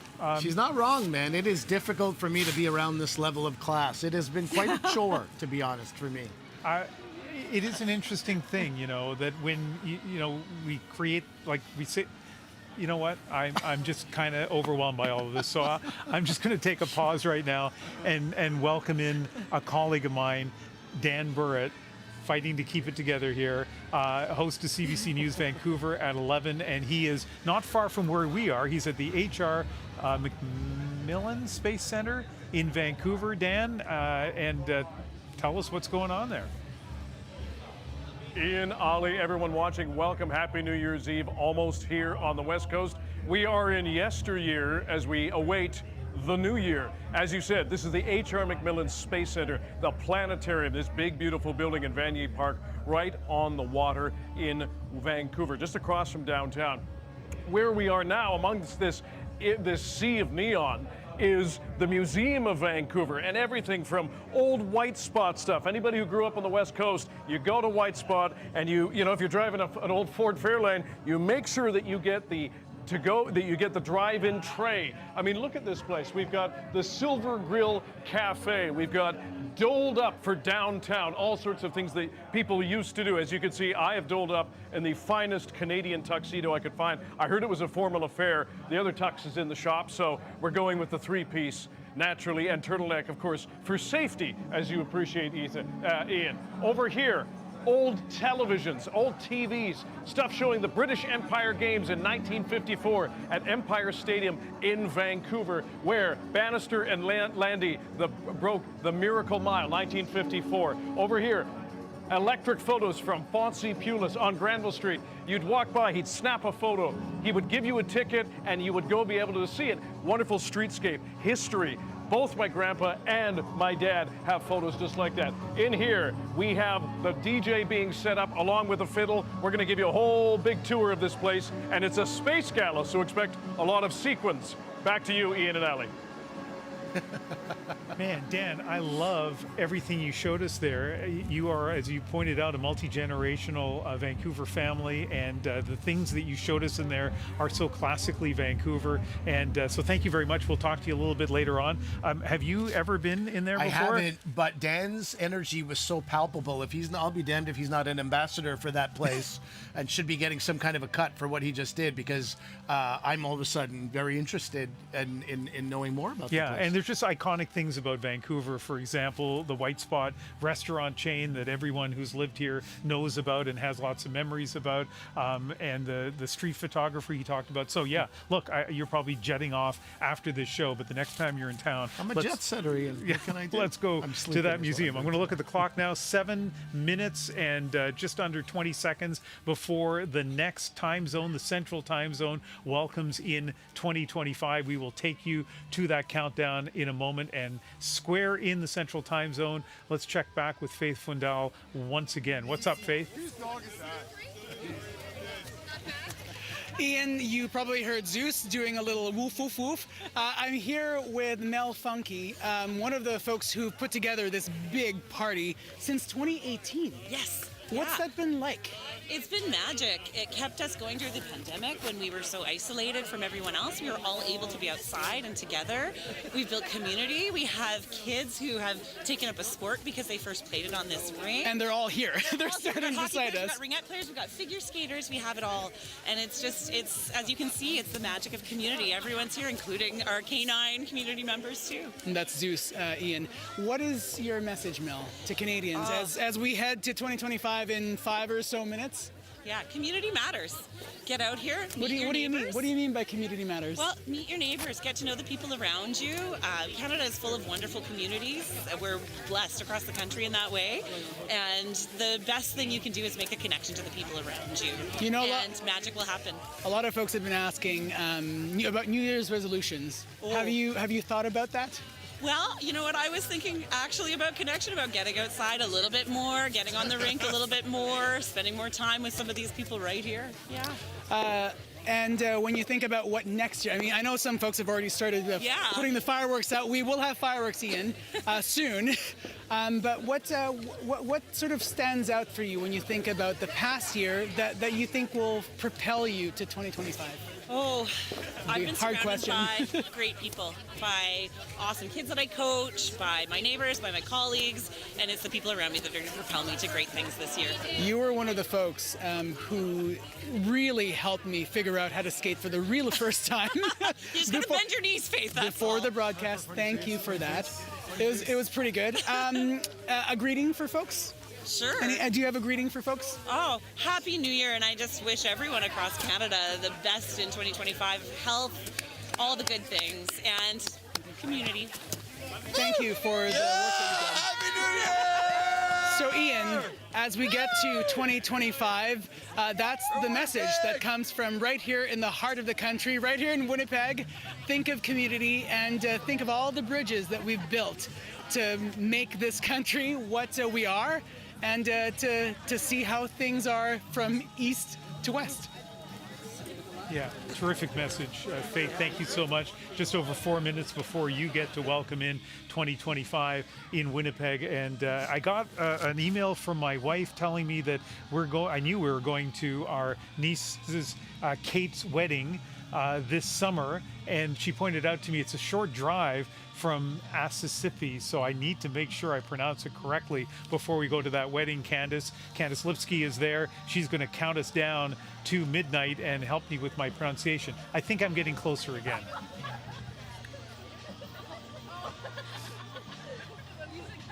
You are absolutely getting closer. Actually, I think that one was dead on. I'm gonna give that one to you. Thanks very much, Ethan. We are getting ready for the big countdown. I can't believe it. 2024 is almost over. We have a big crowd starting to gather here. The reason that they're gathering is because we're gonna see fireworks. It's gonna be amazing. But that's not the only thing that's going to happen. Right at midnight, we're going to count down. All these people are going to lose our minds. But also what's going to happen is people are going to ski down the hill. That's what they do annually here. I have a skier with me right now. Eric, are you from Saskatchewan or Manitoba? Yes, I'm from Winnipeg, Manitoba. And how was skiing today? It was beautiful. Beautiful weather, the snow, just really great atmosphere. It is really cold. I don't actually know how cold it is. How are you feeling now? Are you warm? A little crisp, you know, face a little chilly, but otherwise pretty good. We are ringing in the new year, 2025. Do you have any hopes and dreams? Well, it's my dream to travel to Iceland. You know, it's my ancestral homeland, and I just really love to see it. And is skiing something you would do in Iceland? Oh, 100%. It's very beautiful there, the mountains. I'd really love to try it. And is there anything that you're leaving behind in 2024? High school. I'm graduating in 2025. Congratulations. How excited are you about that? Very excited. Going to try out, you know, my new career. I'm going to be a pilot, so studying flight schooling, and I'm going to university for linguistics. It's going to be a very exciting year. Well, congratulations to you, Eric. I wish you all the best. Thank you very much. I'm still waiting for someone to tell me how cold it is with the wind chill here. The excitement is definitely starting to build. I don't even know how far we are away from the countdown, but we're definitely getting closer. We have another party goer here. What's your name? My name's Nina. Nina, did you go skiing today? Were you snowboarding? I snowboard. And how was it out there today? It was good, but it was chilly. What are your big plans and hopes and dreams for 2025? I don't really know, just to live life. Did you think that in 2024 you would be talking to people across the country on national TV? No, not really. Well, it just shows you can really set your goals high for 2025, eh? Yeah. All right, well, I wish you all the best in 2025. Thank you. You can really tell that excitement is building here in Mississippi. For people who might not be aware of where that is, if you take Winnipeg, you take Regina, you start driving. We have about a minute until fireworks start. We have people who are really excited, people who are dressed up here. How excited are you for the fireworks? I'm so excited. I've never been more ecstatic in my life. I hear an accent. Is this your first New Year's in Canada? Yes, it is indeed, yeah. I came over to work for the season. I didn't even know this was happening, and I got work this morning. There were fireworks tonight. You're not out on the ski hill though. You're watching the fireworks. I'm not that good yet. I've been working on it. Most I've been working here. Do you have any big hopes for 2025? Just bigger and better. I just want everything to be fabulous. We are counting down. Here we go. 5, 4, 3, 2, 1. Happy New Year!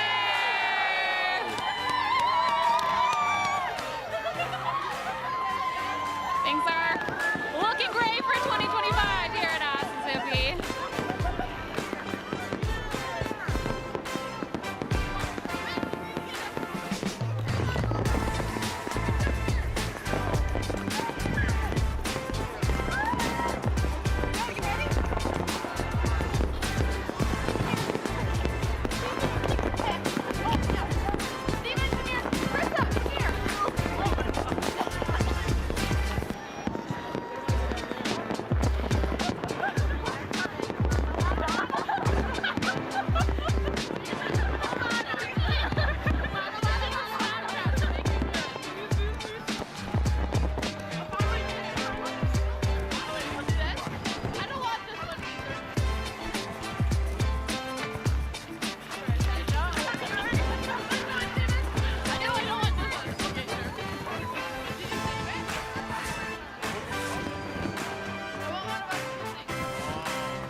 looking at the fireworks at Assisipi Ski Hill, and it is cold there. Let's talk to Candace again. I was just looking it up, Candace, and the weather report says the current conditions are -16, feels like -23, but you tell us, does it feel like -23?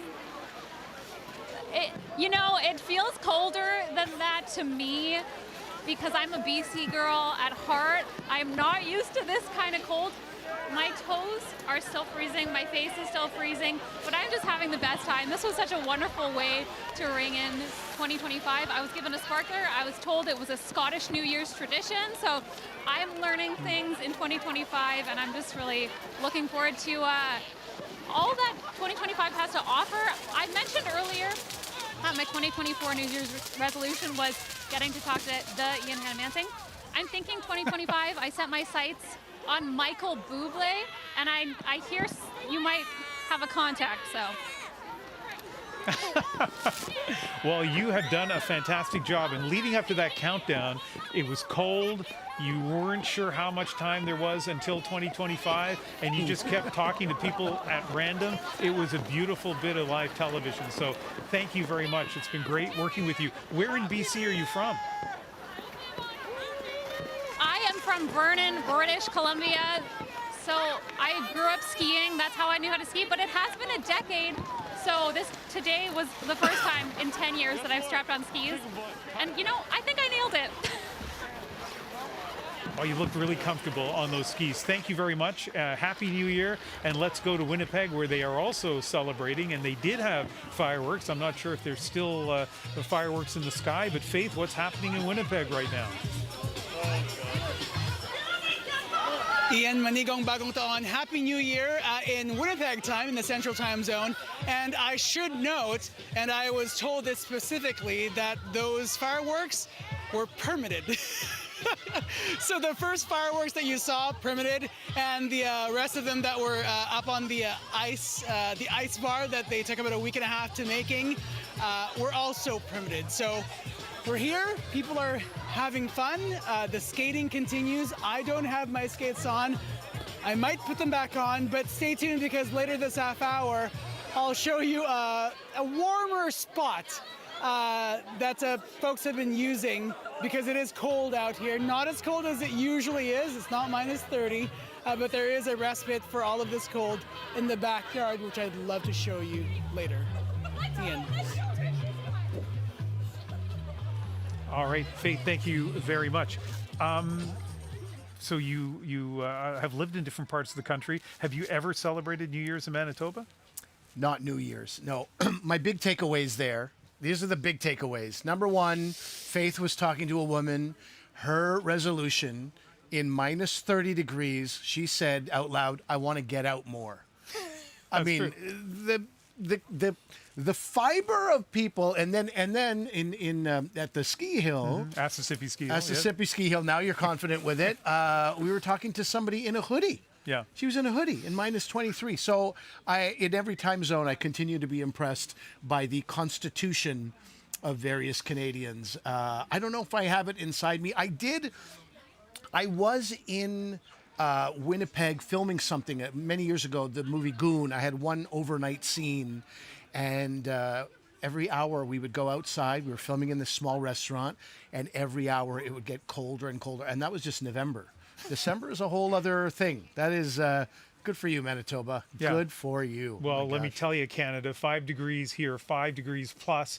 Ali has a heater right down there. Don't be like that. And We both have a heater. And you don't you need just to had sell me hot tea that was steaming. So I think you've lost the ability to handle the cold. I'll tell you, one place where they have the ability to handle the cold is Alberta. And this hour, our focus shifts to the countdown to 2025 in the Mountain Time Zone. We'll be right back.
I bet you thought we'd gone home to bed. I bet you thought we didn't make it and that we left and we're here with him. I know. So Jen and I were just minding our own business when all of a sudden we heard like this horn beeping at us, and then some guy is driving a golf cart. Some rude guy driving a golf cart. Look who it is. It's David Common. Hello. You made your way to us. So you started in Mississauga. We did. Took the GO train. We did. Then. And then, gosh, it's been a long night, know. hasn't it? This country has a lot of time zones, and it gives you a lot of time to fill a broadcast. We went from there. We were right over here, behind you. That's right. You know, and I made fun of you because you were in a covered area when it was raining out there. But I will say, it's cool up here. You have heaters, but they're not right next to you. So I feel for you. The empathy is nice. It's good. This is one of the hardest. Don't make Jen Arden cry. No, it's been very posh. We have propane heaters. You do, but they're not right next to you. You do have to kind of approach them to get the heat.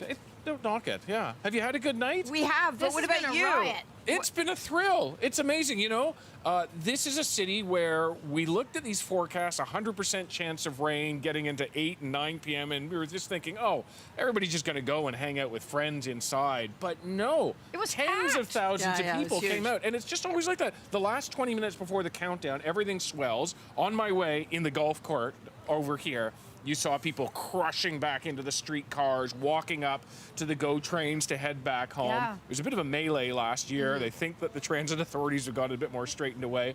But look, it's an absolute thrill. And as we look ahead to the countdown on the rest of the country, I know Ian and Ali all set up for that. Yukon, all the excitement. Amazing. And so I'm fascinated by your energy right now because, I mean, you are it's like 1:11 a.m. here. You are normally getting up in about 2 hours from now? Yes, 2-3 hours. That's my day job because I start early morning. You're up like at 3:30? Thereabouts. Oh, Yeah, my thereabouts. gosh. So I did a radio show this morning. Wow. And, I don't think that's legal, David. You know what, Adrienne? You, of all people, don't get to lecture me on not getting enough sleep because the amount of effort you do is remarkable each and every year. And, you know, we say that internally. We don't say it outside as much. So I got up at 7 p.m., wandered down here for 7:45, and it's what and to be clear, it wasn't even a plan. Like, we didn't want you here, but you just wouldn't leave, no, right? I know. I just pushed my way past It worked security. out. It worked out. Yeah. What are your New Year's resolutions? We've been asking people all evening. Do you have them? I'm really tricky about resolutions because every time I've done them, they've fallen apart. Because it's usually about trying to do more of something like exercise or have less of something like weight, right? So I am, you know, a year ago started going more regularly to the gym. I will resolve to try to continue doing that and maybe go for more than the 9 minutes that I did each and every time I went to the gym in 2024. I think we need to resolve to be easier on ourselves. Yeah, that's a good one. Yeah. You know, just to not beat ourselves up. It's hard being a person. So don't even worry about that. You look fantastic. Thank you. Yeah. It's amazing what elastic can do. Yeah. They make Spanx for men. Don't I know it? Back to the golf cart. Yeah, best person or best thing you encountered tonight. Other than us. Yes, of course. Yeah, because you set the really high bar. Do you know what? When we were on the GO train, it's amazing seeing the different groups that are going to different places. Because yes, there were a lot of people who were coming down here, people who'd come in from out of town. There was a woman from Australia who stopped me on the GO train from all places. I think that was the real thrill, just seeing the variety of places. Because we had a lot more time to just chat with people. And this is a place where people are normally on their phones and there's no talking and there's just yelling and excitement and cheering. That was oddly, it was party train. Right on. So nice to see you at night. Good to see you. At night. Yeah. Wow. And take your golf cart. I don't know where you got that, by the way. Only you could sort of rock up. Did you steal that? It says police on it, but we covered that up. It's okay. Yeah. As you do. As you do. That could come in handy tonight, actually, a police golf cart. It could, in fact, my colleague and I need to somehow get back to where we're sleeping. We can probably set you And up. we were worried about, you know, the Uber thing. So if you can take us in your golf cart. We can. Okay. I'd watch that. Yeah. 4 kilometers an hour is our maximum speed, but we will get you there. Okay. Perfect. Great. We aim to please here. Yeah. Back to back. All right. You go to bed, Thank my friend. you. So lovely you to take see you. care. You Yeah. too. Say thanks to Lee and Mia Yeah. and everybody down there, and Selma whoever down owns there. that It's golf great. cart. Yeah, All right. absolutely. You Have a take great care, night, buddy. you two. All right. Thank cheers. you so much, David. Yeah. You've been amazing all night. And Happy New Year. Happy New Year Year. too. All right. So I think we're going to toss it back to, I guess, Hanno, because we're running out of people to toss it back to. No one wants to talk to us I know, anymore. I know. We're so We're the ready. last ones here. Hanno? Yeah, and unfortunately, the golf cart surcharge is in effect. By the way, for those of you who are watching, we want to hear from you. You've been seeing messages along the bottom of your screen, and this hour we want to know, what is your New Year's Eve tradition? Send us written messages, photos, or videos, and if you send us a video we play, you could get your hands on a pair of mittens. These mittens are actually really comfortable, and you know, the one size seems to fit all. Also, if you come up with the caption of the night, I will personally send you a set of mittens. J.A. from Calgary is the leader in that. Her caption that she sent us is, "It's hard being a person."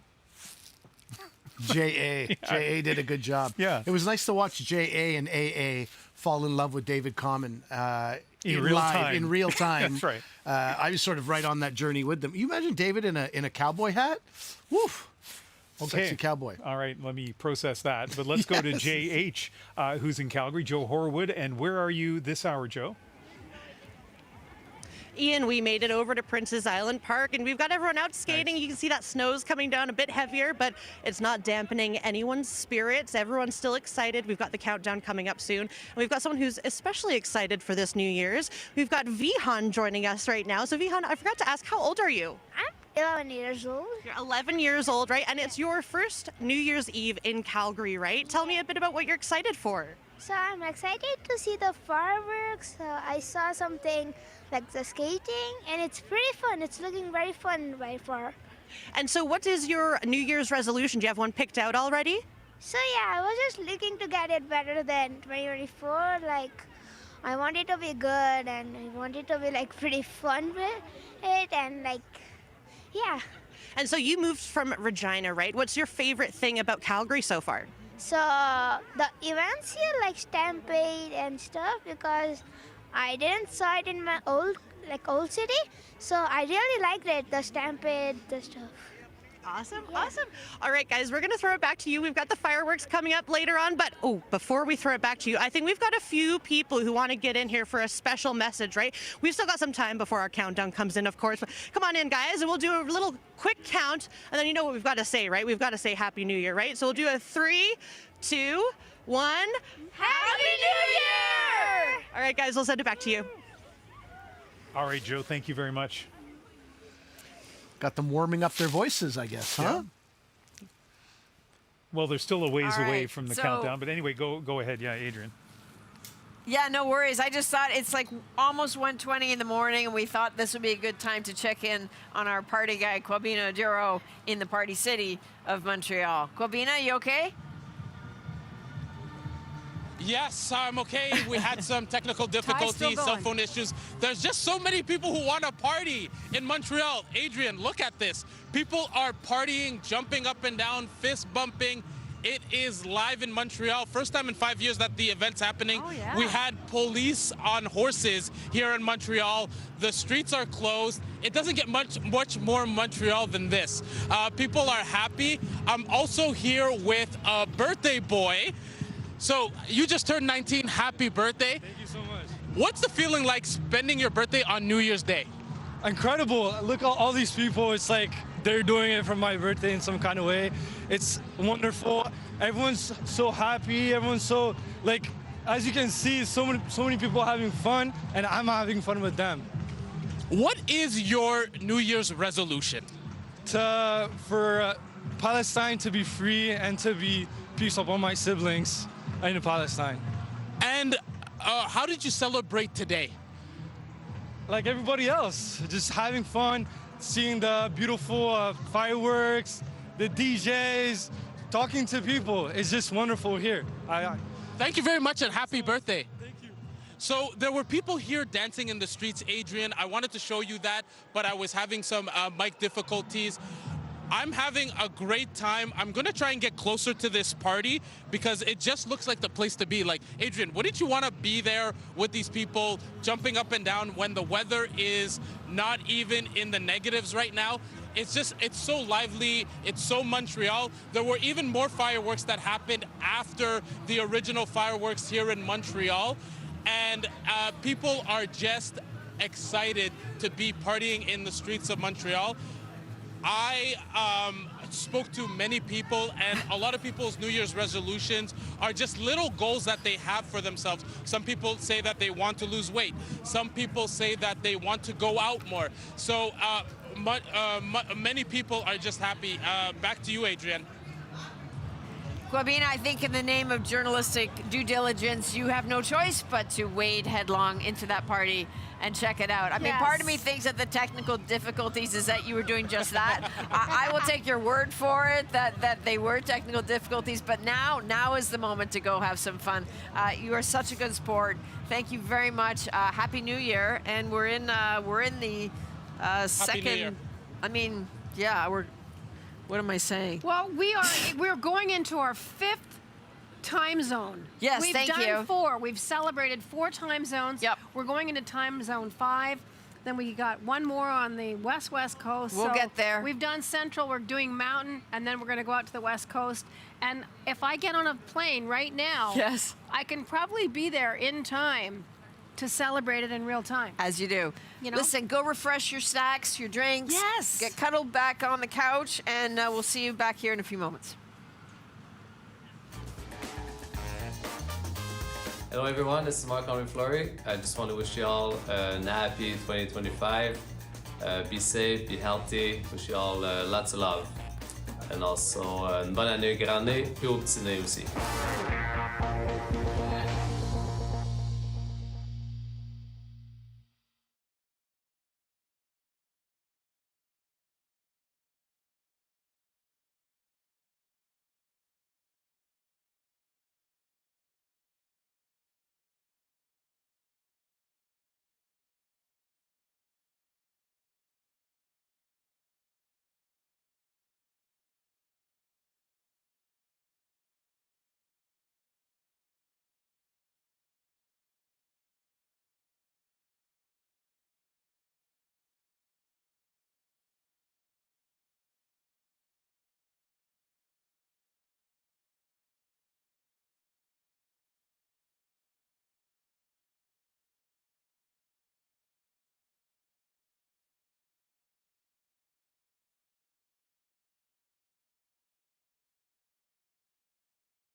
We are counting down to 2025 in the Mountain Time Zone, and Nancy Carlson is right in the middle of, well, I haven't seen her, but I think it's a party that's going on in Edmonton right now. Nancy, you've moved from the Ice District to Churchill Square, and what's going on? Yes, it is an absolute dance party. We are just waiting for the fireworks to start. Right now there's a band playing. This is an incredible crowd in the heart of Edmonton. I have to admit, if I can confess something, if I can kind of wrap up 2024 with a confession, it's past my bedtime. 100%. It is past my bedtime. I'm usually in bed by about 9. And if it's past my bedtime, isn't it past your bedtime? Are you having a good time? Yes! Really? Okay, New Year's resolutions. Do you have any New Year's resolutions? Next year, I hope the Oilers win the Stanley Cup. Oh, apparently I'm their good luck charm. Rumor has it, so we could be on to something. We can work together on that. What about you? What do you want for 2025? Same as him. Oh, that's good. High five to you too. Yes. And what about you? Resolutions for 2025? To be better at stuff. Everything. Like what? Sports, social, school. Well, if I can say, you don't need to be any better at being on television. You have mastered that already. Can I? Second time? They're trying to steal my job, but I'm okay with that. Can I get a Happy New Year from all of you? Happy New Year! Happy New Year! Thank you. We are just getting started here. Really, I am so excited to be bringing in the new year here in the capital city. Again, we're in Churchill Square. Fireworks counting down soon. Ian, I cannot wait. Nancy, I know you're a serious journalist who deals with a lot of, big issues on your program, but you are also just a fantastic live broadcaster in the middle of parties, whether it's before a playoff game or there in the cold, talking to kids. Can't wait to talk to you again as we count down to 2025 in Alberta. So talking about New Year's resolutions, because a lot of people are thinking about that, obviously. Tonight, our friends at 22 Minutes took on that topic, and let's see what they came up with. Happy New Year, Canada. Here at 22 Minutes, we're already working on our resolutions. Yeah, I'm gonna cook at home more. I'm gonna start saving half my paychecks. And I'm good. And I'll start volunteering down at... Wait, what did you just say? Yeah, no, I'm all good here. Chris, come on, you had to pick something, buddy. Anything. Yeah, we all agree that out of the entire cast, Chris has to work on himself, right? Yeah, that was the deal. Yeah, I'm okay. These things just aren't for me. Yeah, we know. They're for us. That's why we gave you a list and told you to choose one. Come on, Chris, just say that you'll shower more or chew with your mouth closed. Or that you'll try to lower your carbon footprint. Yeah, or stop interrupting people when Nah, it's fine. Yeah, you guys just go on without me. Yeah, screw that. If he's not doing anything, I'm definitely not volunteering. Like, what the hell? Yeah, and I love my full paycheck. Yeah, and I hate cooking from home. Oh, that settles it. I guess I'm gonna keep smoking and gambling.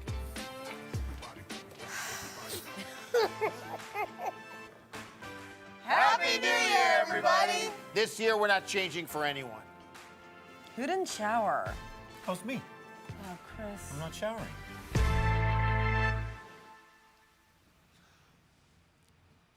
I think they did that segment especially for our program. There's so much I love about 22 Minutes, including the fact that it's done in Halifax every week. And so you have just, besides the talented cast from all across the country, you just have all these people in Halifax working on a weekly television program, which is very, great. very talented people. Mark Critch, obviously, enormous talent. I don't know when he sleeps. My buddy Trent McClellan is, I'm just so happy for him to be on that show. Chris Wilson, we just heard from, giving off some Ian Hanomansing vibes with his I'm good. Because I've asked you off camera about your resolutions. Yeah. You've got the I'm good thing going. I mean, when you frame it that way, it seems like a negative thing. I can't remember the last time I had a New Year's resolution. I just, Yeah, I'm good. The arrogance. Can you imagine? I have to stand beside this type of cockiness. I mean, oh God. Let's bring the beer in. Let's start drinking. You know in what this earnest. is? This is a graphic representation of our chemistry. It peaked a little while ago, and now it seems to be plummeting. But it graphs there's dips and valleys. I hope, like Adrienne and Jan, I hope I can look into your eyes in the coming hour and be like, what was I saying again? I hope we can get to that moment. It was a beautiful, beautiful moment that we witnessed. We are going to get to that moment because we're 30 minutes away from 2025 in Alberta, 90 minutes away from 2025 in British Columbia, 2 hours away from signing off. So we have lots of opportunity to get to the point where we're not sure what we're talking about. Faith Fundal has been had the ups and downs of being out in the cold, of skating and trying not to fall down, and just taking us through all kinds of beautiful scenes in the city of Winnipeg. And let's check in with Faith one last time. Are things quieting down right now in the city? They had promised warmth. I sure did promise warmth, Ian. So this is Doug's sauna. And so we're going to go in to see and say hi to Doug. Doug? Hello. Are you in there? Come on in. Hey, Doug. Yeah.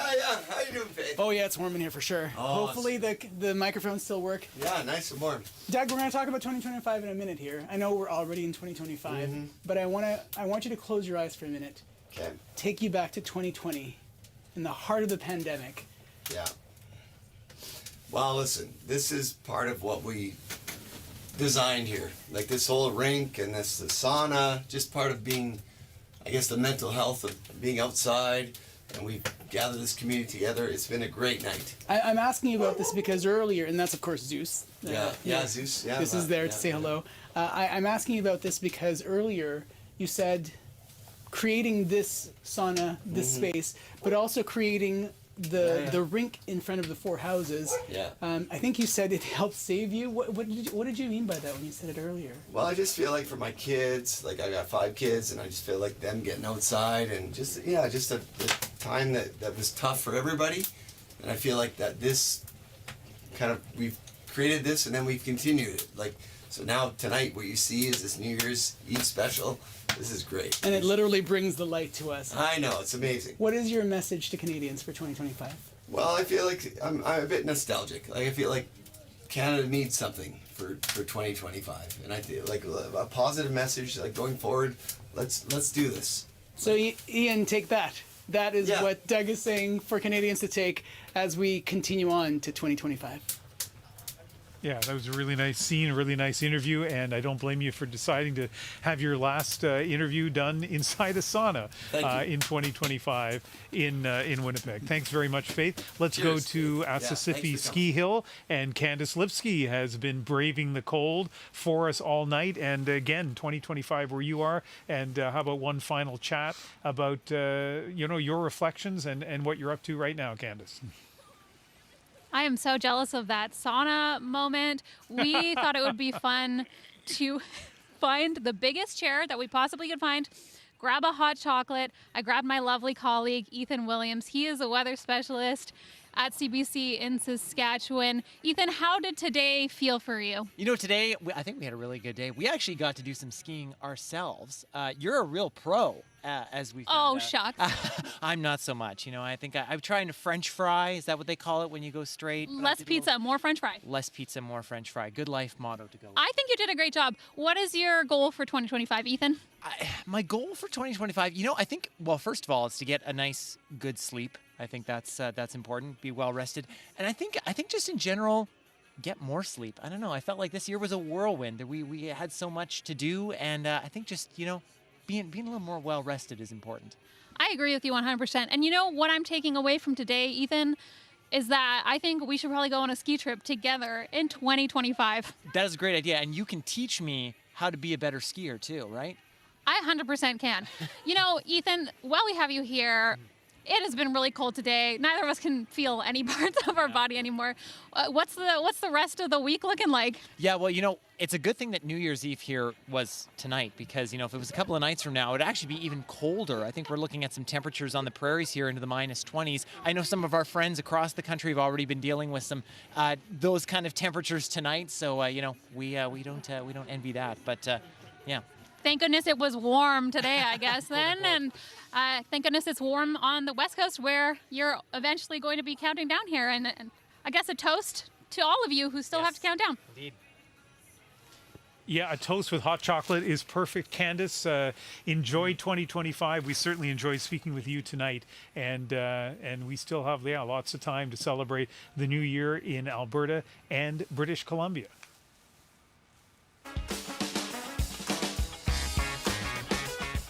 Fix my hair up. Hey everybody, Alan Doyle here. Happy New Year, Happy New Year, Happy New Year. From St. John's, Newfoundland to wherever you are in the country, much love to you. Cheers. I wish you a Happy New Year from the bottom of my heart. A Happy New Year. I hope everyone has a healthy and happy 2025. Man, I got a lot of lines up there. Having been invited as a second country to send a human into deep space, just imagine what we can do next. Happy New Year, Canada. Happy New Year, Canada!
It has been a long night for my colleagues, Adrienne and Jan.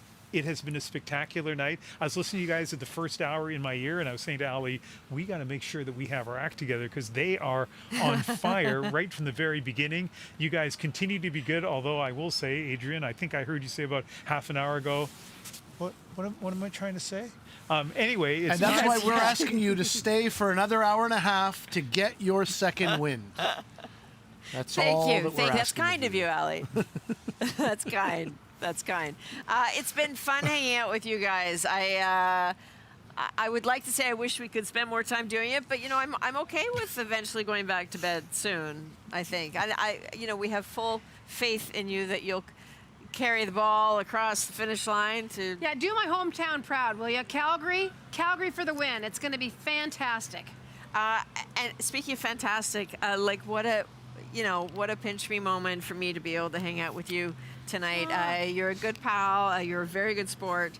And I don't know, it's been fun, right? Like, we've seen a lot of this country. When you asked me if I wanted to come and do this, I'm like, absolutely not. And yet, I didn't get the not part of the text. I just saw absolutely. I'm sorry, I didn't mean to misunderstand that. It's been so fantastic, and I admire you greatly, and you're so really wonderful at what you do. I know this is the Mutual Admiration Society, but just to work with your entire crew tonight and to see these moments unfold across Canada has been so charming and so earnest, and just my heart is getting squeezed at every turn. And we're going to squeeze it even more because of all the messages we thought we would get tonight. 9 messages have come in that we didn't see coming. They are marriage proposals, and I mean not for us. But as good Canadians, it is our duty to read them out just to see if we can bring these people together. So I'm going to start. From Samuel B. Do you want to marry me, Devin? From Sam with love. So think about that, Devin. Okay, From Thomas. Keelan, will you marry me this 2025? Always yours, Thomas. Keelan, say yes. From Caprice. David, I'm going to mess this up. Gurovich. The love of my life. Be with me forever. I love you. Will you marry me? Rob M. Taylor M. Will you marry me? Short and sweet. Jeff A. Celine, love of my life. Celine Dion, maybe? Celine, love of my life. Will you marry me? Love, Jeff. James T. Will you marry me? Zazur? Jaju, maybe? Jaju? Maybe. Okay. Jennifer S. We're not helping. I know. Cameron Morningstar, will you marry me? Rayan R. Matt, will you marry me?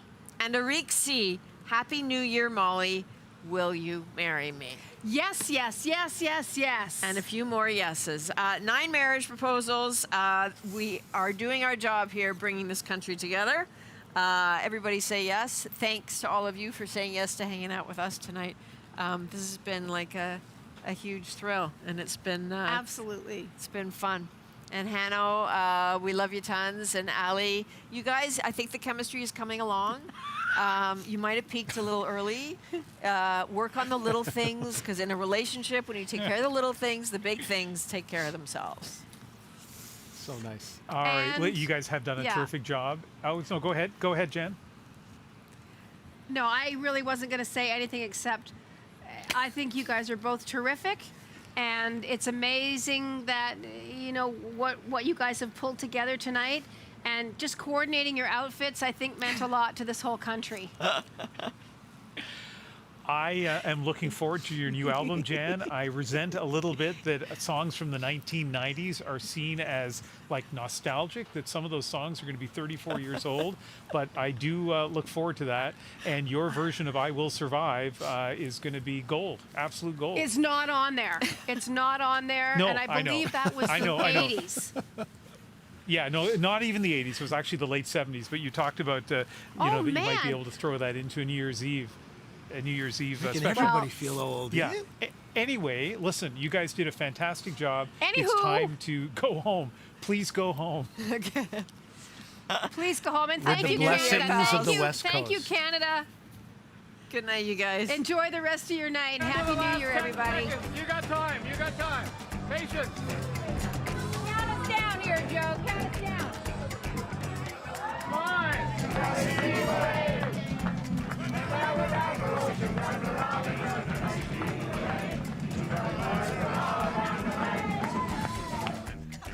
Dude, please. Do you want a full dip? Sure, full dip. Okay, it's cold. 6,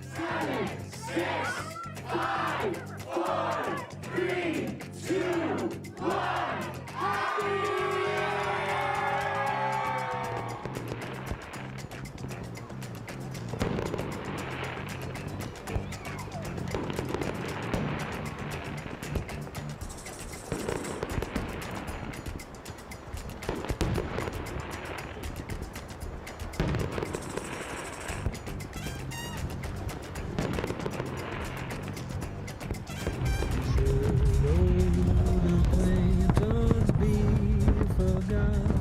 And never brought to mind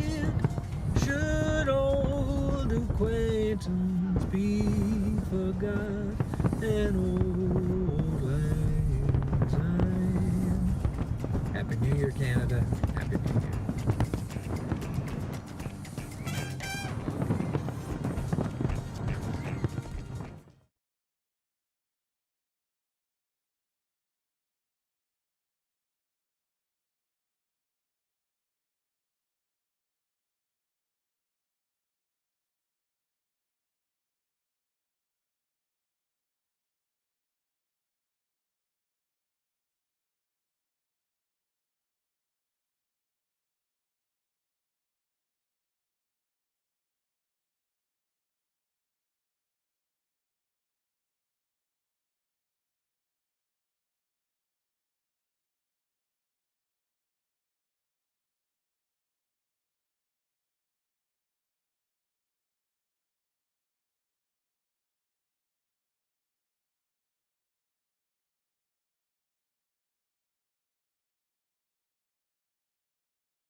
We're 13 minutes away from 2025 in the Alberta and, in the Mountain and Yukon time zones. And here's a shot of Edmonton on the left of the screen, I believe. And on the right, we have Calgary as they are hardy and they're enjoying the party and they're getting ready for the countdown, as are we here in British Columbia. Ali Hassan and I are at VanDusen Gardens, surrounded by just absolutely beautiful lights. I think 1 million light bulbs in all here in the garden. We'll give you a closer look via drone a little bit later on. But my colleague Dan Burrett is out and about in Vancouver, and let's go to him now. Hey, Dan.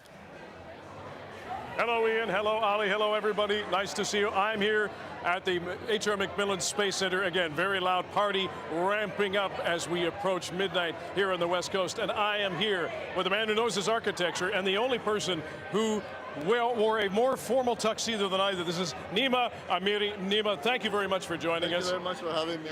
What do you have any New Year's Eve traditions? Well, for the past 20-something years that I lived in Vancouver, always celebrated on New Year's Eve, one way or another. It's been great times. And you've got some friends. We won't have time to bring them in, but they're behind us here. Who are you here with tonight? I'm here with, Vancouver is very small, but I happen to know a lot of people here. This lovely lady Anna, and all of my friends here. That's awesome. That's awesome. And what do you? And you work in, I understand, in architecture. Is that right? Yes, sir. So how busy are you these days? We are busy.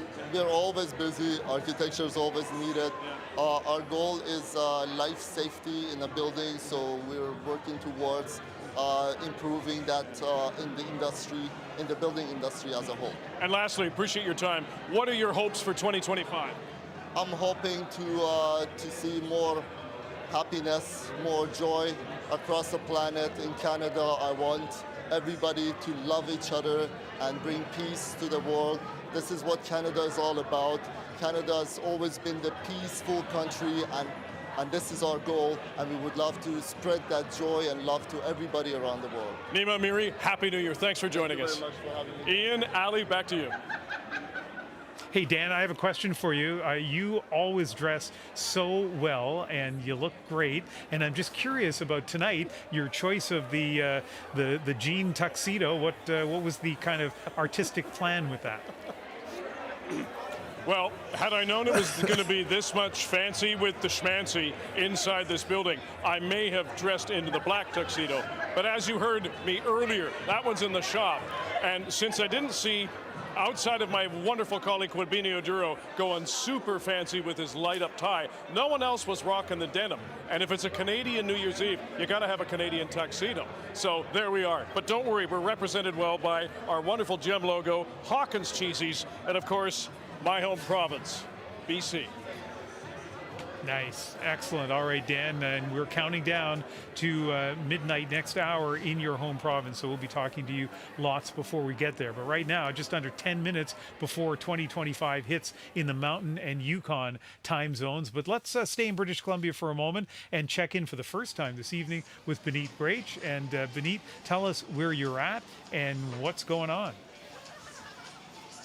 Well, Ian, it's a party on the West Coast. So right now, I'm in the heart of Vancouver's entertainment district. We're on Granville Street. I came to this venue, it's the Rec Room, for the first time today, and I was in awe. This is about 47,000 square feet of arcade, of games. There's you can throw an axe, you can mini golf, there's a bar downstairs, there's a dancing area as well. And right now, I'm going to take you on a little bit of a tour here. So we got the Whack and Win for people to play out here. Right here is a whole group of friends that are playing goats and ropes. Hey guys, where are you from? I'm from Surrey, BC. And what brought you out here tonight at the arcade? I'm just here on break from Australia and having a good time with my friends. An international guest out here tonight. So tell me about your resolutions for the new year. I'm just hoping to get stronger and get better at surfing. I come from Australia, so yeah. Just trying to get better at surfing, that's all. Well, that's a great hobby to have there, and try that out. What are you guys doing tonight? We're just trying to have fun with our group of friends, that's all. All right. Okay, and we also have over here a great start to the night with Mario Kart. Emma's also attending tonight. Emma, tell me about your plans for New Year's tonight. We just thought we'd come down here, check it out. It's new, tons of stuff to do, so yeah. What's your highlight of 2024? I went on a road trip with my friends. It was just to Banff. It was super fun, and we just camped around a bunch of spots. So. All right, well, you can keep the road trips going with Mario Kart tonight. I'm going to join her and play this for a little bit later. But that's where we're at right now. Ian, again, at the Rec Room. We'll be continuing to follow what's happening here. It is bumping. Yeah, it looks fantastic. Thank you very much. I have to point out, though, Ali, that I know it could be pouring rain in Vancouver on December 31st, so being indoors could be a good thing, but it seems like a shame. Like, you see how people in Winnipeg, people in Alberta, people in Saskatchewan are outside in cold winter weather, and here we are relatively warm, and most of the stuff that we saw from Dan and Benit is happening inside. Are you calling your home province people losers? Is that what you're doing? Ian, Yeah. I just don't know why you would say, and this is why nobody's left here, because you say these weird things, and where is everybody? The party's over. Actually, we know where they are. They are at the Rec Room. I thought you were going to say that guy with the Australian guy, pretty thick Australian accent, could barely understand a word he was saying. I thought that's what you were going to say. Okay. That was, I was like, if that's an Australian accent, I can do that. Ali Hassan, former caterer and apparently now comedian. Yeah, apparently now. We'll continue on this BC theme and partying indoors in just a moment. But let's go to a place where they are definitely outdoors in the cold and enjoying the countdown. Just over 6 minutes to go to 2025 in Calgary. And Joe Horwood joins us again. Hey, Joe. I was wondering, are you really talking about people being inside, being warm, knowing that you're about to come to Calgary? But I'll be honest, it's not dampening anyone's spirits. We're all staying warm. There's a full dance party at this point going on behind me. And you know, New Year's obviously a time to think about our resolutions moving forward, but also a time to think about the amazing things that this year has brought us. So we've got Thomas and Jimena here. And now this is your guys' first New Year's Eve together, right? Tell me a little bit about what brought you guys together and what you're looking forward to. Well, honestly, it was Tinder that we met on, but... a modern love story. Of course, absolutely. But actually, I travel for work, so I was in Whitehorse at the time, which is where she currently goes to school. And it just happened to click. We went on a few dates, we clicked really well, and then started dating. Beautiful, awesome. And so what are you guys looking forward to in the next year? I'm looking for looking out of the cage, also like to work on my savings, like challenge myself to be more disciplined, organized, working like a lot of work, drinking lots of water. Yeah. Gotta stay hydrated, right? I mean, that is key. Now we're getting ready for the fireworks now here, guys. So we're gonna send it back to you guys and we're gonna wait for these fireworks to start popping off here soon. All right, fantastic. And we continue to watch the clock as we get closer to midnight in the Mountain and Yukon time zone, just over 5 minutes. In a moment, we're going to go to Nancy Carlson, who is in Churchill Square in downtown Edmonton. You are going to downtown Edmonton soon. I am. I'm going to be at the Citadel Theatre for 4 nights in February. I am already accumulating names of places to eat. The thing I love to do most in this world. But if you have more suggestions of where I should eat while I'm, night stuff after, let's say a guy does a solo show for 90 minutes and has an appetite around 10 p.m., where do I go in Edmonton? I'm welcoming any of that information. All right, and possibly free mittens if you come up with just the perfect opportunity for him. Okay, 4 minutes, 20 seconds to 2025 in Alberta and in Yukon. And let's go to Nancy Carlson, who is in downtown Edmonton. Hi, Ian. We are in the middle of this incredible party. How is everyone feeling? Come on. Where else do you get this kind of excitement, right? And also, look at this. It's incredible. I want to talk to these two revelers. How are you feeling? Excited. Yeah? Are you excited? What are you most excited about ringing in the new year? What are you most excited about ringing in the new year? Setting a New Year's resolution and doing it. Yeah, what's your resolution? To try to eat more healthy. Oh my, wow, that's a big one. What about you? Taylor Swift's new album. Yes, I love that. High fives to both of you. Thank you so much. What about you? How are you feeling ringing into New Year? I'm feeling great, yeah. 2025. Do you have resolutions? I want to get good marks, man. I just want to get good marks. My score is going down. What do you need good marks in? Maybe I could help you. I need to focus. Okay. Are any of your classes interviewing? Maybe, I don't know, Ian, maybe you can also help too? Maybe? Sure, yeah. I have this is limited. a great crowd that we have here. Oh. You know what? Great. You've got Ian's 2 minutes and 33 seconds to go. With all of your schooling. Take us with the countdown. Okay. It does look like it is a really big party here. So Ian, like you said, we have about 2 minutes-ish until we're getting to the fireworks show. Right now, Edmonton's mayor is on stage. I know I'm kind of stealing the show from him. Don't tell him though, but he's greeting the audience here. There are hundreds of people here in Churchill Square. It's in the heart of our city. It's in downtown Edmonton. So many people are here. How are you feeling leading into the new year? Yeah, and what about these glasses? How are you feeling? Awesome. Yeah? What are you looking forward to in the new year? Health, strength, prosperity. I love all of those things. Yeah, what message do you have for Canadians as they go into the new year too? To enjoy life, be happy, enjoy Canada. Yes, I love that. Thank you so much. And look, we have people of all ages here. Earlier today we had, I'm listening. as to what's happening. I don't want to miss the countdown. I can kind of see a clock behind me, so I'll keep talking here. How are you folks feeling? We have people of all ages here taking in this incredible show in the heart of the city. How are you feeling? I'm so excited. Yeah? What are you most excited about? I think of the music and all the people screaming, Happy New Year! Yeah, oh my gosh. Well, we're going to stand by. I know it's only a matter of time. Look at this. You look incredibly warm. Are you warm? Yes, are you warm? Can you wave to the camera? Can you wave to the camera? I wish I had that hat.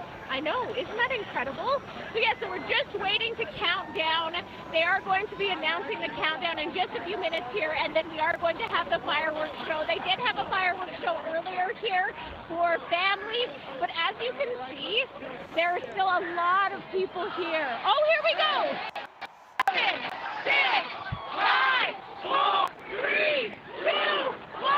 Happy New Year!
Battle of Alberta has taken to the skies here, Ian. Yeah, absolutely. We're looking live at Edmonton 2025 in the province of Alberta and in Yukon. Just spectacular, actually. In fact, it's almost like the show is getting more colorful as we watch Churchill Square, the Ice District just to the left there, which is where Nancy began her day, and then she was on the ground there at Churchill Square talking to people, and just really, yeah, spectacular. Let's check in just in the other, well, as you mentioned, the Battle of Alberta, see what's been happening in Calgary right now. Joe Horwood joins us live. And Joe, what's the scene in Calgary right now? Yes. Oh, absolutely. Well, we're all watching these fireworks, Ian, and I hope you can see them as well here. I mean, what a great show. Best show I've seen since at least Canada Day. And you know what? I've never actually come to this particular spot to watch the fireworks. Generally, we're always downtown or another place, but I've been over, now I'm over here in Princess Island Park. One of the things that I'm really loving about this is the absolute sea of people that are here. It's like so many Calgarians have come out for this moment. Everyone's, of course, recording it on their phones, and I will say that I'm one of those people who watches a fireworks video after I've recorded it. Everyone always asks what the point is, but look, I mean, I guess I'm missing them right now, so I'm gonna have to get a video off of someone else. And also, we've changed a little outfit change here for you guys as well to celebrate the new year. Yeah, you know what? We can actually put the camera onto the fireworks there if you want, and you can just tell us a little bit about what this... Yeah, and while we take a look at that, Joe, talk to us a little bit about what it's been like for you in Calgary tonight. Well, I mean, you know, it's been a little bit cold, but I think it hasn't been as bad as it can get in this city, of course. But the spirits have been really high, honestly. Everyone has been so excited to see us. Every time we've set up for a live hit, we've had a good circle of people. We've had people coming up getting photos and things like that. And I don't know, it's been a really great night, honestly. It's been a very heartwarming night. Nothing makes you feel closer to your community than coming out on a night like this and getting to actually talk to them, tell their stories. We met that little boy earlier who was having his first New Year's here in Calgary, and then Thomas and Jimena celebrating their first New Year's together. I mean, those are just some cute stories from our city here. You know, Joe, we hear so much about you know, political divisions and kind of cynicism that people have. New Year's Eve and sort of celebrating the new year is really a time filled with optimism. It's a common experience that we all have. It doesn't matter, you know, what our background is, what our faith is. We all share the, you know, cheering in the new year. And I just wonder, you know, you talked a little bit about it, but tell me more about the kinds of stories you heard, the sort of expectations of people in Calgary as you spent the evening speaking with people. Well, I mean, of course, we started over at the Calgary Chinese Cultural Centre, right, and started with that awesome incense dragon. I mean, those are the kinds of things that the city is so full of, and I mean, Canada, of course, but the city has so many pockets of community, pockets of people doing extraordinary things, and New Year's is maybe a really great way to showcase some of that, right? Not just necessarily coming to these amazing fireworks that are going off right now. Yeah, listen to that crowd. Ian, I'm a fireworks girl. I gotta stop for that. Okay, those far outstrip our Canada Day fireworks. There we go. Now we wait for the roar. Well, that's my favorite part of fireworks, actually, I think, is everyone afterwards, that massive show that everyone puts up. But yeah, Ian, you know, we've got all these pockets of community that we have here in Calgary that we were able to hear from tonight. Those great stories that we mentioned before. And of course, we finish it all with an incredible light show, right? Joe, you've, like so many of our reporters, done a fantastic job. And on top of everything, I love the fact that you love fireworks, that you actually watch the tape afterwards of live fireworks shows. We couldn't have asked for a better person to narrate what was happening there. You even cued the roar. You knew the roar was coming. Yeah. Yeah, so... Oh, yeah. So, well, and you know what? There's one lesson about TV, right, is that you don't stop speaking, but at that point, you kind of have to, I think, right? Joe, you've been magnificent tonight, and you were the perfect person to take us through the fireworks celebrations in Calgary. So get warm, you know, get whatever, you know, entertain yourself, and thank you very much for being part of the program. Thanks. Have a good one. All right, and we're getting closer to 2025 in the province of British Columbia in the Pacific time zone. Stand by, Benit and Dan. We'll celebrate the coming new year in British Columbia this hour.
Happy Hanukkah and Happy New Year, Canada.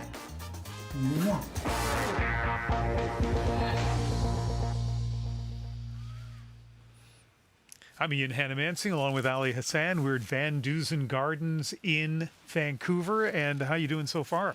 Yeah, you know, I feel like I got to go out there and run back and forth, A, to warm myself up, and B, just to create sort of a party. Okay, well, that's your when assignment. we come back from break, I think that's something, I think that's what the people want. Yeah, I sense that. We're getting a lot of messages. And in fact, all night, we've been hearing from you. We would like to continue hearing from you. You've probably seen messages along the bottom of the screen.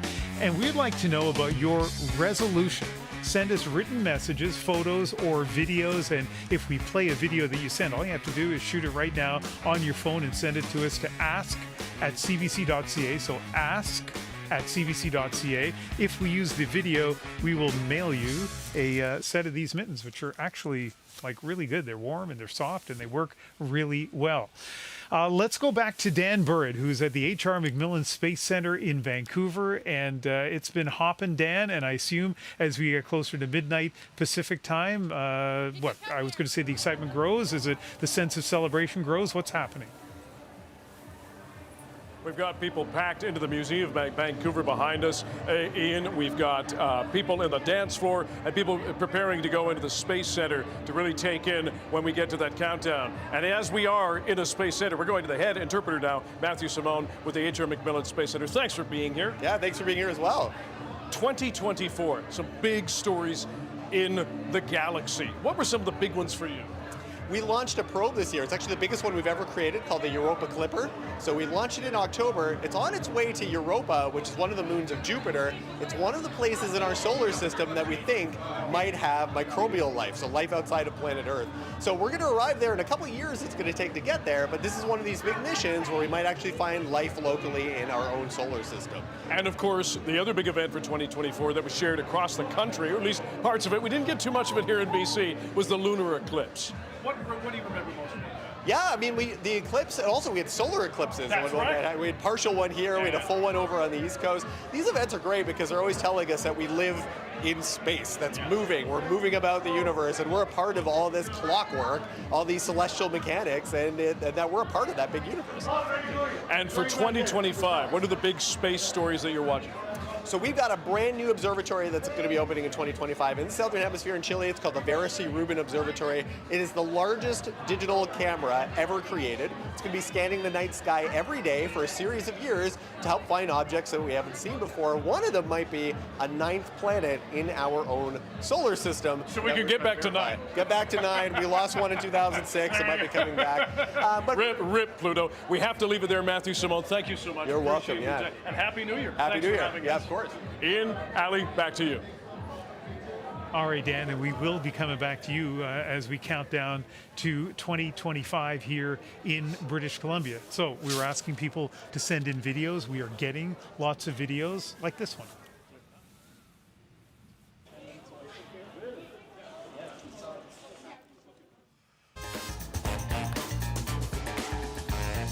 Happy New Year from Hamilton, from Dora, and Julius. For all of our family across Canada, Newfoundland, to BC. We have family and friends. Happy New Year.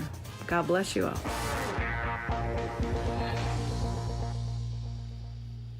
I love the fact that you can be sitting at your home and just put your phone up there, take a video, and all of a sudden it's seen coast to coast to coast on our national program. television. I know. A little earlier, you were talking about the New Year's tradition in your family, which is to actually exchange presents or to do a family version of Christmas, except a week On later. New Year's, yeah.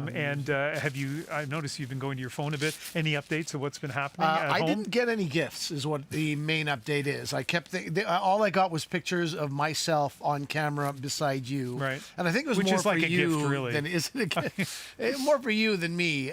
You're increasing my credibility. Okay. No gifts, but I think the kids stayed up, ate a lot. We have a midnight table of snacks, which they gorge on. So I think they had a great time. That's all that really matters. Well, I love the fact that you took our invitation up to come here to be away from your family at this time, and in particular when New Year's Eve and New Year's Day is so special to your family. So thank you very much to that, and get your energy up, because we have to, we want to count down to 2025 here in British Columbia. We have Dan Bird, as you just saw. We also have Benit Brach. Last time we saw her, she was getting ready to play a little Mario Kart, but now I see you're outside on what looks like Granville Street in the entertainment district, Benit. Yeah, definitely, Ian. And yes, I did play Mario Kart, and now we are out here in the entertainment district. This is where the energy is building tonight. Just take a look. This is a drum circle going on here. The group is chanting, having a good time. They were walking all down the street. There was a massive group of people here dancing earlier on. And also, I saw a group of people playing soccer over there. I saw people doing bhangra and playing Punjabi artist Miss Pooja on the street. I also had my pal here, Rafa, come up to me tonight. Okay, so what does it mean for you to be out here on Granville Street? It feels very good and very cultural with all these people singing and dancing in their culture. It makes me feel really happy. Have you come here before? Yes. Every year? Every year. Every year is out here on Granville Street. This is where the party's at, right? Yeah. Okay. All right, so let's think about 2024. Yeah. What was your favorite moment? Fishing with my friends. Fishing with your friends. Where did you go? Capilano River. Capilano River. Okay, that's fun. Do you remember what kind of fish you got? Salmon. Oh, there you go. And I want you to think about... Oh, hold on. Okay. Looks like I'm... Okay, I am... There you go, Ian. People are happy.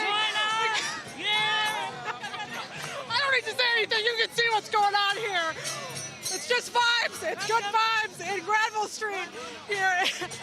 All right, back to you, Ian. We're going to keep out here on the street. Clearly, lots of energy tonight.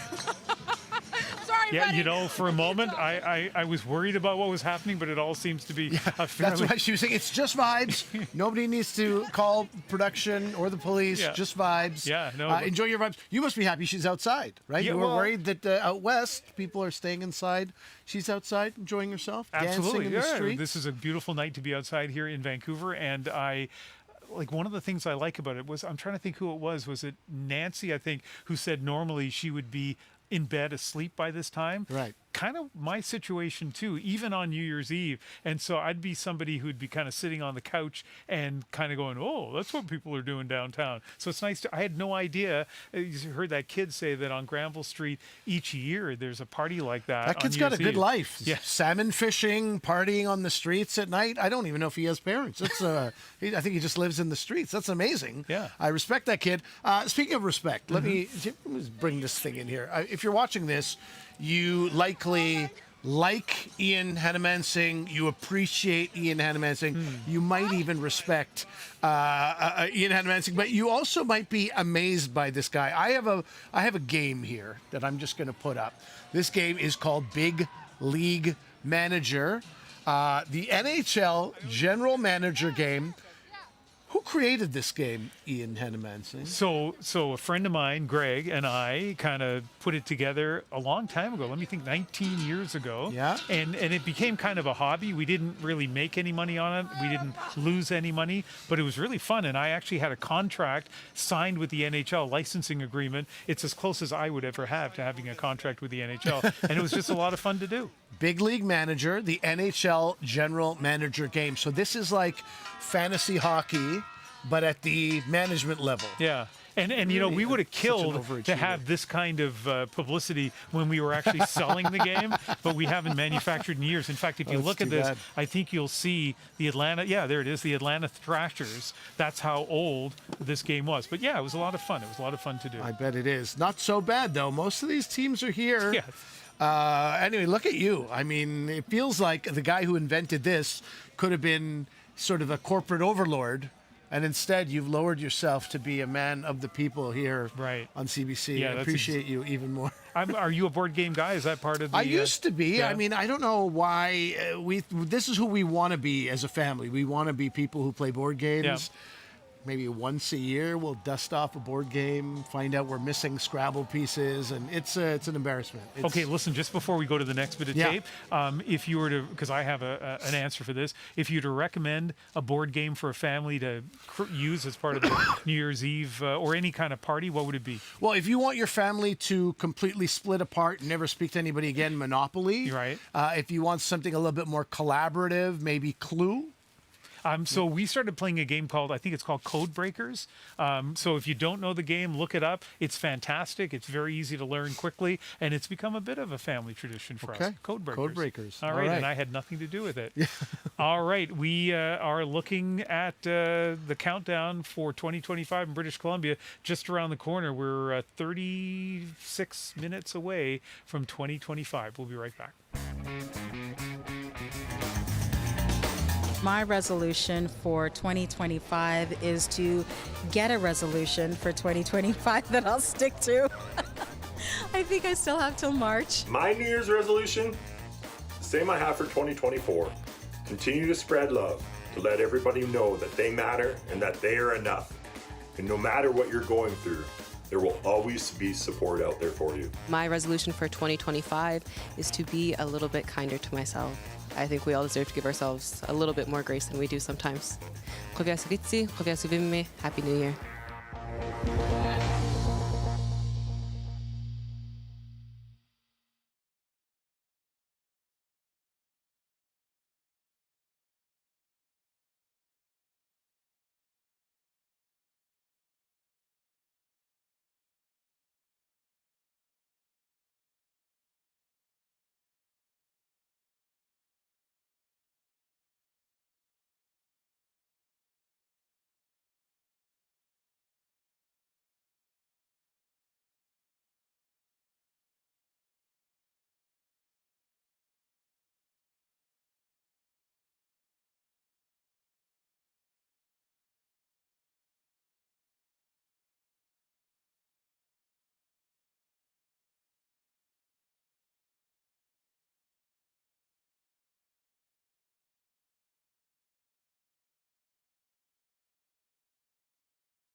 I just want to wish everyone a very happy new year and the best in 2025. And that everyone has fun with their family and friends.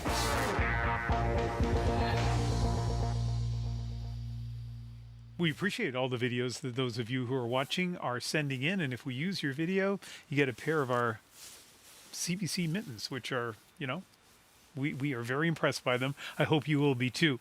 A New Year's Day tradition for a lot of people is watching the Rose Parade. So January 1st from Pasadena, California, starts at 8 a.m. Pacific time. So thanks to our next guest for staying up late with us tonight to tell us about this special story. Jeff Musson is the Executive Director of Coding for Veterans. It's an organization with the only Canadian float in the Rose Parade. And Jeff, first of all, can you show us what people in the parade route are going to see tomorrow? Yeah, absolutely, Ian. So we have a Black Hawk helicopter here. It's actually made out of parsley. Everything with this float has to be 100% natural. You see our Canadian flag. It's actually made out of crushed cranberry. There's over 48,000 flowers that were installed between December 20th and 3 a.m. Yesterday or this morning when we finished it up, and there's a Black Hawk or an F-35 fighter jet and missile cruiser on the front. And so tell us about Coding for Veterans. What is it? Yeah, Coding for Veterans helps military veterans retrain for jobs in software development and cybersecurity. The program's delivered 100% online in Canada through the University of Ottawa. And as of this year, we are now retraining U.S. military veterans through the University of Southern California. And the program, again, you know, it's 100% online, and students can take it part-time or full-time. And so the only Canadian float in the Rose Parade, how did you guys make the cut? How did that come about? Yeah, so we were actually we were in the parade last year, and we won one of the top awards. And we were invited back this year in which to participate. Which I think is a great honor. It's a fabulous way in which to really be able to highlight, you know, the men and women that serve in the military and the sacrifice that they've given. And, you know, for us, we will have U.S. and Canadian military veterans as riders on the float, and obviously our students are part of that as well. We have less than a minute. For those, like most of us really don't know what the rules are for creating floats for the Rose Parade. I assume roses are an important part of it, but what kind of parameters were you dealing with in terms of how to create a great float? Yeah, so with us, you know, there was actually over 32,000 roses that were installed on here. Everything has to be natural and organic.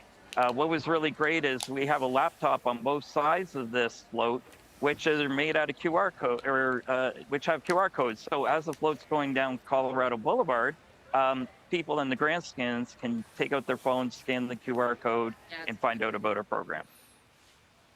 All right. Well, a lot of people, as I said at the beginning, make watching this parade on television part of their New Year's celebration. And so you're going to get lots of exposure tomorrow, which is an important part of this, Jeff. So thank you very much for, first of all, staying up so late the night before the big parade and speaking with us. And best of luck with tomorrow.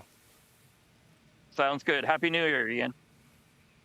Happy New Year to you as well. Jeff Musson is the Executive Director of Coding for Veterans. He's in Pasadena, California, whereas in British Columbia, they are just under a half an hour away from 2025.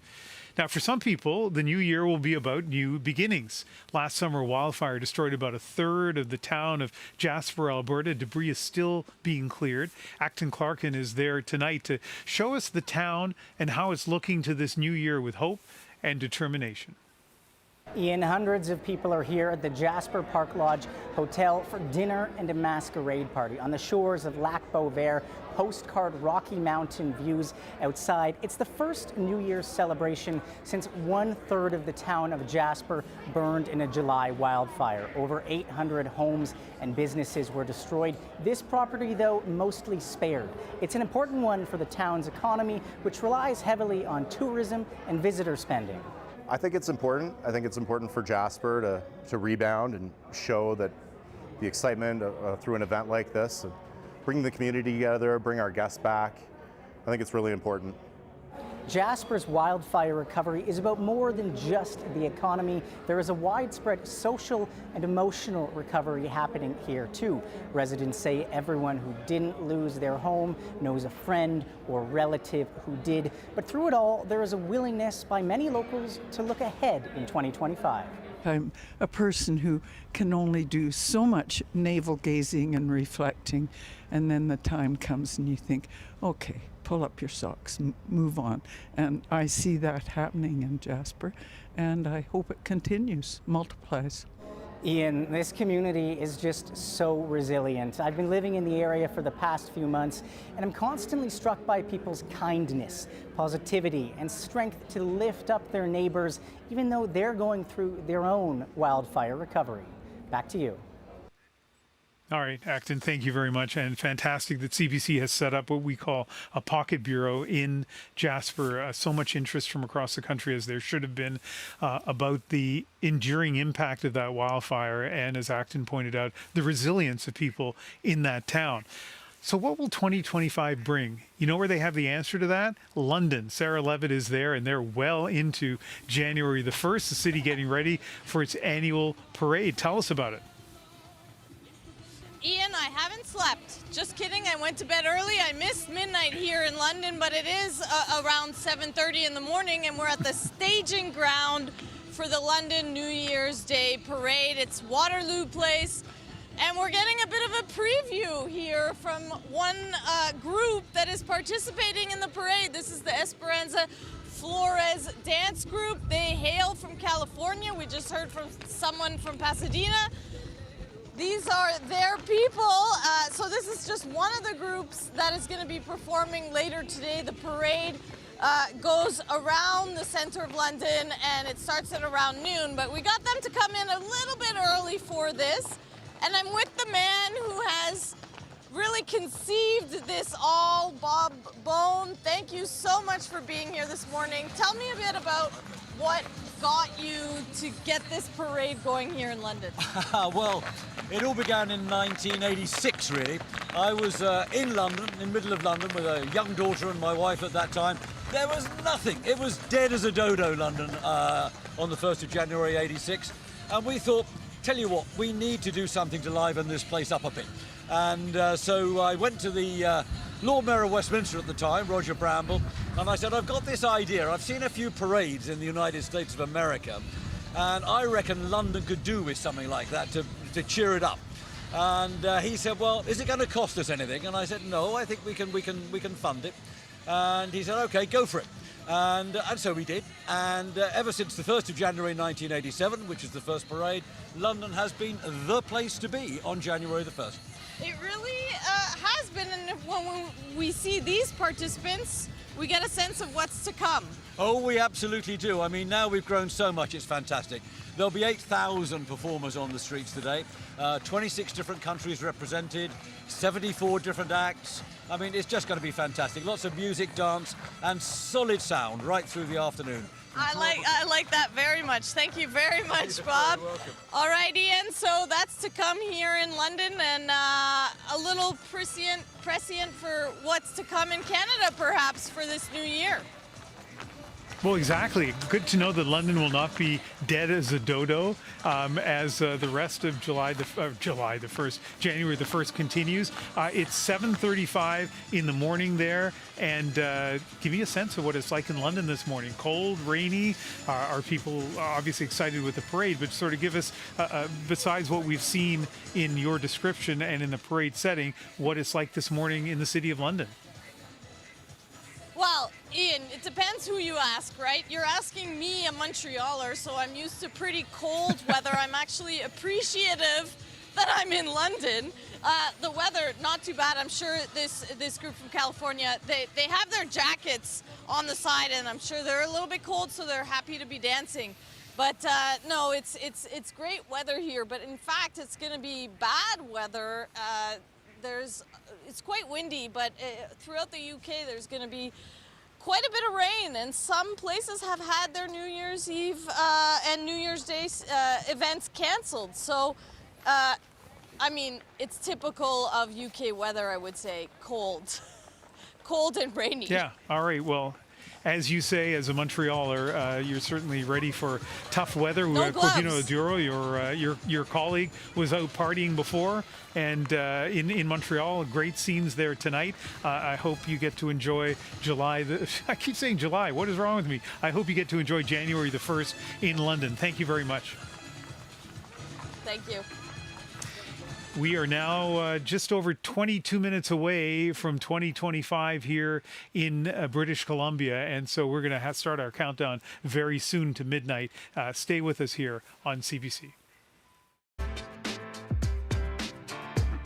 My New Year's resolution is to be happier than last year.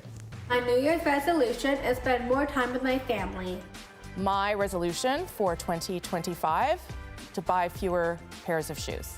Happy New Year. I'm not going to keep it. That's my resolution. Even if you haven't been able to reach a certain goal this year, reset it for 2025 and work just as hard to achieve them. My New Year's resolution is to laugh more. Like this.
Happy New Year, everybody. From one Canadian to everybody in Canada, I'm doing the traditional Canadian New Year celebration.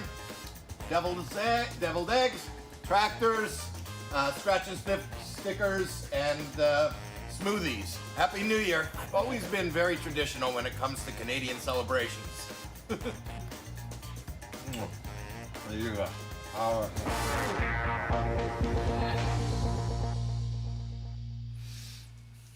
I hope you have some guests coming over. That's a lot of deviled eggs for one human being to It eat. is. Yeah. So I don't recognize that as a Canadian New Year's Eve tradition. Is it a Canadian comedian's? Oh, you think I think he a was just shtick? saying, yeah, that was a shtick. Like, he didn't pick anything even remotely. Even the crackers didn't have smoked salmon on it, which could have been regarded. No, he went full comedy, and then waved the flag to extra nail home the joke. Come on, joke comedy. Yeah, no, it's always good with when the you... massive flag in the back, trying extra hard to be Canadian. Yeah.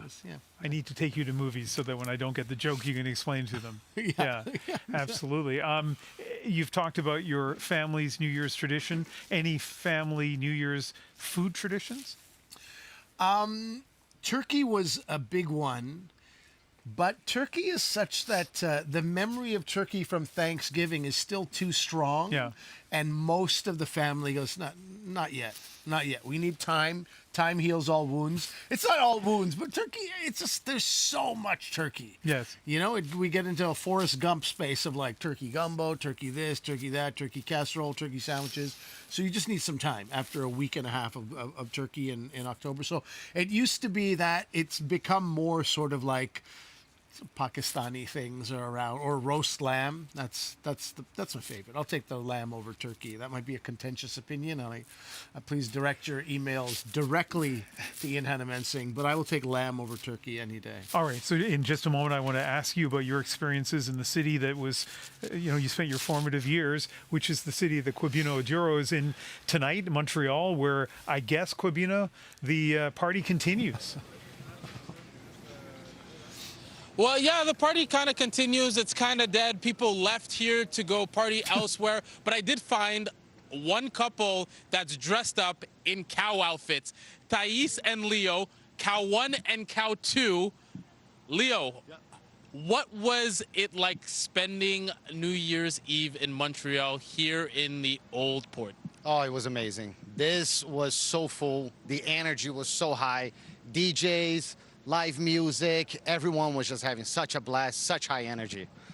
Thais, I want to ask you, what is your most memorable memory of 2024? Well, that's an easy question. We got married. Yeah. So tell me more about this marriage. Tell me more about the wedding. How did it go down? Yeah, well, it's kind of last minute for us. It was right around Halloween. We kind of knew this was going to be it, proposed to each other, and went straight to it. Why the cow costumes?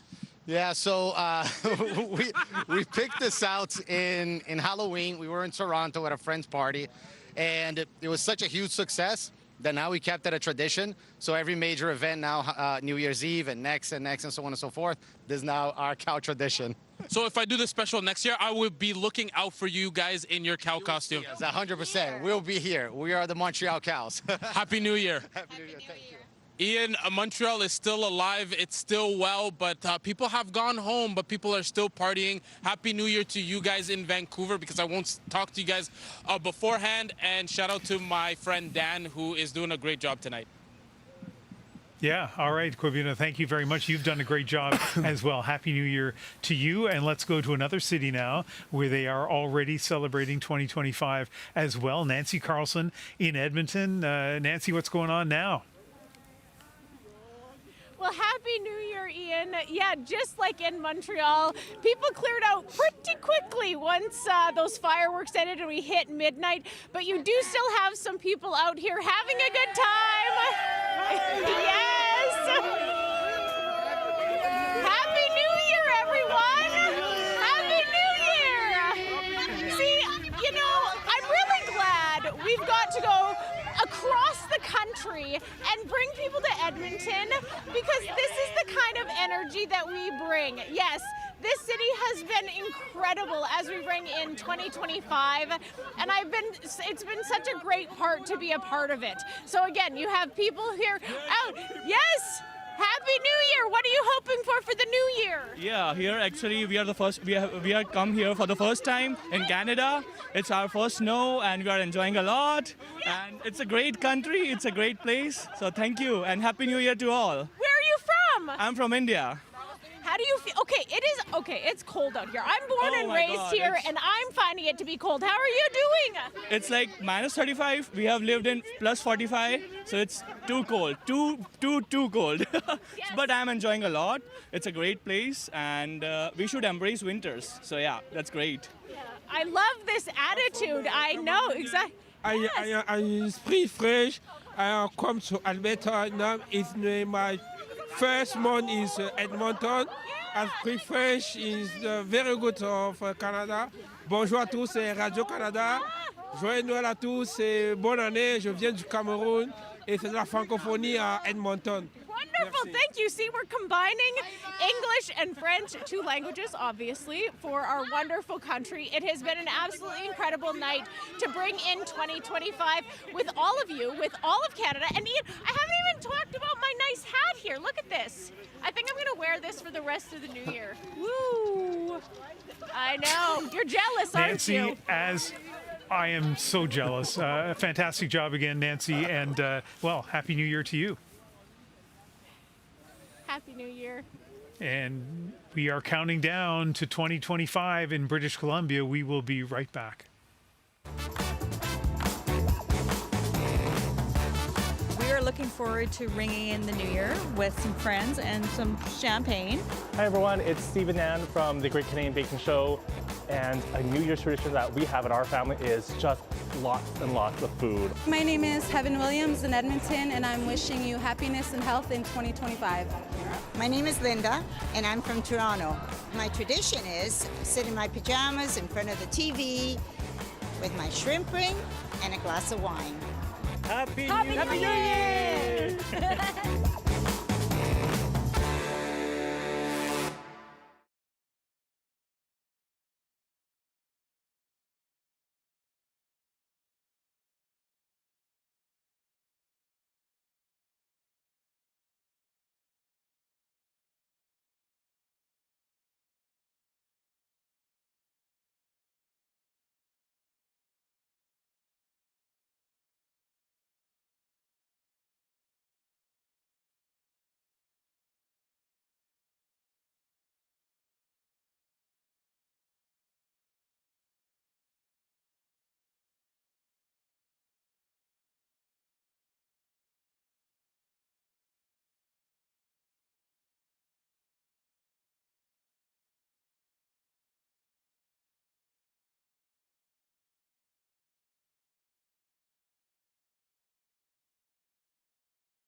Welcome back to Canada Live, Countdown 2025, and let's bring in another notable Canadian who's watching from her family cabin in Quadra Island, British Columbia tonight. Sarika Cullis-Suzuki is one of the two relatively new co-hosts of The Nature of Things, a marine biologist taking over from her dad. Welcome, Sarika. Hi, hello. Nice to see you guys, Ian and Ollie. Ian, it's been a minute since we last seen each other. Yeah, well, the last time I spoke to you, as you'll remember, I was speaking to you and your sister on the waterfront here in Vancouver, not far from your family home, which a fantastic interview. I enjoyed it so much. That's before you were announced as the new co-host of Nature of Things. What's it been like so far working on the show?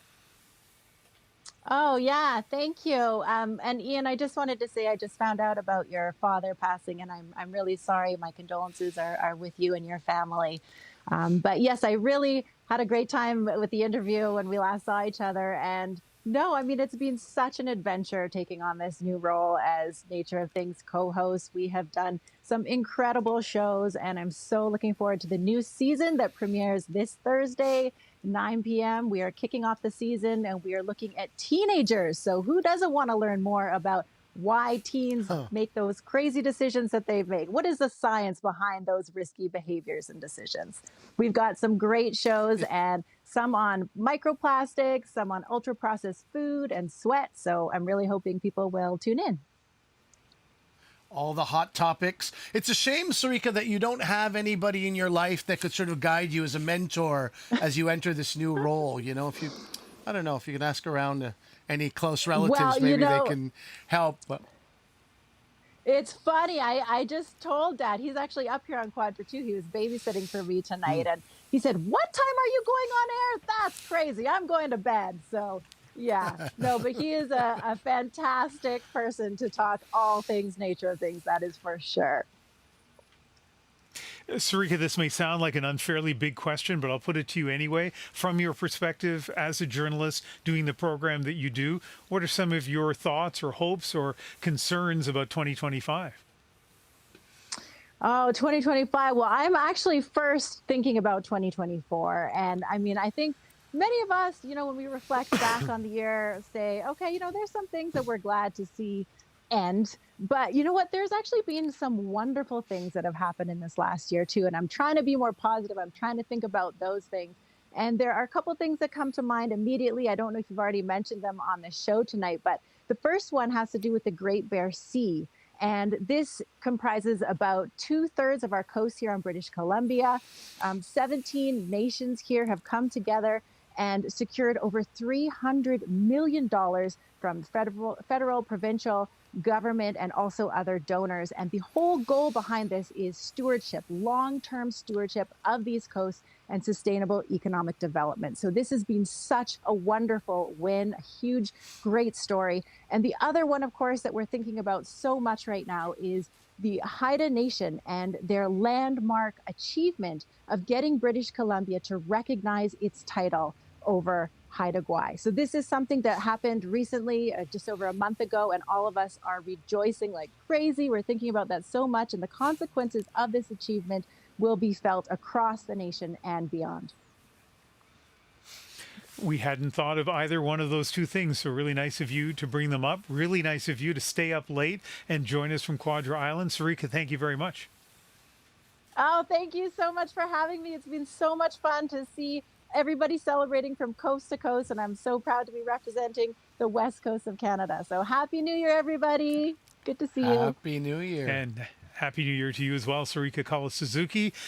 Season 64 of The Nature of Things premieres Thursday, January the 2nd. All right, let's check back with Benit Brach, who has been showing us scenes from the entertainment district in downtown Vancouver. I can hear stuff going on in the background. Benit, describe for us what's happening.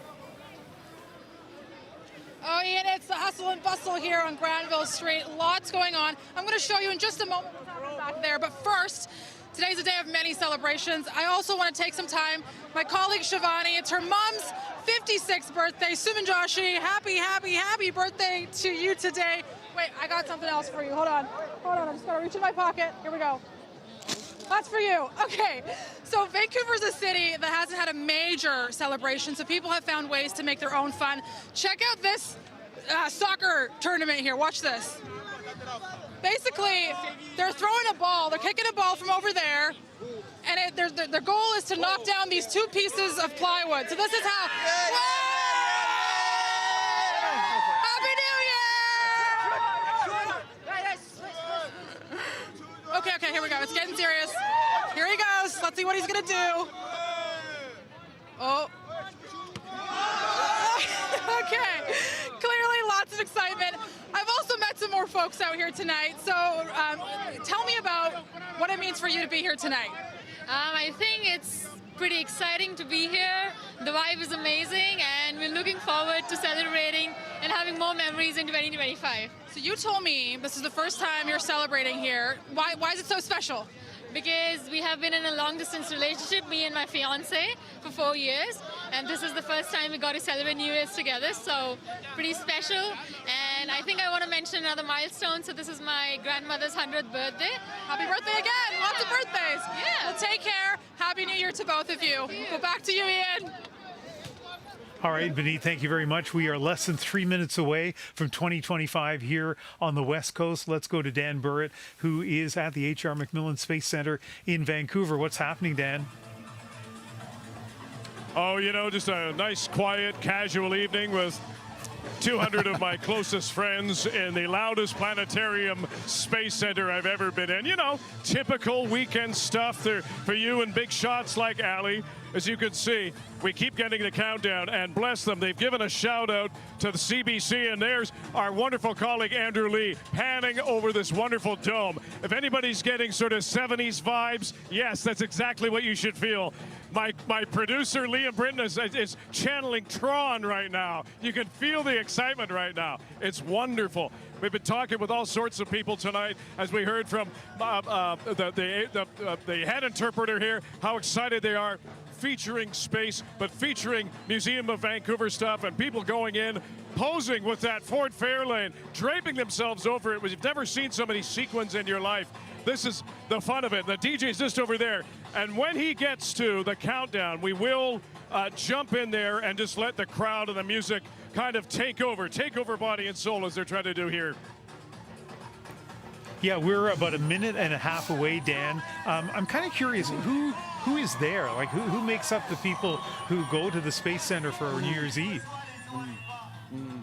It is a whole mix of people, from young at heart to young themselves. We've spoken with all sorts of interesting people. And again, we've had everybody who's decided to show up in jeans,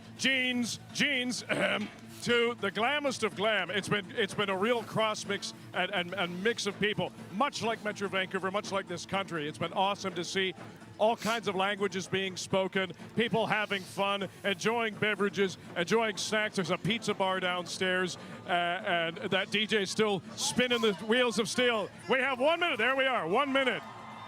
So we have 1 minute to go.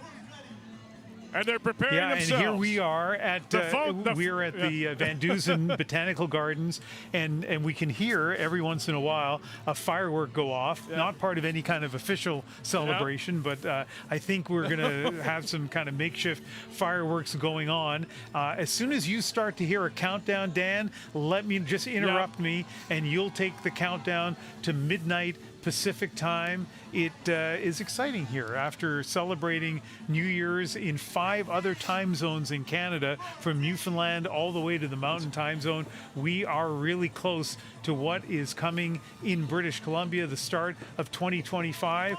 I can hear lots of fireworks now from VanDusen Gardens. 1,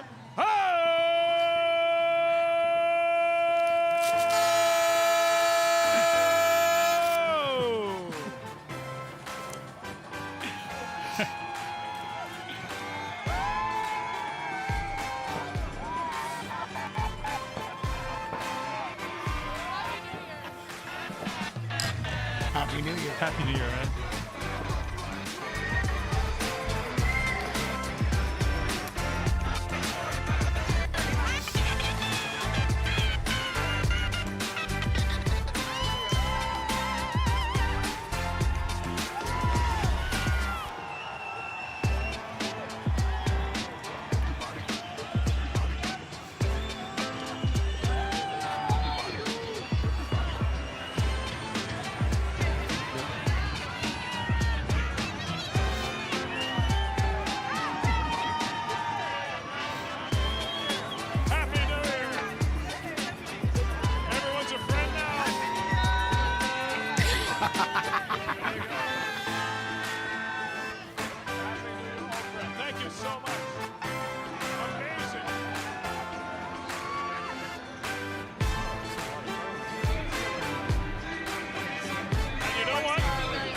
we have a moment now, this is probably a good time if we can to bring in some folks that we've been chatting with. They are pumped. Carol, would you join us over here for just a second? Everybody, this is Carol. It'll be about 10 minutes, I think. All the best to all of you. Wishing you the best New Year. Make it the best that you can be. You can be the change. You can be the transformation. And make this the year that you want to remember. Carol, gotta ask you, do you have a resolution for this year? New Year's resolution, I need to be a little bit more active in my life in terms of my physical lifestyle. I need to give it all my best for my kids that I teach and be a kind person. Those are good goals. Carol, thanks so much. Thank you. Happy New Year to you. All the best to you. Thank you. We're now joined by Ofra. Thank you so much for joining us. Happy New Year. What's going through your mind right now as you look at all these happy people? I am so happy to say goodbye 2024. Welcome 2025. We had a very difficult year 2024, and this one everybody looking with wide eye and big hope in our hearts that this year would be much better for all of us. And what is it like to be here to celebrate with so many friends? I love it so much. I usually don't do it. I celebrate in small groups, but this is different. It's so much nicer. Ofra, Happy New Year. All the best in 2025. Ask me what my resolution. What is your resolution? And at my age, you don't look for resolution. They never happen. You just live day by day. You make the best you make the best of what you can with what you have, and you be kind and gentle and kind to others. That's very good. Ofra, thank you for joining us. And sure, Dave. Happy New Year to you too. So Ian, as you see, everyone's having a really good time. And thankfully, we got the countdown mostly right? We had to go through a lot for this, from 6 times a... Hey, man! Oh, I haven't seen him in ever. Happy New Year. How you doing? I'm good. Everything is good. Everything is great. Amazing. Oh, yeah. Hard to beat. Hey, have a great 2025. Thank you very much. Cheers. Thank you. 2025, Ian and Ali. The year of you making some new interesting friendships based on what we're seeing there. Hey, Dan, stand by, because I think we have the potential for party gold with you at the H.R. MacMillan Space Center. For people who are just tuning in and partying here, we're live. This is the 6th and final 2025. We're welcoming in here in Canada, and I want to hear from maybe a couple more people there. I'll just mention we have Ali Hassan here. Sure. We're hearing actually a lot of fireworks. There are no official fireworks ceremonies as far as I know in Vancouver, but we're hearing lots of fireworks going off from where we are at VanDusen Gardens. How are you feeling? It's been good. I think the geese are a little unsettled. I'm hearing a lot of I don't know if geese are ever super comfortable, but they were rattled. But it's New Year's. Even the geese got to get with the plan here. Yeah, you know what? Speaking of getting with the plan, I was reluctantly putting this on. I will take it off now. Let's go back to Dan Burritt. And hey, Dan, I know this comes with a certain amount of broadcasting challenges, but introduce us to some more people who are there. Yes, we're going to do that right now, Ian. This is Violetta. Violetta, thank you so much for joining us across the country. Happy New Year to you. Same to you. Do you have any resolutions for 2025? My New Year's resolution is to do my best to smile and nod and spread love and kindness to the world that needs it. What is it like to be at this party? And I know it's really hard to hear people. Noisy but fun. Who are you here with? The spirit of the people of the collective is amazing. Congratulations and Happy New Year to you. Thank you for joining us. Thank you so much. We're going to see if we can wander through the crowd here a little bit longer, Ian. Let's see. Bear with us. Yes, Dan, we won't be happy until you talk to at least 17 more people. I didn't know this was a streeter assignment, Ali. No. Okay, let's see what we get in. Stand What by. I mean to say is Excuse me, this miss. is great. Could I ask you your New Year's resolution? Could I ask you your New Year's resolution? Do you have a resolution for 2025? Oh my God, let me see. I want to improve my English. You're doing a very good job. Thank you. That's great. Yeah. Where are you originally from? I'm from China. And how long have you been in Canada? I've been here 3 years, but my English is so poor. No, you're very good. Thank you for joining us. It's a hard thing to do. Happy New Year to you. Thank you. And what is your name? What is your name? Me. Ming. Thank you very much. Thank you. We appreciate your time. Like we said, you meet all sorts here. Let's see if we can get somebody else here. Bear with me just a moment, everybody. There we are. Excuse me, sir. Could I ask you, do you have a resolution for 2025? New Year's resolution? Yeah. I just work hard. That's it. Make money. Yeah, that's all, man. Nice. How was 2024 for you? It was pretty good. I made some progress, so yeah. So I achieved some of my goals. Yeah, it was good. Came with some challenges, but you got through them? I'm sorry? It came with some challenges, but you got through them? Yeah, I did. Yeah, but I overcame some of them. Some of them are still there, though. Good for you. And who are you here with tonight? With my girlfriend. She's there. Wonderful. Let's bring her over. Hang on just a sec. We're getting the whole crew in town. Let's see. Wonderful. Hello, miss. I'm Dan from CBC. Could I ask your name? My name is Claudia. Wonderful. Happy New Year. Do you have any resolutions for 2025?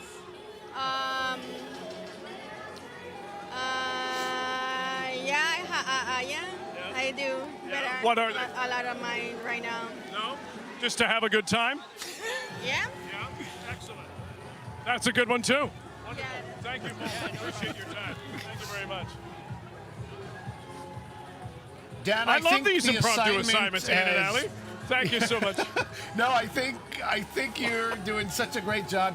Don't worry about meeting. Don't worry about pulling too many people away from their drinks and their phones and their friends. But you really did give us a good a good sense of this party, and really it is a microcosm of this city and this country. It's amazing. But here's the thing, Dan. Don't think it's over, because I'm loving watching this. Like, here we are watching live a party in Vancouver, people celebrating just 8 minutes into the new year. So how about just randomly, just one more person? Let's hear from one more person there. Not a problem. Absolutely. You're right. Let's find the crew that's not trying to Instagram their way out of this. And there they are. Carol, I can see you over there. You're doing a great job, you and Ofra. Oh, my goodness. Everyone's having a good time. So let's see one more. Oh, I never thought I'd have to do this live on TV, but there we are. Wonderful assignment. I know. I love This is the best part of it. Sir? Great. Found somebody. Sir, what's your name? I'm Nick. Nick, how you doing? I'm doing great. How are you doing? Good. How was your New Year's? It was fantastic. I get to spend it with this beautiful girl right here. Wonderful. And you're so thrilled to be on TV right now. I can totally tell that. Thank you very much. What is your resolution for 2025? My New Year's resolution, my main one is to keep a cleaner car, and also to travel more. Good for you. Where do you want to travel? Brazil. Why Brazil? I got a friend who's getting married there. Fabulous. That's wonderful. Can I ask you what your resolution is, miss? Sorry? Do you have a New Year's resolution? No, not currently. She has an entire year to figure it out. You're good sports. Thank you so much. Thank you. Happy New Year. Happy New Year. Happy New Year. Hello. Happy New Year. Okay, yeah, there we are. An old friend from never ago. What is your name, miss? Regina. What is your resolution for 2020? What's your New Year's resolution? Just progress. Just progress. Just progress. I love it. I love it. Nicely done. Happy New Year. Happy New Year. Happy New Year. I usually have to keep one hand on the microphone. There we are. Yeah. There was the one thing that Dan. Ian and Ali taught me. Keep a hand on the microphone. Yes, sir. You're doing a fantastic job. I am not going to ask you to talk to anybody else again, but I will say this. People who are watching may not know, besides the fact that you work really hard, as you know, lots of journalists do, you are constantly at the gym. You're like a super fit guy. So I'm kind of curious, as somebody who kind of has it all going on already, do you have a New Year's resolution? I now have family members shaking their heads and laughing and talking about my level of fitness. Yes, Ian, obviously, and I've been following your example ever in our gym at work with you with those pull-ups. It's amazing. I want to get better at those. I want to get better at work-life balance, and hopefully have some more fun. This has been a long year for a lot of people. Certainly, there's been a lot of news across this country, but to be able to celebrate across this country with the technology we have and the colleagues that we have and all the new friends we're making, that's what we're hoping to do. So fitness is an easy one. It feels like hopefully somebody will hold me to that, and that's a good one to start with. And we'll see where it goes from there. And now we've got more people staring at me on camera. Yeah, well, you're a great guy. You're also a very kind guy, and you've been a good sport tonight. So thank you very much, Dan. Hold on to My that pleasure, microphone, Ali. Dan. My pleasure, Ian. Good All advice. right, Two we hands. still have a little bit more coverage here as we celebrate 2025 in all of Canada now, from Newfoundland all the way to British Columbia. We'll be back in just a moment. Hey, this is Adam and Jay from the Glorious Sons, and we are here to wish you a Happy New Year. I hope you're having the best time celebrating with your loved ones, and I wish you nothing but the best in 2025. It's a crazy world out there, but remember that we are all infinitesimal amounts of space dust floating through endless nothingness, and it is our job to find, rejoice in, and relate to tiny fragments of beauty that are right in front of us every single second. Happy New Year. Just wanted to wish everybody a healthy and safe 2025 and looking forward to the new year. Wishing you a very happy New Year's in 2025. All the best.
Happy 2025!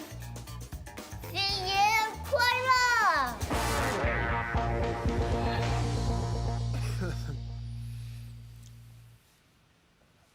Well, throughout the evening, we've been asking for videos from viewers, and you just saw an example of that. It's been kind of terrific to see what people have been sending in. Yeah, it's really nice. And I do agree with you that it is quite incredible that you can just be in the comfort of your own home and send something and say, you know, what the heck? Let's see if this is something that, you know, resonates with the CBC production, and if they put it on. We've gotten a lot. We've gotten a lot more than we've been able to to air, but we appreciate everybody sending them in. That's been wonderful to see. Well, I think one of the themes of tonight has been not only Canadian, but kind of average Canadian New Year's Eve, right? It doesn't have to be the glossy, expensive party. It can be you sitting on your couch. It can be you going downtown somewhere. Nancy Carlson has been in Edmonton, went from the Ice District to Churchill Square, which is probably where she is now. And she joins us one more time. Nancy, it has been a fantastic evening. You've done your usual terrific job, and I wonder if you want to give us a few reflections of what it's been like for you on this New Year's Eve, now New Year's Day in Alberta. Yeah. You know, Ian, we've always been watching the forecast to wonder what it's going to be like, and as cold as it has been, it actually hasn't felt as cold as we thought it was going to. It has been absolutely incredible to see so many people coming out to Churchill Square and also to see the entertainment in Ice District. And then we were back here in Churchill Square, obviously, for the 12 o'clock fireworks to ring in the new year. And just to see how many people came out, you know, it wasn't that long ago when you think about how we rang in New Year's, you know, when you're looking in when we were in the middle of COVID and trying to get people back out.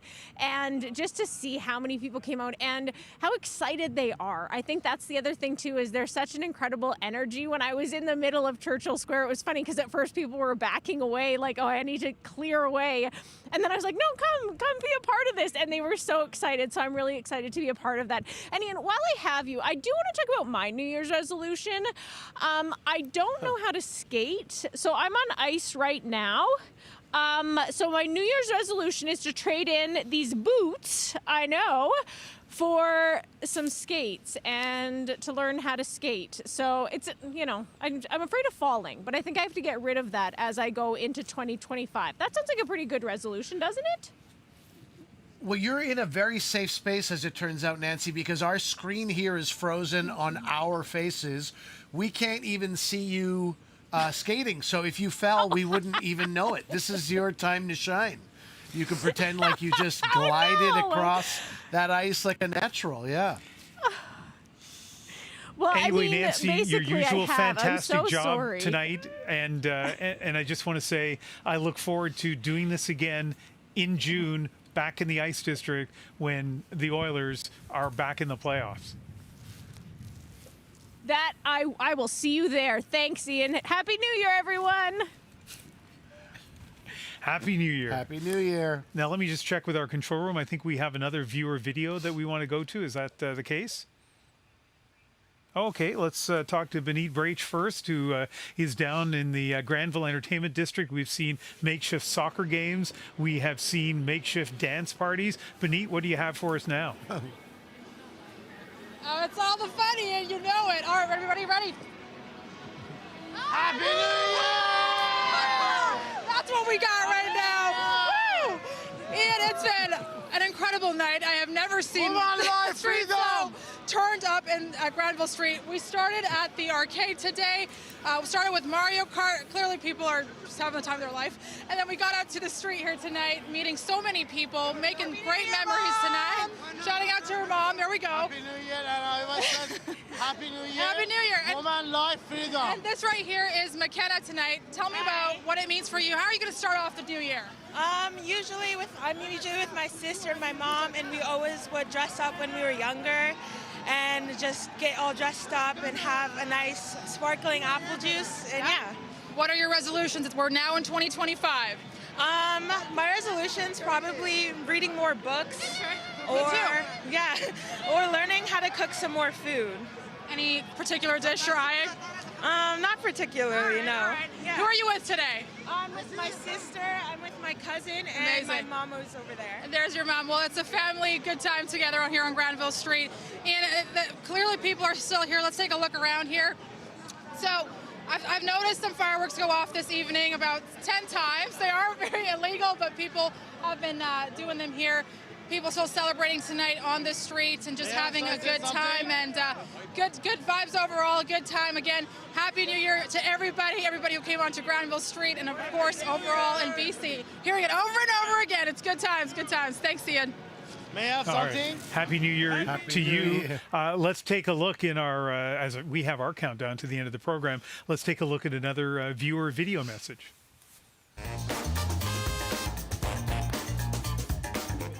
Happy New Year!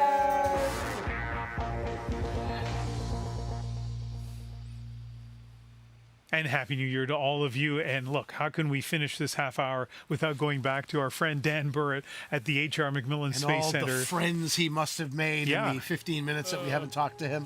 He's a very friendly guy. What's going on now, Dan? Oh, there you are. See, well, we're making all sorts of friends. Happy New Year. Happy New Year. There you go. Okay, there we go. Back to you guys. No. There we are. It has been so much fun being here. As you can tell, lots of revelers, everyone being very fun, very respectful, but very excited. Amazing. It's been an absolute pleasure being here. The staff have been wonderful. Our crew, Andrew Lee and Liam Britton, and our security folks. It has been wonderful to see the atmosphere. And as we've heard from others with Resolution Spines, the fitness, and we heard from Nancy talking about wanting to learn how to skate. We've got other people who, because, you know, we're the last to close in the country, they're going to be partying perhaps a little later. Don't tell our friends in Montreal, but they're having a good time. And then they get to see what happens in the new year. There's a lot that is going to unfold. For now, they're having fun, and they're looking forward generally with optimism. And if you can't ask more than that from a New Year's party, great DJ, among the stars, and among a lot of apparently new friends too. Ali, Ian. Fantastic job, Dan. And you're right. The optimism is a message that has been very clear to us just in the looks of people's faces and what they've said, really from the beginning of the evening, from St. John's, Newfoundland, all the way to Vancouver. Thank you very much. And thank you, Dan. I do want to say my highlights, Dan. I appreciate your hard work ethic going around there talking to everybody. But two highlights. One was when somebody hugged your cameraman. That's when the love is like the camera means nothing. Even hug the people who are working behind the camera. And the other highlight was when that young woman said, "Back to you guys," which is, it just shows the influence you've had as a reporter. They're like, I'm learning so much from Dan. I'm going to use some of his lingo. Good for you, brother. Thank you so much for your hard work there. We've got about 90 seconds left, Oh, Ali. yeah. My pleasure. How about Happy the New Year. closing thoughts from you? Happy New Year. Well, I appreciated this very much. This meant a lot to me to be here. And as you said yourself, I wasn't really going to leave the home for much. I had a decent 2024. There's a hernia surgery in there, which I think is also good. It's good to have a hernia surgery. When you have it, you should take it out. But I'm looking forward to 2025. What is your 2025 looking like? Well, you know, we talked about the passing of my dad not long ago, like just a few days ago. So that has been really tough. Lots of people go through it. Both of your parents have passed away. You know, struggling to kind of get my footing again. So I hope for a better, more stable year. But I don't want to end this show on a negative note. There's a lot to look forward to for all of us, personally and as a country. And in terms of performing, you talked about your shows in Edmonton. You'll be back touring beyond that? I will be. You said one of your sons is in Edmonton? Yes. We're going to have that guy come to a show. Absolutely. Nancy Carlson, we're going to have you come to the show at the Citadel Theatre. Touring begins. I'm also going to be teaching, which... I'm not a great teacher. Oh, I bet you are actually teaching comedy or I was teaching stand-up comedy. Now it's acting for television and film. Wow. So I'm going to teach that, and then I'm an artist in residence at the Royal Military College. It's just, you have to be very organized to be a teacher. Yeah. And that's where I kind of fail my students a little bit. But overall, very, very rewarding experience. So and we'll do that again. 30 seconds now, as a comedian in this world, I talked a little bit about it before, of cynicism, of polarization. Has it been tougher to be a comedian? No, in fact, you alluded to this earlier, like resolutions. I think people have resolutions again because we're realizing that cynicism is getting us nowhere. And I think what we really have, all we have in some cases, is hope. And I think it's sad for us not to be hopeful. So everyone who had a resolution, who has high hopes for the upcoming year, I'll never disparage that. I'm right there beside you. Nothing but hope for peace and success and progress. All right. Well, it's been fantastic working with you, to Meg Banks and the team behind this special. So much work went into it. It is so unique, this look at coast to coast to coast in Canada of optimism and of hope for a happy 2025. Good night.